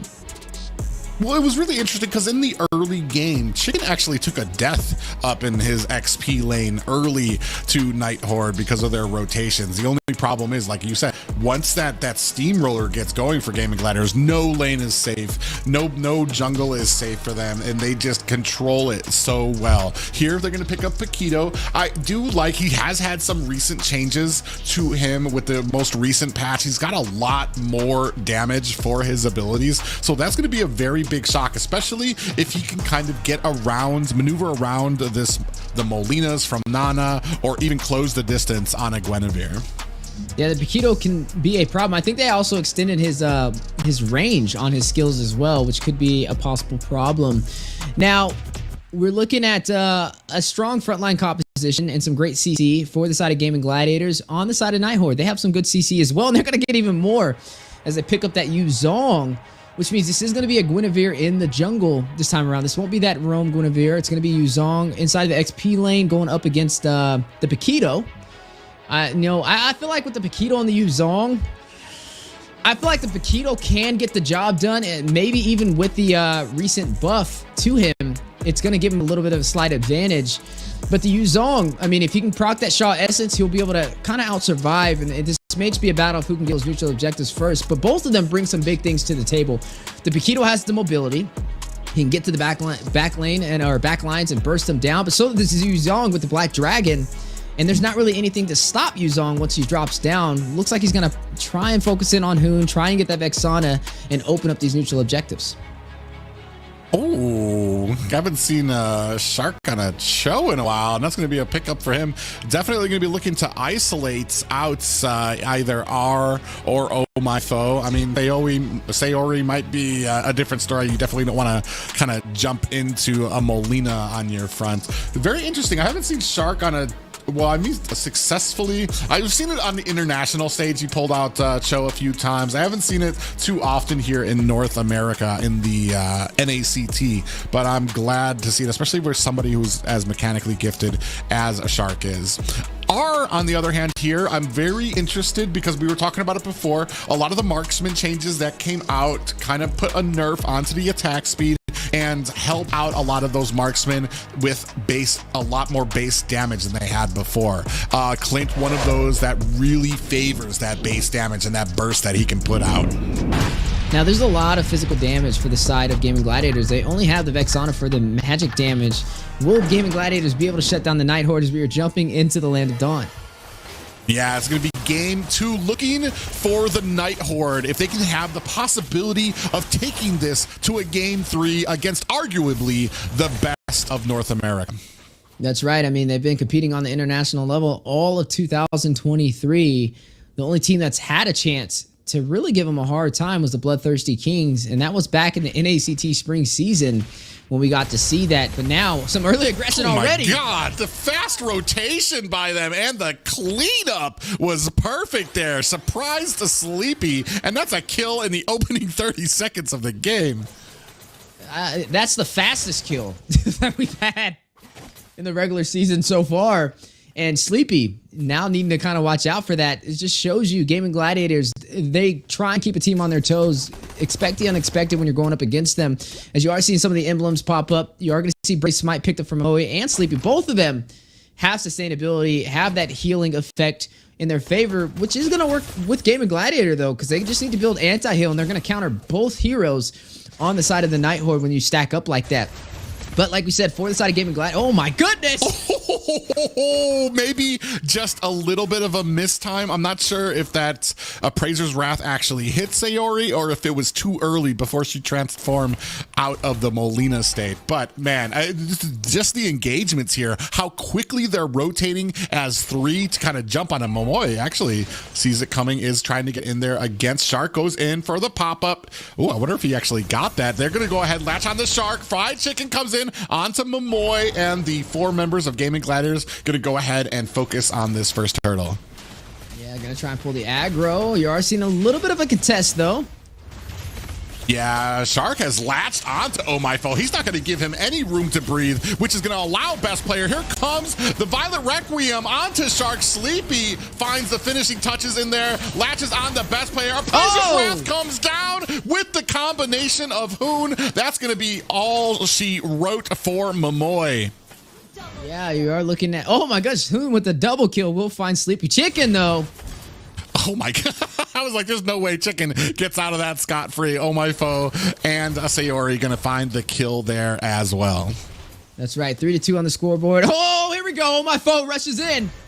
Yeah, and Shark going to find the finishing touch. Man, Shark on this Cho right now is a menace. Ooh, big Molina Blitz. Shark going to try to get a Hoon, providing the support with that Frighten onto Momoe. Yeah, he has to jump Po, be able to negate a little bit of CC, and then using the separation from the G Kundo, that 3-part movement with that knockup. To be able to disengage, not the easiest thing to pull off, but showing his mastery over here on this Cho. 4-2 so far for Gaimin Gladiators, able to take the first turtle, which means they have the early game advantage, and this is what they need. You just give them an inch and they'll take a mile. You have to be careful from the Night Horde. Right now, Hoon picking up 2 kills, highest kills on the board so far overall. And that is going to be very crucial, especially since he's the only magic damage for Gaimin Gladiators. And with that Vexana, it's going to hit even harder, stacked up with the Lethal Ignition. Ooh, he does go ahead and catch them with a pop-up, but Hoon answers back with an Eternal Guardian out there. Best player gets pulled back. You do see the Appraiser's Wrath goes just wide. Look at the damage coming out from Hoon. Drops them all to about 1/3 of their health. Are powerless to help out his teammate. As you can see, Oh My Foe losing jungle minion after jungle minion. Yeah, already up by 1,200 gold for the side of Gaimin Gladiators, and climbing. Shark taking a little bit of hits, down to about half HP, not even phased. Oh, very comfortable on this Cho, very mobile, and can get to anywhere at a moment's notice. You are seeing the turtle aggro be pulled by best player and Zia. Momoe may join the party alongside Sayori, but I don't think they'll be able to get there in time. The turtle will go to the Gaimin Gladiators to give them even more of an advantage in terms of gold and XP, as best player will go ahead and claim that. R tried to help out, got a little too close for comfort as Zia's trying to make him pay for it. You can see the rest of the Night Horde coming in here. Zia backs off with the Blazing Duet. Is it going to be enough? He does get away, and best player just in the front lines. Yeah, he's in the jungle. That's his jungle now. Fried Chicken will pick up that Hunter Strike. Oh, best player! Yeah, big arm offended, pulls best player into the tower, followed by the Molina Blitz, and finishing touches down by R. Sleepy coming in with the Black Dragon is going to find a Petrify onto Hoon, who gets taken down as well. The momentum at their back, Sleepy and the rest of the Night Horde trying to push at the bottom lane. But Chicken in the mid! Yeah, still able to find that tower, and actually be able to make the Night Horde pay for the small kills that they were able to get. It's funny because he just picked up that Hunter Strike too, so he has a little bit of that physical pin, but mostly the mobility that provides to where he can really pretty much kind of get out of there with ease, like you just seen right there. And that's not anything that he just took. He took the mid turret. That's the most important turret in the early game, which means now they have an advantage to be able to invade even more into the jungle of Night Horde. They need to find a trade-off, a response back. As Gaimin Gladiators, even though they're even in kills, they still have the major advantage for the early phase. Yeah, and right now, Gaimin Gladiators have been able to get objectives uncontested. They're doing a great job of zoning them out. I want to say Nightmare Horde not completely out of this. 2K gold lead right now for Gaimin Gladiators. Ooh, is he going to be able to get that? Does not look... Oh, my foe would give the world for a purple buff right now. He's been getting starved out of his jungle a lot right now. Yeah, you're looking at best player up by 1 level against him as well, as both teams having some spicy engagements, but Gaimin Gladiators definitely outscaling the Night Horde in the early phase. Now up by 2,000 gold. Best player may be caught out of position. No, they don't even go in for him, even though they have the numbers. They're not going to execute. They're going to allow him to walk back out to safety, and now he'll pull the aggro for this turtle. Yeah, you can see that little bit of a conceal play comes out, latching onto Hoon, but nobody else in a great position. You did see that Molina blitz from the backside. Shark over there as Sleepy pours through the front, looking to put some damage on. The rest of Gaimin Gladiators are trying to surround him. That's going to be all she wrote for Sleepy, but did get a kill in his name for the Night Horde. Now we're continuing on with this. Oh, my foe deep and onto Zia is going to be able to get their best player, half health. Fried Chicken finds the finishing touches onto Oh My Foe, as the rest of Gaimin Gladiators doing a great job of zoning out the Night Horde. 5-6 and another turtle over to Gaimin Gladiators. Yeah, Gaimin Gladiators able to win that trade, but I got to give credit over there to Sleepy. I mean, he had the right idea. He used the Black Dragon. He found the back line, shut down Hoon, but I feel like he overcommitted, right? I mean, they were not in a position to really take that fight. And even though he took down Hoon, it didn't really phase Gaimin Gladiators. So I feel like he should have been a little bit more patient, but Flicker playing. Sleepy caught sleeping in his tower with a beautiful conceal into a flicker and Way of the Dragon by Shark. Sayori, oh my gosh, taking a lot of damage from that Eternal Guardian, is not going to be able to stop the push at bottom.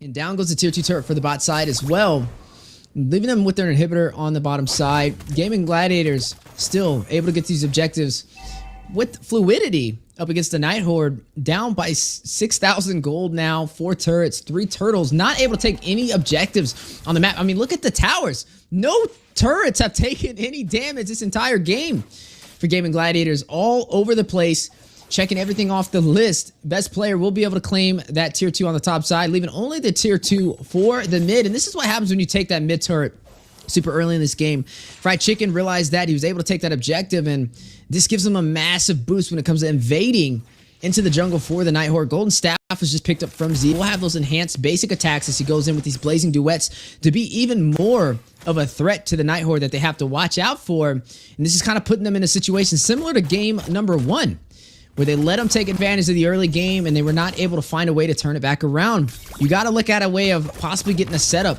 getting an opportunity from a possible mistake from Gaimin Gladiators when they are overly aggressive, because they do like to take that fight sometimes when it's not necessary.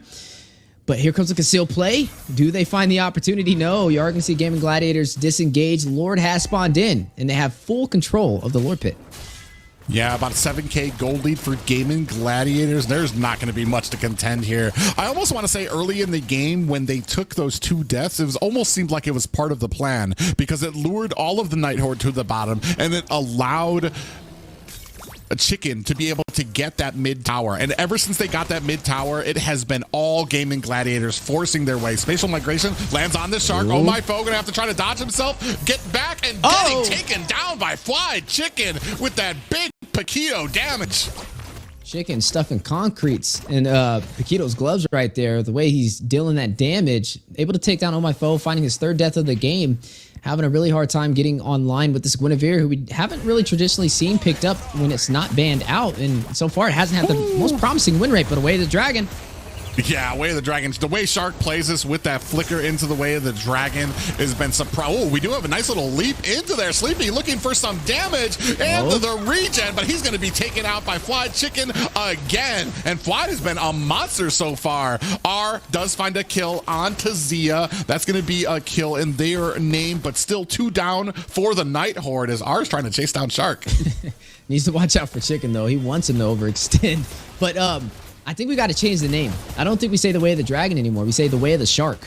With the way he's performing with these flicker plates, it's very impressive on getting these initial single target CC setups. As you are seeing, 8,700 gold over there from Zia, Demon Hunter Sword, Golden Staff, and the Corrosion Scythe. On the opposite side of the table in this battle, Blade of Heptases and the Thunderbelt over there from this Clint. Both of them having 3 core items, but about a 1,700 gold lead over there from Zia. 6 turrets in favor for Gaimin Gladiators so far. Full control of this game, but a concealed play Night Horde trying to turn this around. Oh, yeah, Dragon is out. I'm not sure who got that purple buff, but the fight is not over. Big pop-ups land. Spatial migration. Momoy finds a kill onto Zia, and Best Player is down as well. Sleepy running for his life. Trying to make them eat his dust if he can get out of this. And he does get back to the side of the Night Horde. The first, I want to say, engagement that did result in something negative for the Gaimin Gladiators. I feel like I could feel the sweat from here from Sleepy, the way he was running away from Fried Chicken right there, man. He was close to closing that distance and securing that kill.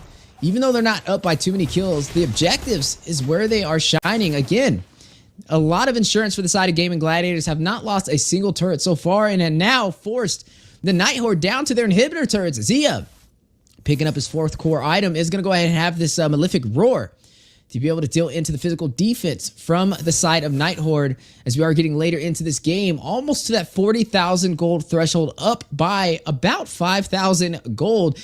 Not a single objective for the Night Horde this entire game. A similar story to game number 1, when you were able to see Gaimin Gladiators kind of close it out super early. But this game's going a little bit longer. They may not be able to close it out just as fast, but it may be another early finish, as you are going to see the Luminous Lord spawn in and the aggro already being pulled. But Night Horde trying to zone in onto Shark, not able to keep up with the mobility on this Cho, and that's what he provides, right? He's very mobile, hard to catch, and easy. No, I wouldn't say easy, but he easily gets that flick with the Way of the Dragon, or now the Way of the Shark, to be able to make the difference Gaimin Gladiators is looking for. Yeah, and Fried Chicken, they've been, I want to say Gaimin Gladiators doing a great job of knowing what they need to do when it comes to the execution here, getting a lot of these kills put on to Fly Chicken, who's sitting at 6-1-3 right now. I think the last time we looked at the items, he was about almost 3K above his other XP laner there for Sleepy. So he's just doing such a great job. Yeah, you can see here 7 to 9, almost 10K for Fly Chicken. We were talking about how well he might be synergizing with Gaimin Gladiators, but I think we have our answer here. Yeah, Fried Chicken having a really solid game on this Paquito with that recent buff, performing really well. But we talked about it earlier, like when his team gets all of these objectives, he's going to scale. And it works in his favor so much, especially in the early game, to have that major advantage. And now the base has been opened up. Gaimin Gladiators looking for some more real estate on the map. Do they go in for the additional inhibitors? Looks like they are going to go ahead and clear some of these minions. Will they punish the Night Horde, or will they push back? Oh, you can see Shark with the conceal gets caught out by Momoy. Now they're going to go ahead and put the finishing touches on the minions at mid and just the top tower to defend now. A decent defense by the Night Horde. I do want to say Gaimin Gladiators not overstepping their welcome here. They just kind of narrowly get the Lord, get a bottom tower, and not really pressing to something fancy. Yeah, able to clear those minions in the mid lane kind of helped them with that defensive stance. But Shark, again, showcasing his mastery on this show, not worried about rushing into the four-man team. A double my G cut God. down.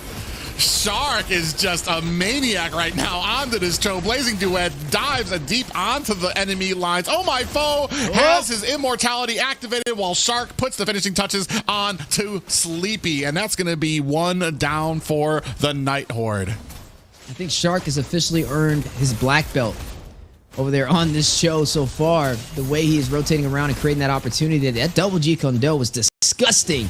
And now going in for another setup. Yeah, just, I mean, right now, he's basically unstoppable. They're so far ahead, about 8K ahead right now, and not able to find an answer for Shark, who's able to go in, close the distance with those flicker Way of the Dragons as well. It's just, it's him and Chicken right now are basically running over the Night Horde. Yeah, they're having the time of their life right now.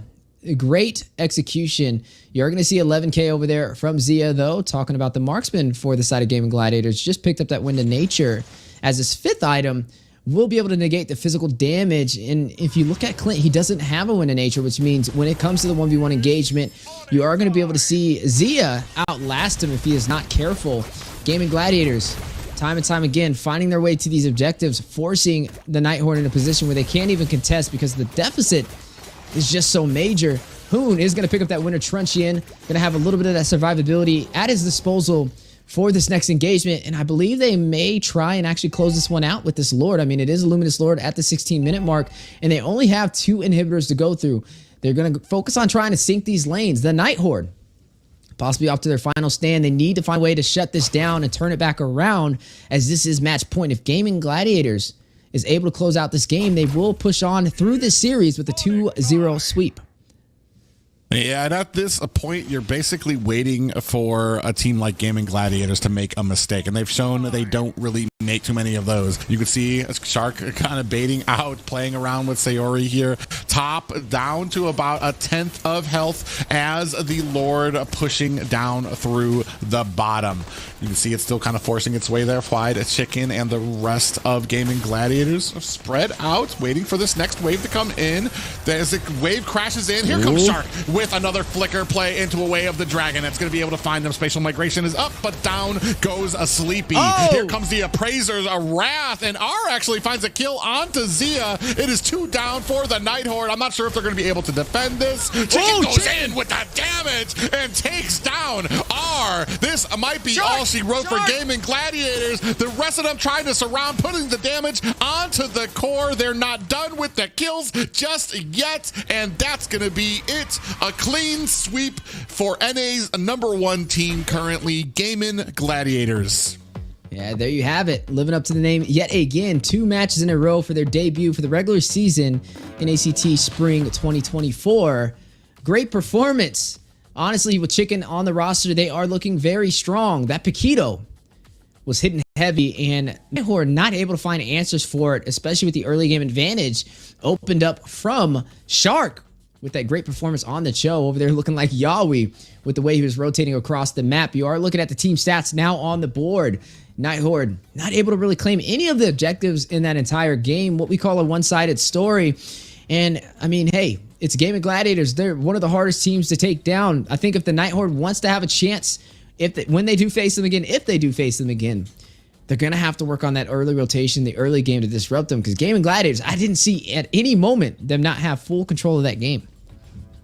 Yeah, and even when it felt like the Night Horde would get the upper hand, when there was a point at the bottom lane where Night Horde got 2 kills on Gaimin Gladiators in the early game, it felt like it was just a ruse to give Chicken enough time to take the mid to open up the jungle of the Night Horde. Very dominating performance here for Gaimin Gladiators. And so far, that means we've had all sweeps in the regular season within day 1. You know, I want to see something go to a game number 3. Hopefully the last series of the day takes us to a game number 3, but I feel like those were the fastest matches we have had so far.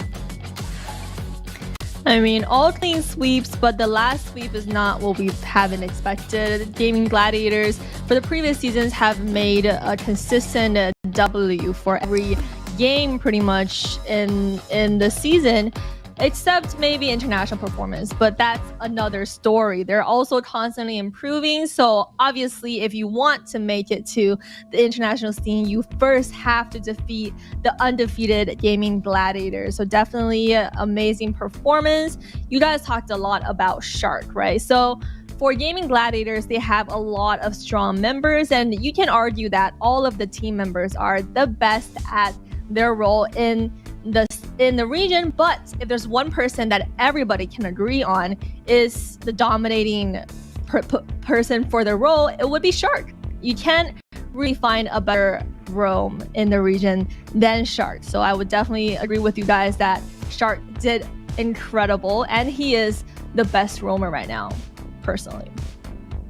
Yeah, I mean, one of the best roamers. That last game kind of showing a little bit of a show off for some of his mechanical ability. I do want to say that last game, though, and partially a little bit of the first game too, Chicken really kind of coming on a line, defending his lane, and then that last game on the Paquito lined up perfectly with that burst damage there. I want to say these last few games, nothing against Zia on the marksman, but I want to say as a whole, I think the nerfs on some of the marksmen might have hit them a little harder than expected. So marksmen have kind of taken a step back, which is kind of allowing for the XP lanes to kind of outshine, and Chicken on the Paquito was a prime example of that. Yeah, I think Chicken had a great performance. It's credit definitely to the rotations in the early phase from Gaimin Gladiators as a whole to create that opportunity. I will say it's a little different than the Chicken that I've kind of seen. I mean, they are, a lot of these XP laners, or at least from what I've seen, are able to keep him in his lane until those objectives are taken. As soon as they get a little bit of an advantage, Chicken just takes off, man. The man is full sprinting toward finding some type of opening, and he always finds it. So credits to him. I would say between him and Shark, it could be anybody that gets that MVP. I would probably say Shark, though. Even though Chicken got a lot of kills, I just feel like if I just had to speak for like excellent gameplay and how I was impressed, those Way of the Dragons, the Way of the Shark, those flicker double set G-Condos, I mean, that's probably a little bit harder to pull off in my opinion. So I would give the MVP over there to Shark, but Chicken would come a close second. And you're right. Wheezy has repeatedly given the spotlight to Shark during game, and Shark deserved it with that MVP. Shark really showed that even though Cho is not the meta right now, a great player like himself can make it work, and he really stunned with his mechanics and his decision making, always in the enemy faces, always creating that space for his jungler and his team to get that advantage. So great job to Shark, showing that he's consistently doing great. And obviously, like as mentioned, Chicken did very well as well. I mean, we expected nothing less from Chicken. He is a talented player. He's also very good at both micro and macro decision making. We see Chicken pop up in some very interesting places in the map, and the enemy always seems to walk in there. So great job to Gaimin Gladiators. Yeah, excellent job. And then Shark there. There's a reason he's been involved in all of the successful teams that have come out of North America, and him showing it there, that experience and that ability that he has on even the non-meta heroes of North America. I always say, like, Shark, what separates him from majority of the roamers in North America is his ability to know exactly where to go. There's not ever a time where Shark's just like, I don't know where I need to go. There's just no uncertainty when he's playing. Even when he goes up against BTK, he's constantly harassing Mobazane in the jungle, denying him from rotating and getting those blue buffs, orange, anything. Even just regular creeps in the jungle, like, that man is on him. And it just goes to show that, like, he does not waste an opportunity. He realizes every little thing matters, and well-deserved MVP, and I can't wait to see him compete as we progress forward in the regular season. He knows exactly what he's doing, and he knows exactly how to execute it. So for sure, we're going to be looking forward to see him perform and see Gaimin Gladiators perform. But coming up last, we'll have our finale entrance coming in from BTK. I know fans are looking forward to see BTK back with their new roster, so definitely looking forward to the last but most anticipated match of the day. But before that, a great surprise to all the fans watching and sticking with us till now, another giveaway coming at your door. Let's see, drum rolls please. We have a giveaway code on the screen, so make sure you put that for a hero skin for Natan, Time Wielder. Very exciting hero skin, limited quantity as well. So there's only 30 winners, so make sure you pull out your phones right now and type that code in to be the first winner for that skin. Very, very exciting tournament chest. I wanted those skins right now. I know the Tan is a very fun hero to play. I wish I had more experience playing that hero. But for you guys, make sure you get that skin right now. Yeah, and Natan's last actually match not. of the day. Oh yeah, go yes, ahead. you go, Private. I was just gonna say, like, Natan's actually not a bad hero right now in the meta. So getting a skin for him to fancy up yourself in that marksman lane, not too shabby. Let me say one thing. There's actually a correction to that scene. There's not 30 skins. There's only 29 because I just got one. So y'all better hurry up. Well, Weezy beat you guys at the game, so make sure you beat Weezy next time. Now, last match of the day, very excited. So everybody, make sure you get a little rest and come back in just 5 minutes because we are going to be back with our last series of the night.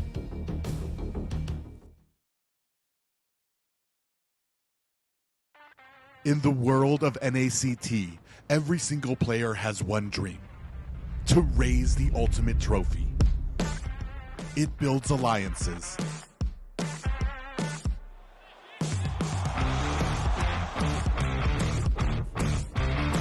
It defines rivalries. And it creates superstars.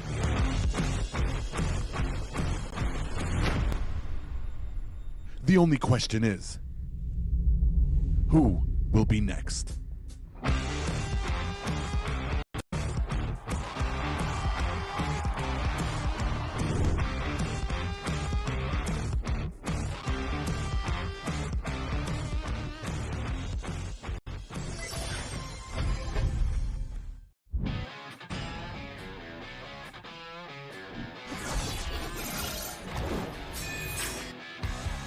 Santos Galar can you do it? And Albert di sana! Ternyata harus hilang!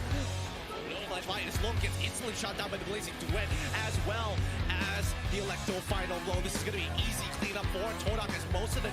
Apat yun, pero nasipa din siya yung ninakaw na sipa. Buhay pa rin ang 4v1! The backline already, and you're running for the lives, gunning it. Gaimin trying to drag the members of RG right underneath the turret. It's not enough though. Gray coming all the way, and he cleans it all the way up. Just no way for him to run. Just Kita kata ada satu buah weapon di polisi membuat pergerakan dari Liga lalu benar-benar slow. Rafanya sudah tumbang.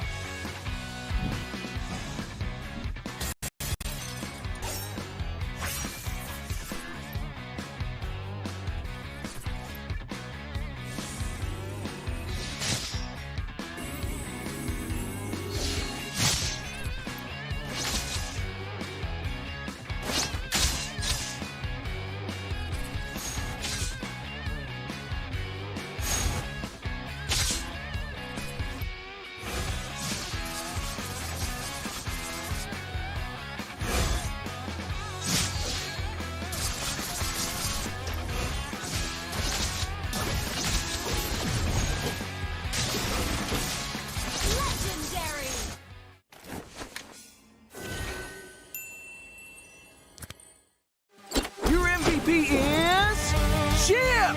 His portals completely set the pace of the match from start to finish. Wow, another MVP? That's my Chip. Just doing my job. Can I see the highlights? I'm off the clock. Yeah, I can't wait to see your portals in action. Looks like Red Team's trying to catch Chip alone up top, but he just calmly dropped his portal and Alpha ults in to flip this fight around. A great example of skills persisting through portals. Double kill. Cyclops is taking a serious beating from Gord, but it's Chip to the rescue. Will he make it? What a clutch save! Poor Gord just got jumped JJK style. Arlot's just in time for the buy one, get one special. Man, next time look before you enter enemy portals.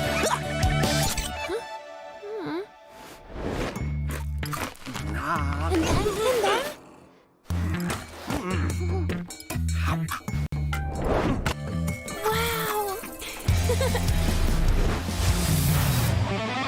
Uh-oh, Cyclops is about to overstay his welcome. Is this deja vu?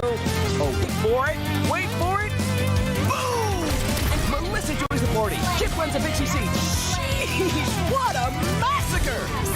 And to add insult to injury, Melissa portals back to her lane without missing a beat. A skirmish breaks out. Where's Chip going? Is he gonna...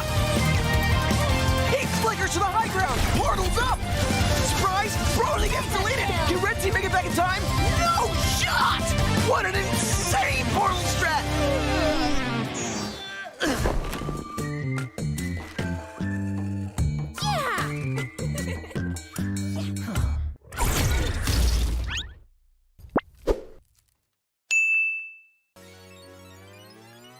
Welcome to All-Star 2024! Hey, superstars!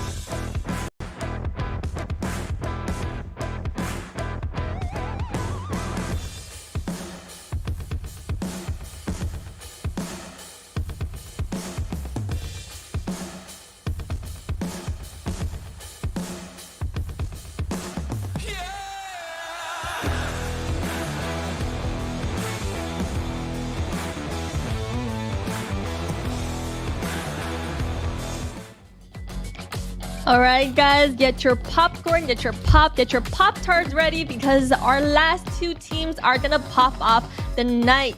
BTK versus Area 77. Long time no see, new rosters for BTK, but a lot is going to happen today.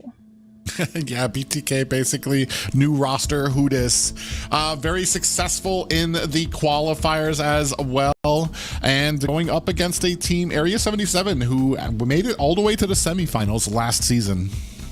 Yeah, Area 77 placed 4th in the NACT fall season. Actually has an offline performance under their belt too, which will give them a slight advantage on having that experience definitely against other teams. BTK though, similar story to Gaimin Gladiators, one of those heavy hitters that a lot of teams are unable to shake their resolve. Now, will this be a similar story to seeing the Night Horde up against Gaimin Gladiators, or will we be able to finally see a series that can go to the 3rd game? That's what I'm hoping for. I'm trying to manifest it into reality, but nonetheless, we all know we have some great matches ahead of us. And we have hopes for that for sure. With that being said, let's take a look at the first roster of that series. Ooh, Nicolette looking fresh. I know the chat is going crazy ever since the reveal. I saw 900 comments on YouTube. So definitely everybody is anticipating for this matchup. We have Cold World, Mobazane, Mielo, and Basic. All of these players have made a name for themselves in the region, although they're all new on BTK. But we had the GOAT Mielo with his favorite jungler Mobazane for this season, so a lot to look out for. Yeah, a new roster for BTK, but not unknown in North America. Each and every single one of these players, stars in their own rights, stage experience, world experience. Nicolette has been one of the part of one of the top 3 teams every single time he has competed in North America, and arguably one of the best mages that we have. And our second female mage in the top 8. I mean, Sayori is a female mage as well over there from the Night Horde. Just a little bit of a fun fact over there. But you mentioned some familiar names over there. Not a synergized team that we've seen fight every single NACT, but we've seen them spread out across the board between multiple teams. Even Cold World. I mean, he played on The Simpsons, which our very first ever offline performance, we did get to see them in person. So he also has offline experience, which can give him an advantage. Milo, international experience as well, and an interesting character to see play it out. I think he has a high hero pool. He's definitely not afraid to take that fight in the XP lane, and he's one that's really hard to keep up with. So it's going to be a challenge, and I can't wait to see them perform. And I know everybody can't wait to see if BTK makes it to the final, and we'll have the live performance to see Nicolette. But for this series, let's take a look at Area 77's roster. I know a lot of familiar faces as well. We saw Marcuti, Tarzan, Yureshi, ISO all in the offline event. The only person that we probably haven't seen here offline is JQT. So for Area 77, they're also very cultured, experienced players. Tarzan has also been in a lot of series, a lot of different teams as well, but this time they're coming in strong as Area 77. A lot to look out for. Yeah, not just that, but especially with adding Yoreshi to it, a great XP laner and has a lot of experience, especially when it comes to the live stage and world stage as well. You know what's interesting about this is seeing Marcuti. He's now going to be in the lane. We actually got to see him as a marksman for majority of his competitive stance in the NACT. So seeing him swap roles, oftentimes, I mean, this kind of really happens a lot when teams swap roles. They're not as effective, but do they break that molding as we see them perform today up against the BloodThirstyKings, especially with ISO? I mean, it looks like he took that spot. That is ISO that used to be on BTK in the NACT spring season, right? He did compete with them in the spring season as well. Was it spring season? Yeah, it was spring season. So looks like Marcuti will be in the mid lane. That is going to be interesting to see. I definitely agree with you, Reshi. He's an excellent pickup. He has that international experience. He competed in Latam as well. So he has some high IQ drafting, which could be a secret weapon to disrupting BTK. For sure, and let's see what our casters feel about this matchup. I feel like a lot. Oh, Yue coming in with Area 77. He's a believer for this lineup, but everybody else did pick BTK. I do feel like BTK have an edge over A77 just because each individual player for BTK is very dominating in their role, one of the best for that lane. So for sure, Area 77 has a lot of strong players, but how well would they execute it as well is the question here. Yeah, I mean, arguably for BTK, I mean, every single time that they competed, they have come in to at least the top 2 in North America. So it's very hard to go against them, regardless of who is on the roster. As long as Zane is there, I mean, there's always that top 2 potential for BTK. And now that he's got other members with that shared experience, that it's not just him alone with that experience, I think we're going to be seeing some great things from them. We have seen BTK get upset before, though, especially the last NACT fall when they lost to Avalon. Last minute. I remember that in the grand finals. So, I mean, there's always that upset potential that can possibly happen. And I think that would actually possibly be an upset. Even though Area 77, like we said, they were a top 4 team from last year. So it wouldn't be the biggest upset. I mean, if anybody has a chance, they're definitely higher on that totem pole to be able to do it. But like I said, one of the things I'm rooting for is seeing teams get a little bit closer to shutting down the heavy contenders, right? The left hand and the right hand, Gaimin, Gladiators, and BTK. As we want to see North America as a region overall scaling through the times, and hopefully with today's match we have a little bit of a closer game and a series, for the love of God, that goes to a best of 3. I mean, Private forgot all about that biggest upset last season in the grand finals that just deleted from his books. And it was also, the jungler was also Tarzan. So this will be a very interesting matchup. I do think there's a possibility of it going to 3 matches. So let's just see if they can play it out as we expect. So, ladies and gentlemen, last series of the night, BTK versus Area 77. Who will win? Let's find out. All right, ladies and gentlemen, this is probably one of the more anticipated matches of the night for a lot of the viewers, big fans in North America, big fan base for BTK here, to see if they can kind of continue that domination and maybe even set some new kind of standards for the team here as they go against the semifinalists of last season. Yeah, definitely a team that gets a lot of love and attention on the NA scene. But Area 77, I mean, hey, they've got a little bit of a fan base of their own, and I can't see where they get. Honestly, Marcuti, when he was a marksman, he was like one of my favorite in NACT. The way he's able to be aggressive and disengage it's very good, but I don't know how it's going to play out inside of the mid lane, so we're going to have to kind of pay some close attention to him as he is performing as that mage for the side of Area 77, and it will be up against Nicolette, who's been gaining a lot of attention on the NA scene as well. Both of these mages step into the scene and ready to perform. We are going to go ahead and see some of the bans on the table, though. The Nolan and the R-Lot will be banned out for BTK, and we would say this is kind of textbook so far.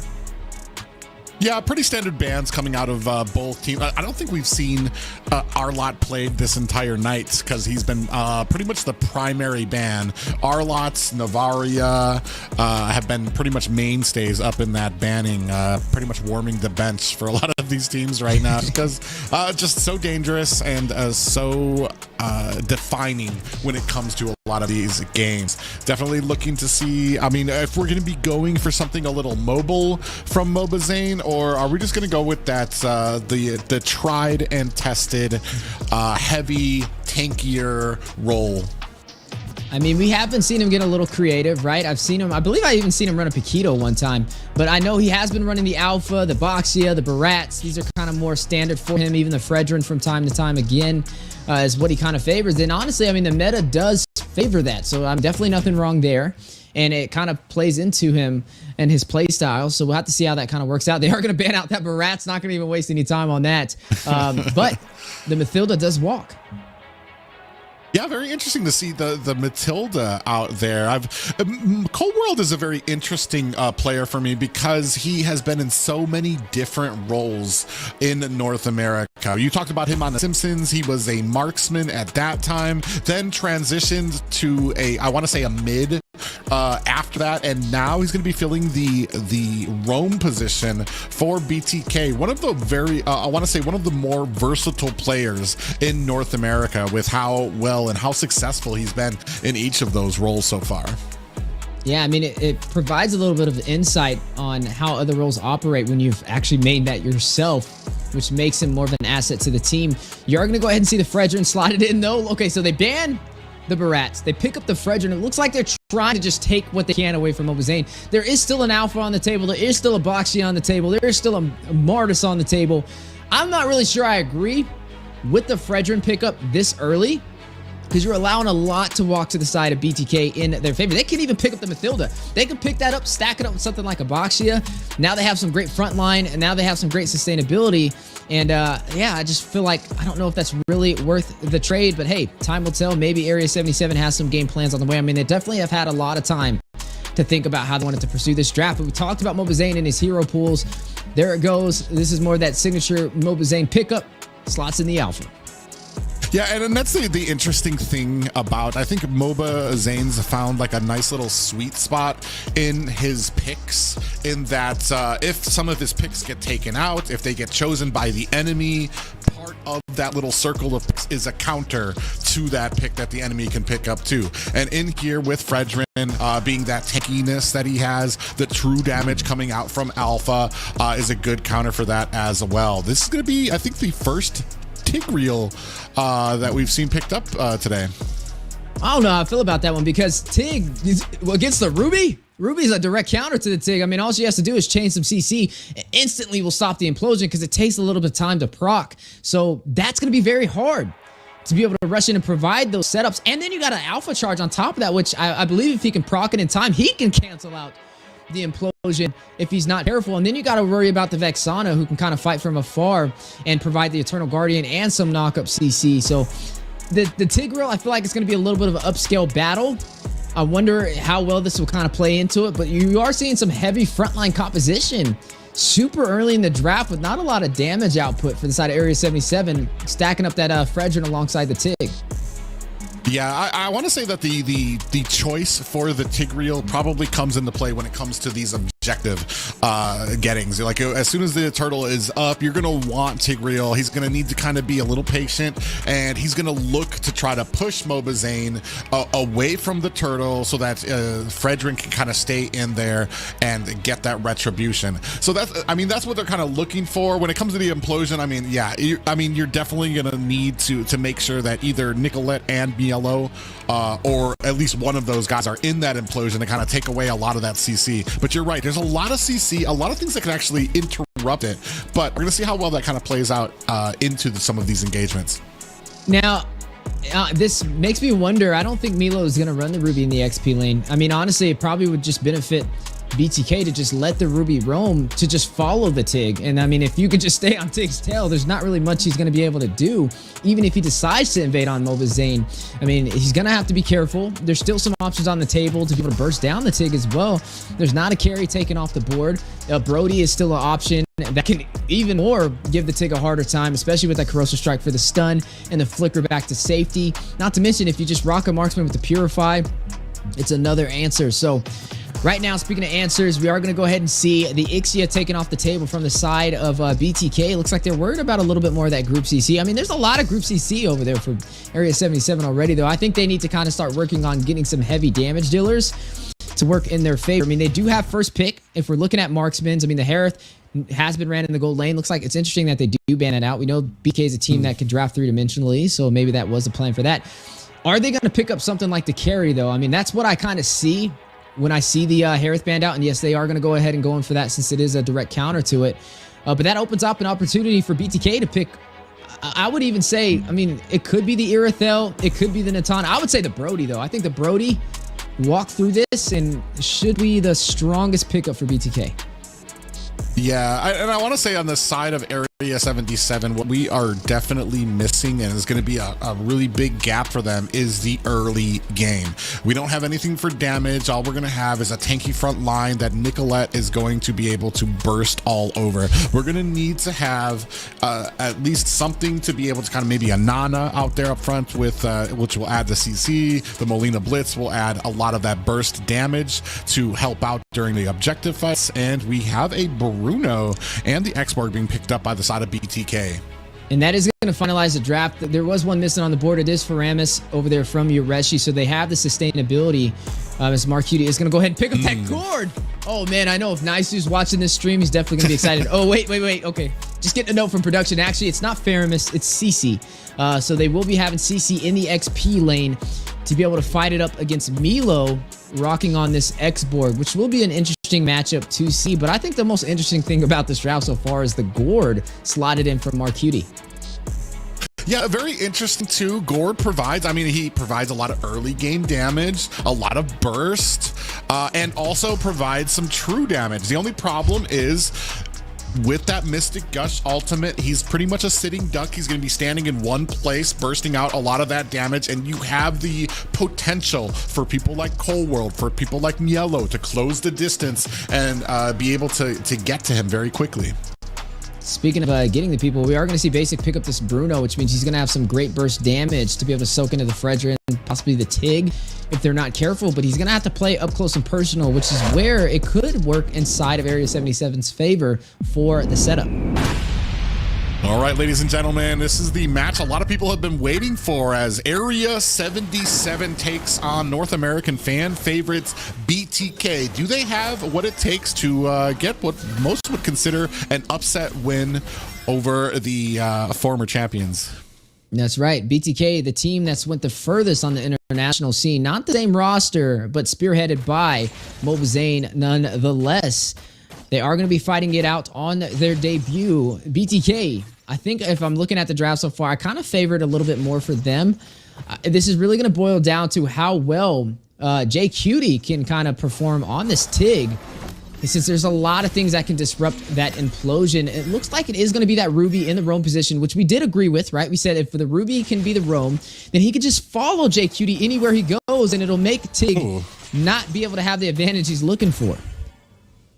Yeah, I mean, there might be some synergy that we could talk about when it comes to Mark Cutie and the Tigreal out there, Jay Cutie out there. So if you do get countered by one person, actually, Mobazane in between three members, are they actually going to try to collide against him? You do have the push there on the Mobazane, who takes an early death in the early seconds of the first game. Yeah, caught out of position and nobody to really back him up. Looks like he got a little too overconfident, which will give Area 77 the advantage they're looking for to be able to take control of this early game. Now Mobazane will be slightly behind in the farm. He is level 4 though, so he still can go in for this turtle, and that may be his game plan. But you're already going to see Tarzan Cutie pulling the aggro and a counter and contest from Cold World and Nicolette. Yeah, but BTK, I mean, Great grouping here. Even though Mobazane went down, they still have great control of this first turtle. They are about to get sandwiched. You see Jay looking for an opportunity. They're baiting out. Here comes the last insanity from Yellow, and Eternal Guardian is out as well. That's 2 ultimates that they're not going to have for the rest of this turtle fight. Down to about half health. Are they going to be able to contest this? Cold World in here looking for an opportunity. Are they going to be able to find it? Tarzan finds the first turtle. Mystic Gush is out, finds a kill onto Mobazane. Yeah, able to take down Mobazane. 2 early deaths for him, and will put him even further behind in the jungle. Not off to the start they were looking for, but Area 77 landing from a different planet and off to a great start. You know what's interesting about this match? Look at JQT's emblem.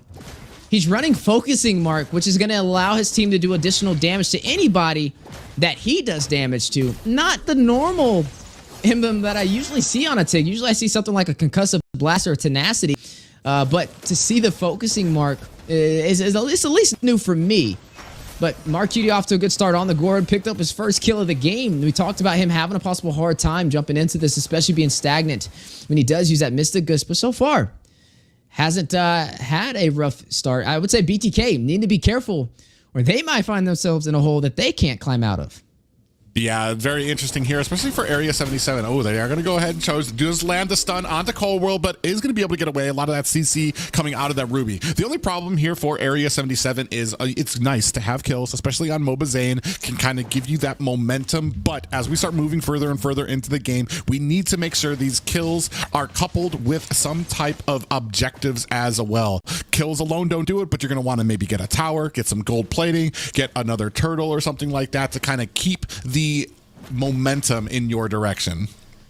And you know, I mean, if we look at how the advantage has been working so far for Area 7, oh my goodness, Invasion on the top side, 3v1. Oh yeah, Yoreshi's not long for this world there. Mielo cleans it up with a last Insanity ultimate. Good play there, both Nicolette and Mobazane there to help out with that gank. Ooh, little spicy little sitting here, right? I don't think there's too many people on. Oh, Cold World coming in there. Tarzan. They do notice Tarzan. Good positioning for Area 77 for this first turtle. Cold World trying to stop, I want to say, doing the best he can to kind of harass this turtle. Now at about half health. Nicolette in a good position. Gonna go down, looking for some damage. Here comes the last Insanity. Mystic Gush is out, but Nicolette with great positioning. Tarzan still gets the turtle, and this might be bad for BTK. Cold World and Mobazane get taken out, and a great turtle and 2 kills for Area 77. That hole is getting deeper and deeper for the BloodThirstyKings as we progress through the early phase of game number 1. Losing both turtles, and now the bot side Basic. Ooh, Basic by a nail, able to get away. And I want to say about that last turtle fight, they even had some great positioning. Nicolette able to throw down the Eternal Guardian right onto the Mystic Gush, onto Mark Cutie, but still not enough to save her team. Which is interesting because this lineup favors them. I mean, they have so many counters to JQT on this TIG. He was able to get that setup though on a Mobazane with that implosion with no problem, which allowed them to kind of take that fight and make it work in their favor. And now they're going to be leading by a massive XP boost, almost up by 2,000 gold. Now, I wonder if this will be able to translate into some of the turrets, though. You know, we see a lot of teams take these advantages, but not able to find a turret to open up the map. And if BTK can hold on to these their turrets, then they may be able to turn this back around. Now, I'm worried about JQT on these engagements when it actually comes to the 5v5s. Can he still get these implosion setups? Yeah, we're going to see here. Oh, nice Mystic Gush does land and is going to be able to take down Cold World. Is it going to be enough to take down this tower? ISO laying into it's going to get the first tower claimed for Area 77. Tarzan coming in, does have that Appraiser's Wrath, but does use it as a defense to get himself out of harm's way. Yeah, able to find Cold World, who's having a rough start alongside Mobazane, picking up his second death. Golden Staff picked up by ISO. You're going to see the JQT picking up some physical defense as well to be able to hold off the damage provided over there from Zane, from Basic, also possibly from Milo, but he does have that true damage running on this X-Borg. Right now, first turret, we'll go to the side of Area 77, and 2 turtles under their belt, up by 3,000 gold, and are going to try and claim this third one of the game. Can we see Mobazane rush in for the steal? No, he's not going to go in for it. He does not have the numbers, not in a position. And again, They're scaling through the times. ISO finds basic. The big conceal play comes in there. They're going to find a kill on the Cold World. Mielo comes in with the last Insanity, but is not going to be able to find a mark from Area 77, who now looks like they're trying to lay waste into that purple buff. Not able to find a stun onto Mobazane, who is going to go ahead and back himself away. Now look at Area 77 putting some pressure, trying to proxy this lane to take the first turret in the mid lane, which will open up the map even more. Praise's Wrath dropping down, and the turret will fall. Oh! Mystic Gush finds a kill onto Mobazane behind the tower. My goodness, Zane, 4th death of the game. Running this alpha, he's one of the only junglers that we usually see pull this off, but it looks like this is not the story today, as Area 77 came in with a game plan and they are executing, up by 3 turrets and looking for some more. Oh, JQT in a little bit of trouble here, getting CC'd into a coma there. That was about 9 seconds of him just running back and forth, getting CC'd chained by BloodThirstyKings. Yeah, able to pick up a kill. Their 2nd kill of the game, though, still down by 6 and 5,000 gold. Area 77 has the advantage. Right now, in theory, I mean, as long as they keep playing like this, they should be able to push through these tier 2 turrets. But BTK, they're known to be able to turn things around in the blink of an eye. You give them an inch, they take a mile, and this may be what they're looking for. Yeah, great setups here by MarQt as well. Oh, prefacing at Mielo in a little bit of trouble here. Tarzan on the side doesn't think twice. He doesn't really want to go in on it. They have the spacing. They're just going to allow the minions to push in at top. Yeah, I mean, this is just boiling down to better micro and macro. For Area 77, Demon Hunter Sword picked up by ISO, picking up his 3rd core item of the game alongside that Corrosion Scythe. I mean, look at Basic. He only has the Hoss Claws in a Legion Sword. You have 3 core items over there, outscaling him for Area 77, and now pulling the aggro for this Lord Mielo, trying to give some vision for a possible contest, but they don't have the numbers, and this should be a free Lord for Area 77. Yeah, I mean, it's a free Lord unless you're going to try to test this with this huge deficit, and it's just not a smart play. BTK definitely needs to kind of regroup, wait for a mistake by Area 77, or at least wait for some of these defenses, because right now, especially with the mid towers down, this jungle area pretty much belongs to Area 77. Yeah, full ground control from them so far. Can they keep up this momentum? Will BTK find a vulnerability and exploit it? ISO able to take down the tier 2 turret for the bottom side. Lord marching in the top lane. Area 77 looking stronger than ever. Way stronger than we've seen them in the qualifiers with how they're performing today. And this is not your average team, right? This is BTK slotted right behind or almost even with the Gaimin Gladiators. But now Area 77 making a statement and ready to take it to their base. Yeah, right now doing a great job of not only zoning out BTK to take these towers, but the macro as well, splitting up the nice little devastation here that we have up at the top. Lord crashing into this tower. Now we do have a conceal play and doing a good job. Area 77 doesn't overstep, doesn't give BTK any type of momentum to try to grab a kill at all. Yeah, I mean, Area 77, they're being passive, right? They're taking what they can, but they're not being overly aggressive. They are not trying to allow BTK to find a mistake, and this is what you got to do if you want to be able to take down some of the top teams in North America. You have to take every engagement as if it's the last, and that's what Area 77 is doing so far. I mean, they haven't even lost a single turret. No turret has taken any damage for them in the last 11 minutes of their game. All to a great debut. Now, for the BloodThirstyKings, if they want to turn this around, it's going to start with Cold World, right? Finding a setup, getting that offended, possibly disrupting JQT when he rushes in for that implosion. But the items is what's going to work in Area 77's favor. BTK needing to play to the late game.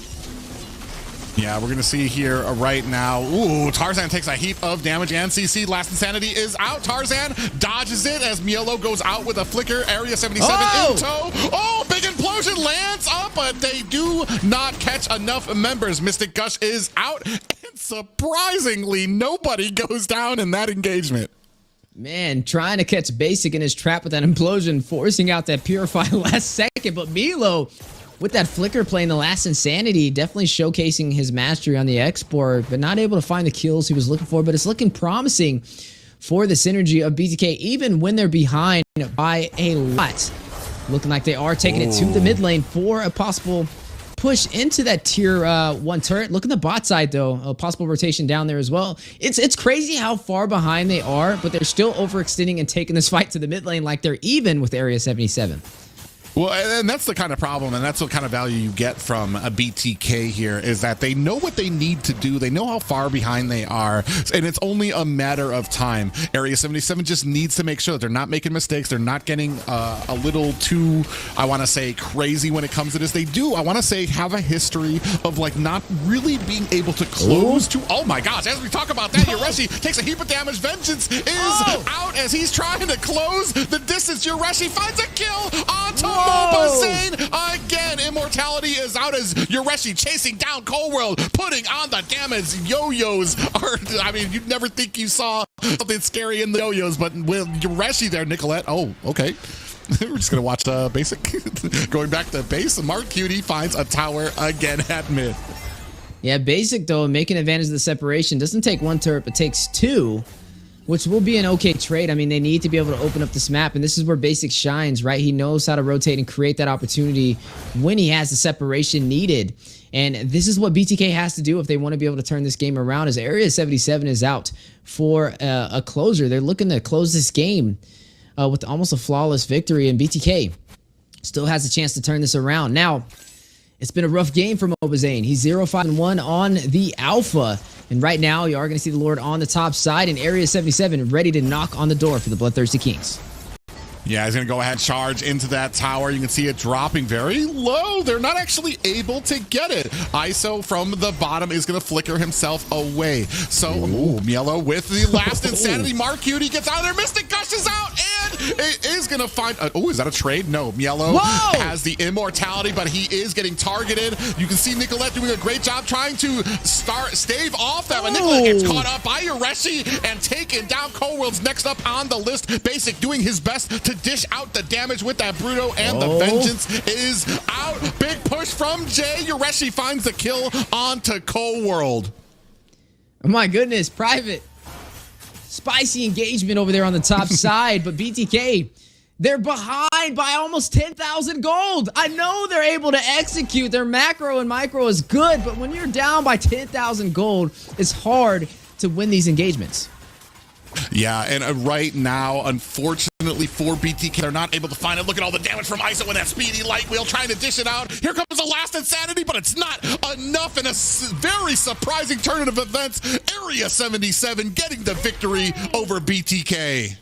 Phone home, phone home. The extraterrestrials, Area 77, able to claim game 1 in their debut up against the Bloodthirsty Kings. Looks like UA was onto something. He was the only one to vote for Area 77, maybe from their distant home planet. But nonetheless, some flawless execution and some great gameplay. Able to get to the early neutral objectives. Able to shut down Mobazane with the Alpha jungle and create the opportunity to be able to push through with game number 1. Yeah, I'm not sure what they're putting in their drinks on whatever planet Area 77 is from, but I want some. And obviously, Yui knew the secret that we didn't, because a very surprising first game there for Area 77. Very dominant against Bloodthirsty Kings. I don't think I've seen too many times where they've taken a 10K deficit. You know what's crazy about this? This is the only team to be able to take down the Bloodthirsty Kings outside of Gaimin Gladiators so far in this entire NACT spring season, from the qualifiers up until now, and that just shows you these teams are getting better. Now, BTK, we got to see what they kind of do to turn this back around. This actually may be a game that we see go all the way to a number 3. I mean, this is what I've been waiting for this entire time. I love seeing things go down to the wire. Bloodthirsty Kings, if they want to turn this around, I think it's going to start with the overconfidence, right? We saw Mobazane overextend into the purple buff super early in the game when nobody was there to protect him, and he just got hit with some chain CC, and that was his first death of the game, and then it just kept happening, right? And then not only that, they're down by 10,000 gold, and they want to take a fight almost in the mid of the top side. You can't really win that, even though you have the experience, you have the skill level. You don't have the items, and that's really where Area 77 kind of shined on to be able to close out that game. And so jumping into game number 2, I think it's just going to start with just back to the basics, right? Just focus on playing how they normally play, focusing on the objectives, and not being overconfident, especially against a team like Area 77, who has made it into the top 4 for North America. I mean, just last season. This is not a team that you can underestimate. Yeah, and I want to say last season able to get surprise victories over a lot of very strong teams, even getting a victory over Avalon in the, I want to say the lower brackets of the season. So it was very interesting. Area 77, I want to say right now, the pluses on their side is probably the synergy. A lot of these guys play together all the time. And I think what we're seeing right now is a classic case of like synergy versus still trying to build up that synergy. We saw a lot of points. Mobazane kind of caught out. Nobody else kind of there in support of him, especially that first death he took. Immediately going towards the enemy jungle, gets caught up there, and then this surprise pick of the Gord, I really feel like had a great impact on a lot of these matches, or a lot of the engagements that BTK had out there. You know, which is really insane because, again, I still, after seeing that draft, would say it favored the BloodThirstyKings, but it's like they just didn't execute on the draft, which is really crazy coming from the caliber of players who are on that team. So, I mean, this is a newer BTK, newer synergy. It's not the same roster that we've seen before. Maybe that was the issue. But if anybody can kind of turn this around, it's definitely them. I mean, I've learned my lesson on doubting Mobazane, especially after seeing his amazing performance with a newer team, a newer synergy in the NACT Spring season, which was the best grand finals that we have ever had, taking it all the way to a Game 7. So I think what we're going to see in the next game, I don't think it's going to be a difference of draft. I think it's just going to be a difference of execution and playing a little bit safer before the neutral objectives. Yeah, I think right now, BTK probably taking a collective sigh, just like, let's get it back onto the game plan, because that's what they really need to do. Area 77, though, a little wiggle room here right now with the first victory going over them in this best of 3. You know what I think it is? I think it's the music over there from our amazing production that just hyped up Area 77, man. I mean, how can you not be hyped with that track dropping down? But you are going to go ahead and see Area 77 now have an advantage. They will be first pick in the draft. A couple of bans are on the table. The Navaria will be taken out alongside the Faramis, which is a little interesting over there from the side of Area 77. Yeah, very interesting. The Fremis was banned out the last draft as well. Very interesting here to see that the BTK takes Barats off the table. I mean, obviously, I guess they see the strength in it, don't want it picked up by Area 77, but I'm almost at the point that I would like to give Zane, like, almost to the point that, like, I would like Zane to have all the tools he can, as much as possible, you know, when it comes to some of these picks. But man, I mean, man, I just can't get over that last game. I just, especially when it came to the Gord, how well the Gord played into it. To not, I was very worried about how well they were going to be able to kind of close the distance on him. But from the get-go, I want to say, I believe Mark Udy just had playing a great game. Yeah, it was very hard. I noticed teams that actually have a good chance against Mobazane is when they run a lot of CC. Especially like when we've seen him go up against Gaimin Gladiators in the round robin for the top 16. That's what they did, right? They just stacked up a lot of CC up against this Fredrin, and he tried to full send for these objectives, for these invasions, and they were able to pick him off with ease. And I think that's something that Area 77 is kind of leaning into with their draft so far. Speaking of drafts, though, they are going to go ahead and take out that Fredrin. Barat was taken off for the side of BTK. Alpha's still on the table. I'm not sure if Zane will pick that up again. I don't really think Alpha was the problem, though. I think it was just the over-aggression, and I think a couple of mistakes in the beginning that were completely avoidable stacked up to where they couldn't turn it back around. Yeah, and pick up again. They're going to go ahead to, well, actually, this time the Vexana is going to be on the side of Area 77. So kind of a switch, a mirror of what we saw last game, where BTK very quickly picked up the Vexana for Nicolette, and here we're going to see Mark Cutie pick up the Vexana. Yeah, the Vexana will be picked up on the opposite side of the table. Basic is going to pick up that Claude, is going to have that BMI. We'll have that Blaze the Wet. Claude has been pretty much picked up every single game today. Just showing you how strong of a marksman he is. Now, a couple of things that are still on the table. The Mathilda yet to be picked up. The Ruby has been slotted in majority of these matches. It's still available if BTK does want to grab that up. The X-Borg, something that we usually see Milo actually run on and profit well. Maybe he slots that down. Honestly, his X-Borg performance was still good with even the major deficit that they had, but not going to waste any time. They're going to pick up something that we don't really see this early, and that is going to be the Minotaur. Yeah, and very interesting, yeah, because he's been banned out, I want to say, as we move into like kind of the second drafting phase. So they're going to go ahead and prioritize that, get him some CC to hopefully kind of protect during these objective fights, make sure that Mobazane can move around, that he can get into range for these retributions without getting bursted down. Now, I'm wondering where this is going to go. Boxia, okay, I was going to say Boxia is on the table. They're just trying to limit the junglers that Mobazane is going to pull out. But, I mean, there's still some additional junglers on the table. You can still use the Martis. You can still, well, the Fredrin's gone, so you can't use that. You can still use the Alpha if he wants to. You can still use, I've seen him run the Bakito before. So I don't think he's really too worried about it. But something to be worried about is going to be that CC, right? CC has been such a strong XP laner, especially on the international scene. Very hard to keep up with and usually scales better than majority of the XP laners slotted against her. But Mobazane, he's pulling out another tank alongside the Minotaur. We'll go in for the Akai. Yeah, very interesting here. We have a lot of front line for the side of BTK, and I want to say a mid to late game marksman. So we're still, I think this is kind of exactly swapped from the last game, where at this point in the game, once we were coming up in the second banning phase, I was looking for Area 77 to pick up something early, some type of damage for that early game. And here, that's exactly what we need from BTK's side to kind of even out this draft. Yeah, I mean, I wonder where this is going to go, though, right? I mean, the Mathilda is still on the table. It could be picked up possibly from Area 77 if they still want it. It hasn't been banned out, and I wonder why a lot of teams haven't been picking it, because I haven't really seen a major nerf to the Mathilda. It's been strong in the international scene, but may not be the same for NA. Looking at BTK, though, I'm worried about the Akai synergy with a Minotaur, because a Minotaur's job is to get them to know Fury and knock everybody up, but the Akai's job is to push everybody away.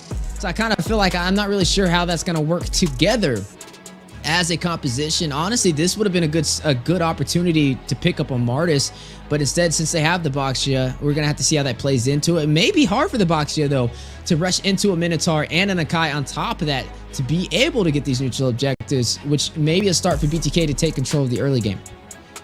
Yeah, very interesting. I want to say Mathilda, especially on the international scene, has a pretty low pick rate as well. Only about 3 games total combined with PH and Indo. So apparently they know something that I'm just not catching with the Mathilda pick. I thought it was fairly strong, but it might be the certain type of comps that you want to go for. She really does shine for a lot of those, I want to say, stationary heroes that need the added mobility. People like Barats, Ixia shines with that as well. So maybe it's just there's certain picks that she really shines with that we're just not seeing in some of these compositions. A big pickup for the side of BTK as we take up the Valentina, which for me is interesting. You don't really have a lot of ultimates besides the Eternal Guardian from the side of Area 77 that you're going to really want to, that I really see as a target. Now, I mean, it works really well against the Boxia, though, because it's the Terrify, especially with Boxia being up close and personal, the CC as well. It's kind of like that anti-invade comp, but I don't really know how it's going to kind of transition. Now, the Bruno gets picked up by ISO, though. He's going to have a lot of crits, especially when he picks up that Berserker's Fury, but against the heavy CC composition like this, we're going to have to see, right? I mean, this is a really dive-centric composition from the BloodThirstyKings right now, especially with Mobazane running that Akai. I mean, this should be, for the most part, some easy neutral objectives when it comes to these turtles, when it comes to these lures, and also for Zane to be able to get his orange and purple, but possibly be able to invade to the side of Area 77 and take their buffs nice and early. Maybe their game plan, but hey, Diggy's been slotted in. Do you feel like the Diggy may have a problem here, though? Because there's a lot of CC that could overwhelm that time journey. There's a lot of CC, but there's not a lot of burst on their side. If we're looking for an XP laner that has burst, I mean, Paquito maybe can go in there. He fits that role. He can be able to take Diggy out very quickly and kind of negate a lot of his abilities when it comes to some of these objective fights. I mean, the amount of CC, yeah. So, I mean, a big answer there from BTK going with the Paquito. Yeah, so good, I want to say good lineup for the side of BTK, especially Paquito. He's going to fill that role for that early game damage, especially once he gets that level 4. He's basically a truck coming at you. Now, I would favor BTK's draft here, and the reason being is because there's more engage here. Like, I mean, you're putting a lot over there to the box, being able to rush in and initiate these fights. I mean, maybe the CC can initiate, but outside of them two, like, Vexana's going to be in the back. Diggy, definitely don't want him to be super up front, or he's going to get picked off super early. The Bruno has to play close, but against all that CC, it could be a possible problem, and he's not going to be as mobile if you rock something like that Purify. Now, we've seen the Paquito, we've seen Chicken run it really well, and now we get to see Milo pick up this Paquito in the XP lane. He is going to be going up against a highly mobile hero, though, which will be the CC. Can he keep up against the mobility? Ooh, boys, ladies and gentlemen, we are moving on to game 2, Area 77 versus BloodThirstyKings. You never thought you'd see it where BTK is behind by 1, but they need to win here if they hope to take this to a game 3. That's right, and possibly maybe our first game 3 of the day in our final series. Area 77 taking the world by surprise with a fancy fashion as they were able to shut down the BloodThirstyKings in the first game. A one-sided story, shutting down Mobazane, racking them up to above 5 kills, and being able to take majority of the objectives with little to no contest and not losing a single turret on top of that. Will it be the same story for game number 2, or will BTK be able to disrupt their momentum and shut them down in the early game? Really interesting here. Mark Cutie's getting shut out from his farm here. Nicolette doing a great job of kind of zoning him away from a lot of these minions. Well, see, that's the good thing about the Valentina too, is the Valentina can be way more aggressive than the Vexana, especially in the early phase, because the Vexana can play a lot closer. You are going to go ahead and see both teams getting ready for their first objectives, though. Zane, he doesn't go for the invade, though. I was wondering if he was going to try and invade onto the side of Area 77. It did not work the first time around for game number 1, and it looks like he's learned his lesson. But when the first turtle comes onto the board, I think BTK should be able to claim this. They have the heavy spin. They should be able to zone out Area 77 from taking it. Oh, Mark Cutie dangerously low right before this first turtle setup here. BloodThirstyKings in a great positioning, waiting for the turtle to come up. You can see Mobazane in the pixel bush right now, waiting. The rest of BTK at mid gonna go ahead and join him shortly. Yeah, but I mean, J Cutie not in position, and look at Mark Cutie. Both of them decided not to go in for it, which will be a free turtle to the side of BTK. And I mean, this is the way the draft kind of plays out, right? But speaking of draft, bot side engagement. Yeah, very unfortunate for the side of Area 77. They look for a gank at bottom, but I mean, a great positioning there by Mielo, who's able to get away from that. And now you have Area 77, who traded it for a kill, but come out empty-handed, and a turtle going over to BTK. Yeah, and you got to be careful. Now they have the advantage, which is totally different from game number 1, and they're able to kind of close out with early finishes when you allow these things to happen, and you have to keep an eye on them. BTK, though, with that first turtle, will have an XP boost ahead of Area 77, and now there goes the invasion. Look at Koro given the vision, now trying to possibly contest on the purple buff. Yeah, Blazing Duet at mid to clear up the minions. That's going to keep Mark Cutie busy, while Tarzan getting jumped on by 3 members of BTK. Is he going to be able to get out of it? He is doomed and gets taken down by Mobazane. Heavy spin out there, J Cutie. Ooh, almost got caught and pinned against the wall. They're still giving chase. Coworld and the rest of BTK in a bad way here are going to be able to make their way to their side of the jungle. And ISO may have a hard situation. Basic stripping off half of the gold plating from the turret on the top side, which will give him an advantage in the gold lane. We know he's running that Claude. He needs that Demon Hunter sword, that golden staff, to really be able to soak into Boxia from Tarzan Cutie, and also possibly Ureshi Cutie over there. ISO and needs to kind of be careful. He's not as mobile. He did go in for that Purify to stop a little bit of the CC provided from BTK, but I don't know if it will be enough. But so far, you are looking at a great start for the BloodThirstyKings, trying to take this to a game 3, controlling the early game. Yeah, and I want to say whatever cobwebs were in BTK in that first game, they seem to have shaken it off here. The rotations here, the synergy from them is a lot tighter on this game when it comes to rotating around the map, and I'm glad to see it. You see, oh, Mielo comes in, locking on the JQ, who's going to use that flicker to get away. Even latched on a little bit of a reverse time onto Mielo for the time being, but this is going to go ahead, open up. Oh, he still got the kill from the bottom lane there, still able to find the angle and find the kill on the Diggy, and this is going to open up the next turtle for Mobazane. Yeah, 2 turtles in their favor now, and also something funny to point out, 3 quantum charges for BTK and 2 concussive blasts. This kind of tells you a couple of things, right? They're going to be highly mobile, and they're going to be highly tanky for the ones who aren't. And that means they're going to be taking these fights up close and personal and at a fast pace. And that is what we were seeing so far, as they're able to take both of these turtles with little to no contest, and also able to take 2 kills on top of that. Area 77 needing to be careful as they are trying to form that snowball. Ooh, JQ comes in here with the time journey, but ooh, just narrowly escapes there. I was about to say, ISO actually able to get away on his own. Oh, but get popped up and a blazing duet for his troubles. Nicolette picking up the kill there at the top lane. And a kill on the bot side, as well as Tarzan Cutie will find Milo. That is going to be a 1-for-1 trade. First kill for Area 77, but BTK still in control of today's match, at least for the early game. Area 77 slightly behind, now down by over 2,000 gold. Looking at some of the core items, with the crossbow has been picked up over there from Basic. He is going to be working toward that corrosion site. Does have the Demon Hunter sword. You are going to see on the opposite side of the table for the gold lane, ISO behind him by 1,000 gold, picking up the Hawes class, still working toward a possible Legion sword, and an additional item like a Berserker's Fury may be on the ways. He needs that crit to be able to soak into Mobazane, to be able to soak into that Minotaur and burst down the Bloodthirsty Kings. Oh, a little bit of a little 1v1 here between Mobazane and Tarzan. Here comes the rest of Area 77. Oh! Mobazane able to snatch away that orange buff and leaves like a thief in the night. And the crazy thing is that was a 1v3. It's just a battle of a retribution, and Mobazane quicker to the punch, able to get it and walk away with no penalty, which will delay the farm over there from Tarzan Cutie even more than it's been already, with Zane taking all of these turtles. Speaking of turtles, the third one will spawn in, and it looks like they may be able to take yet another objective uncontested by Area 77.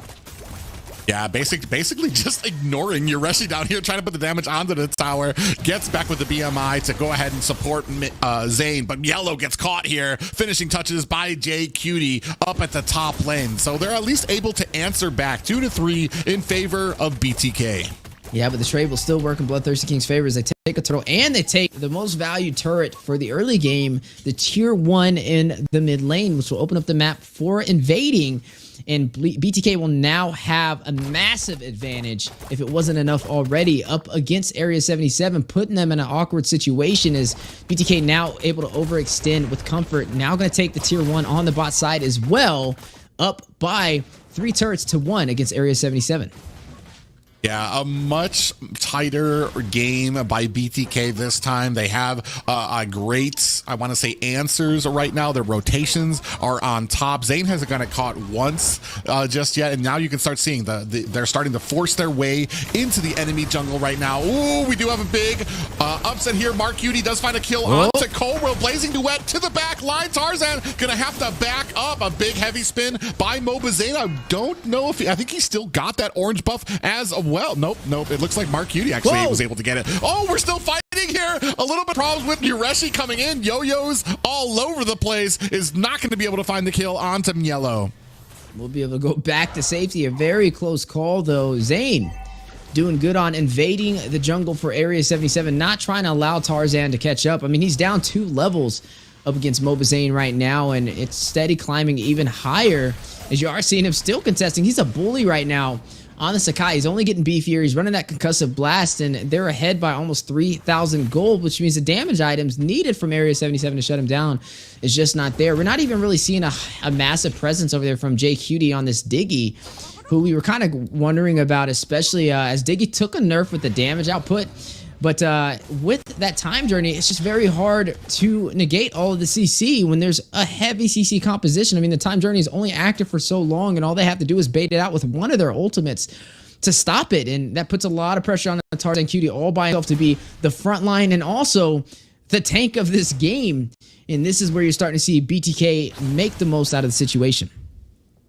Well, yeah, and we were talking about it before, too. We saw in some of the engagements, too, Mielo doing a great job looking for Jay on that Diggy, searching for him, hunting him, and being able to take him down before they actually even start some of these objectives. Right now, they're kind of fishing around, seeing what they can catch in the river here. If Area 77 is going to go ahead and make the first mistake, try to engage here, but they definitely want a fight here.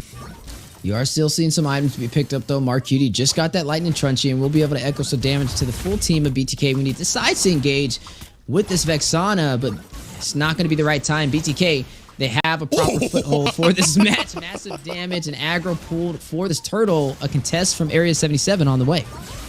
Yeah, Basic walked into a bush full of Diggy bombs and almost got chunked down to about 10% left onto this turtle. Mobazane in position. Tarzan, they're going to fight it over. Can they fight it? Tarzan able to find this next Lord as Mobazane going to disengage with the heavy spin. Ureshi looking for the flank, not able to capitalize on it. Yeah, this is the things that Area 77 has to do to find a way to turn this around. It's a great start, but can they follow through and trade for some of these turrets? Yeah, a great play there by Area 77. Whoa! You saw the time. Ooh, Mielo finds a kill onto Ureshi. We were talking about that Paquito damage. He just absolutely obliterated Ureshi in the mid lane. As I was saying before, like when it came to this, a great time journey by Jay there to kind of thwart any of the CC from BloodThirstyKings as the retribution came up. So good call by them. Yeah, ISO able to claim a turret, though, on the bot side, slowly inching their way up the map. They do have the Lord on the top side as well, which means they're able to turn this around in their favor. Since they took the turret in the mid lane as well, they have now gained control. Oh, yeah, the gold still, I want to say, heavily in favor of BloodThirstyKings. We talked about this before. I mean, at any point in the game, behind or in front, BTK is still a very dangerous team that you need to watch out for. And they still have a sizable gold lead over Area 77 here. So they're Area 77 not out of the woods here. Yeah, they are going to try and bank in on Milo, finding a way to the back line with that Paquito who got that buff. And also Basic as he builds his core items to be that late game damage dealer, that staple marksman pickup with that Claude that they're relying on. And the later this goes, that's where he's going to start to shine. But Area 77, they're not going to try and give him that opportunity. Oh, Mielo got caught with the reverse. Mobazane comes in with a heavy spin. Tarzan still finds the kill, but deep in enemy territory. Is he going to be able to get away? Nicolette spraying some damage, but it's not going to be enough. Coleworld walking himself in from the flank, and another tower taken by ISO in Area 77.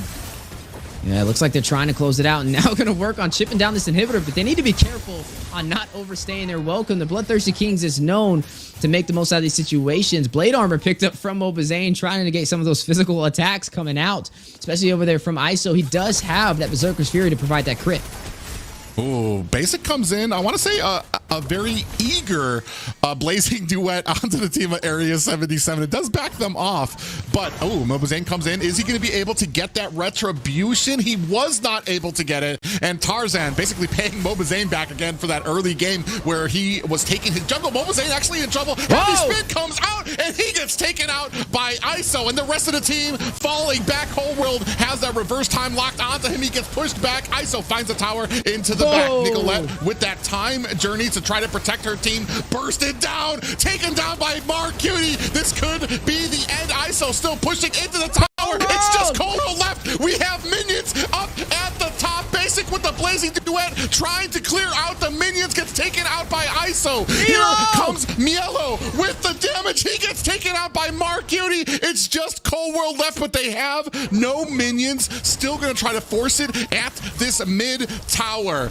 We have the timers up. Ureshi coming in. Zane is back out. Is he going to have the heavy spin ready? The core goes down. This is going to be a sweep for Area 77 over the BloodThirstyKings. Phone home! Phone home! Area 77, the extraterrestrials landing from a distant planet on top of the Bloodthirsty Kings with a 2-0 sweep. A massive statement for their debut in the NACT Spring Season 2023. Off to a great start, taking down the number 2 team and ruining their flawless record, Area 77. Shocking the world and showcasing that they are a top contender. I mean, an incredible performance by Area 77, something that we haven't seen from them. I mean, not that we haven't seen, but it usually takes them, I've talked about this before, a little bit of a while to kind of ramp up that synergy, to ramp up that dangerousness. And late into the season, they just showed it here right at the beginning of the season. They are a force to be reckoned with here in North America. You know what this means? This means Yue, out of all the casters, was the only one to get this right, which means he has the highest prediction rate out of everybody. You are going to go ahead and see, though, Area 77 with their team stats on the board, 8-4-26. But I feel like this doesn't even paint the full picture of what we've seen overall. I mean, it looked like that game was going to favor BTK, especially in the beginning. They were bullies. Like we said, there was 3 Quantum Charges, 2 Brave Smites, and they were really, or 2 Concussive Blasts, ready to just take that fight early and aggressive. But once we trickled into that mid to late game, Area 77, they came alive, they regained their composure, and they were able to disrupt their synergy yet again, similar to game number 1, and surprised not only the world, but majority of the casters' desk is now we've all lost another prediction for the day. 2 for me. But yeah, hey, I guess UA knows something we don't. 2 for me as well. I mean, they say ones who get 0 is just about as good as someone who gets 100%. And it seems like UA definitely this season is trying to land that 100% with that prediction rate. He definitely knows something that we don't. But with that series, A77 proved themselves to be the Titans of NA. They did incredibly well a couple of seasons back. Last season, they were getting better as they progressed until the end. But this season, the team makeup also changed a lot, right? For Tarzan, he is leading A77 to the W. Might be coming to Zayn in his dreams. His worst nightmare happening again since last NACT Grand Finals with that Avalon defeat. So, man, definitely the highlight of the night. I gotta say. Speechless. I mean, many of us are speechless. It's kind of hard to kind of absorb that. But I mean, Area 77 came out swinging. I want to say the early game very much favored BTK, especially Mielo on the Paquito, able to find the J on the Diggy. But as we started moving later and later into the game, as Diggy was placed better, when it came to those objectives, when it came to like the last 10% of health on the Lord, on the objectives, he was able to come in, get that time journey, and basically thwarted all of the CC that was coming out of BTK. And that kind of started that downward spiral for BTK. We kind of mentioned this before the series even started. BTK is one of those teams that does have that upset factor that slides in from time to time. I mean, we've seen Avalon shut them down in the grand finals. These things happen. We've also seen BTK lose in the qualifiers way back earlier last year. So these things do happen. Like I said, this is going to be a long season, so definitely have the time to perfect their flaws. But credit to Area 77. I mean, that's a major victory for them. I know a lot of teams are kind of looking out for them now, as they weren't even the hottest out of the top 8 teams, at least with how they performed in the qualifiers. But now, being able to take down BTK, they're looking very promising and stronger than ever. And they're coming back to the scene in NA for sure.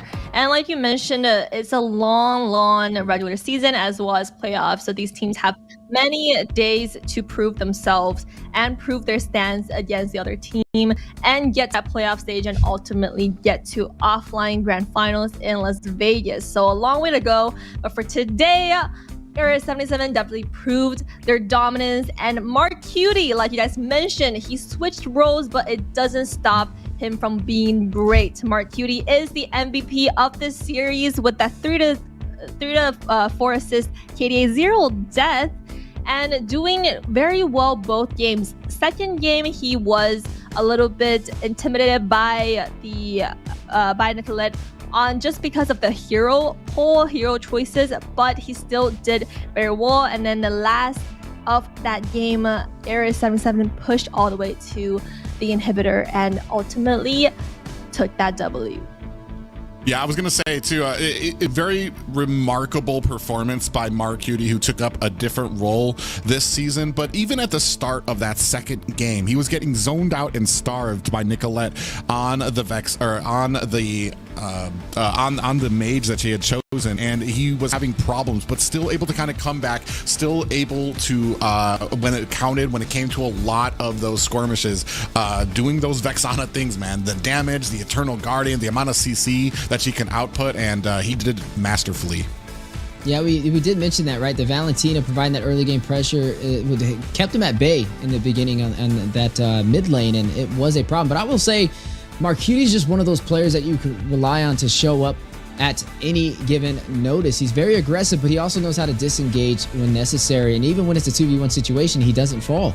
And that's where he kind of outshines a lot of players on the professional scene, and a well-deserved MVP. Like I said, he was one of my favorite marksmen back in the day, but hey, may become one of my favorite mages as we progress through the regular season.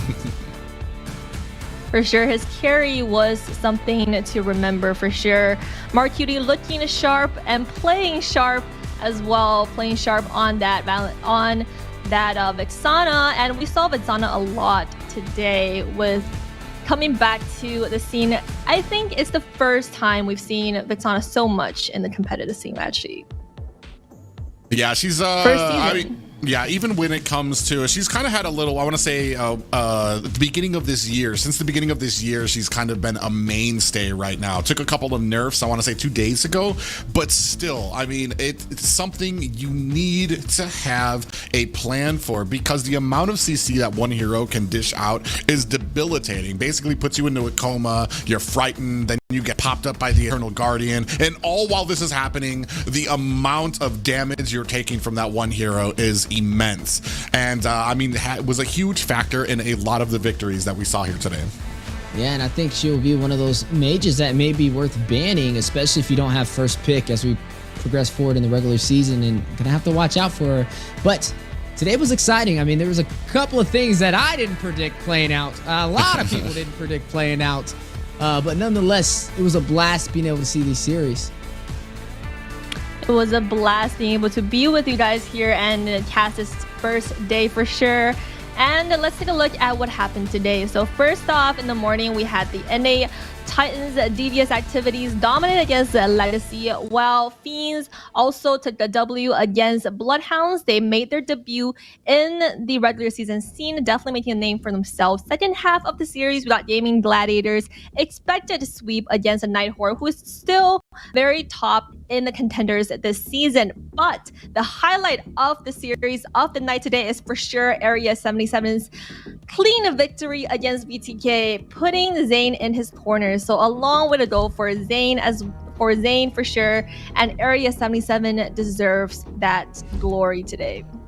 Yeah, definitely a night full of clean sweeps, just not the sweeps that everybody expected here tonight. And that's kind of what's great right now, especially about North America. We were talking about it before. A lot of teams stepping up their game. There's a lot on the line, not just at NACT, but a lot of teams looking forward in the future. And they know that they have to step up their game if they want to be able to compete. And I think that's the major victory to kind of take away from this, right? Is to see North America as a region scaling through the times. You never want to just see two teams just completely annihilate everybody every single season. I mean, I'm not a fan of that. I would like to see all the teams slowly progressing and getting better, and I think that's what we're seeing today. I think BTK is definitely going to be full of surprises as we progress through the regular season. I mean, they're definitely not ones to disappoint repeatedly, but there are some times when they do have that upset. I mean, some teams have their bad days, you know, and this just may not be the day for them, but tomorrow is another story, and the future matches are different stories as well. Today was exciting. I would say congratulations to Area 77. Definitely keep up what they're doing, and also Fiends. You know, we got to see a newer team on the scene. Somebody we haven't seen before shut down a top 8 contender from the last NACT, and we're only getting started. And Private, any last thought? We close the show today. You guys did incredible. So props to both of you for making a great start of the show. We saw a lot of exciting, a lot of upsets. But any last words for today, guys? Well, I'm just really excited to see what's going on in North America right now, to see how some of these teams have transitioned, some of the newer faces like Wheezy was talking about. It's not always fun to watch the same teams dominate over and over again, and it's nice to see some of that new blood here. And it was such an amazing time casting the inaugural seasonal day for this season. That's right. It's just day one, guys. We're just getting started. Definitely get ready for day 2 tomorrow. If you thought today was fun, it's only going to get better as we climb up that ladder and get closer to that grand finals position, as everybody's fighting it out for the biggest prize pool and from that ticket to MSC. And that's really why the competition is rising. So everybody just be ready. I can't wait for tomorrow. We'll definitely be tuning in and catching these games. It's been a pleasure casting alongside Private Dancer. Yes, once again, we got the casting game of futures, and hey, back at it for the NACT. Liz, thank you so much for being a host, and I can't wait to see you guys on the next one.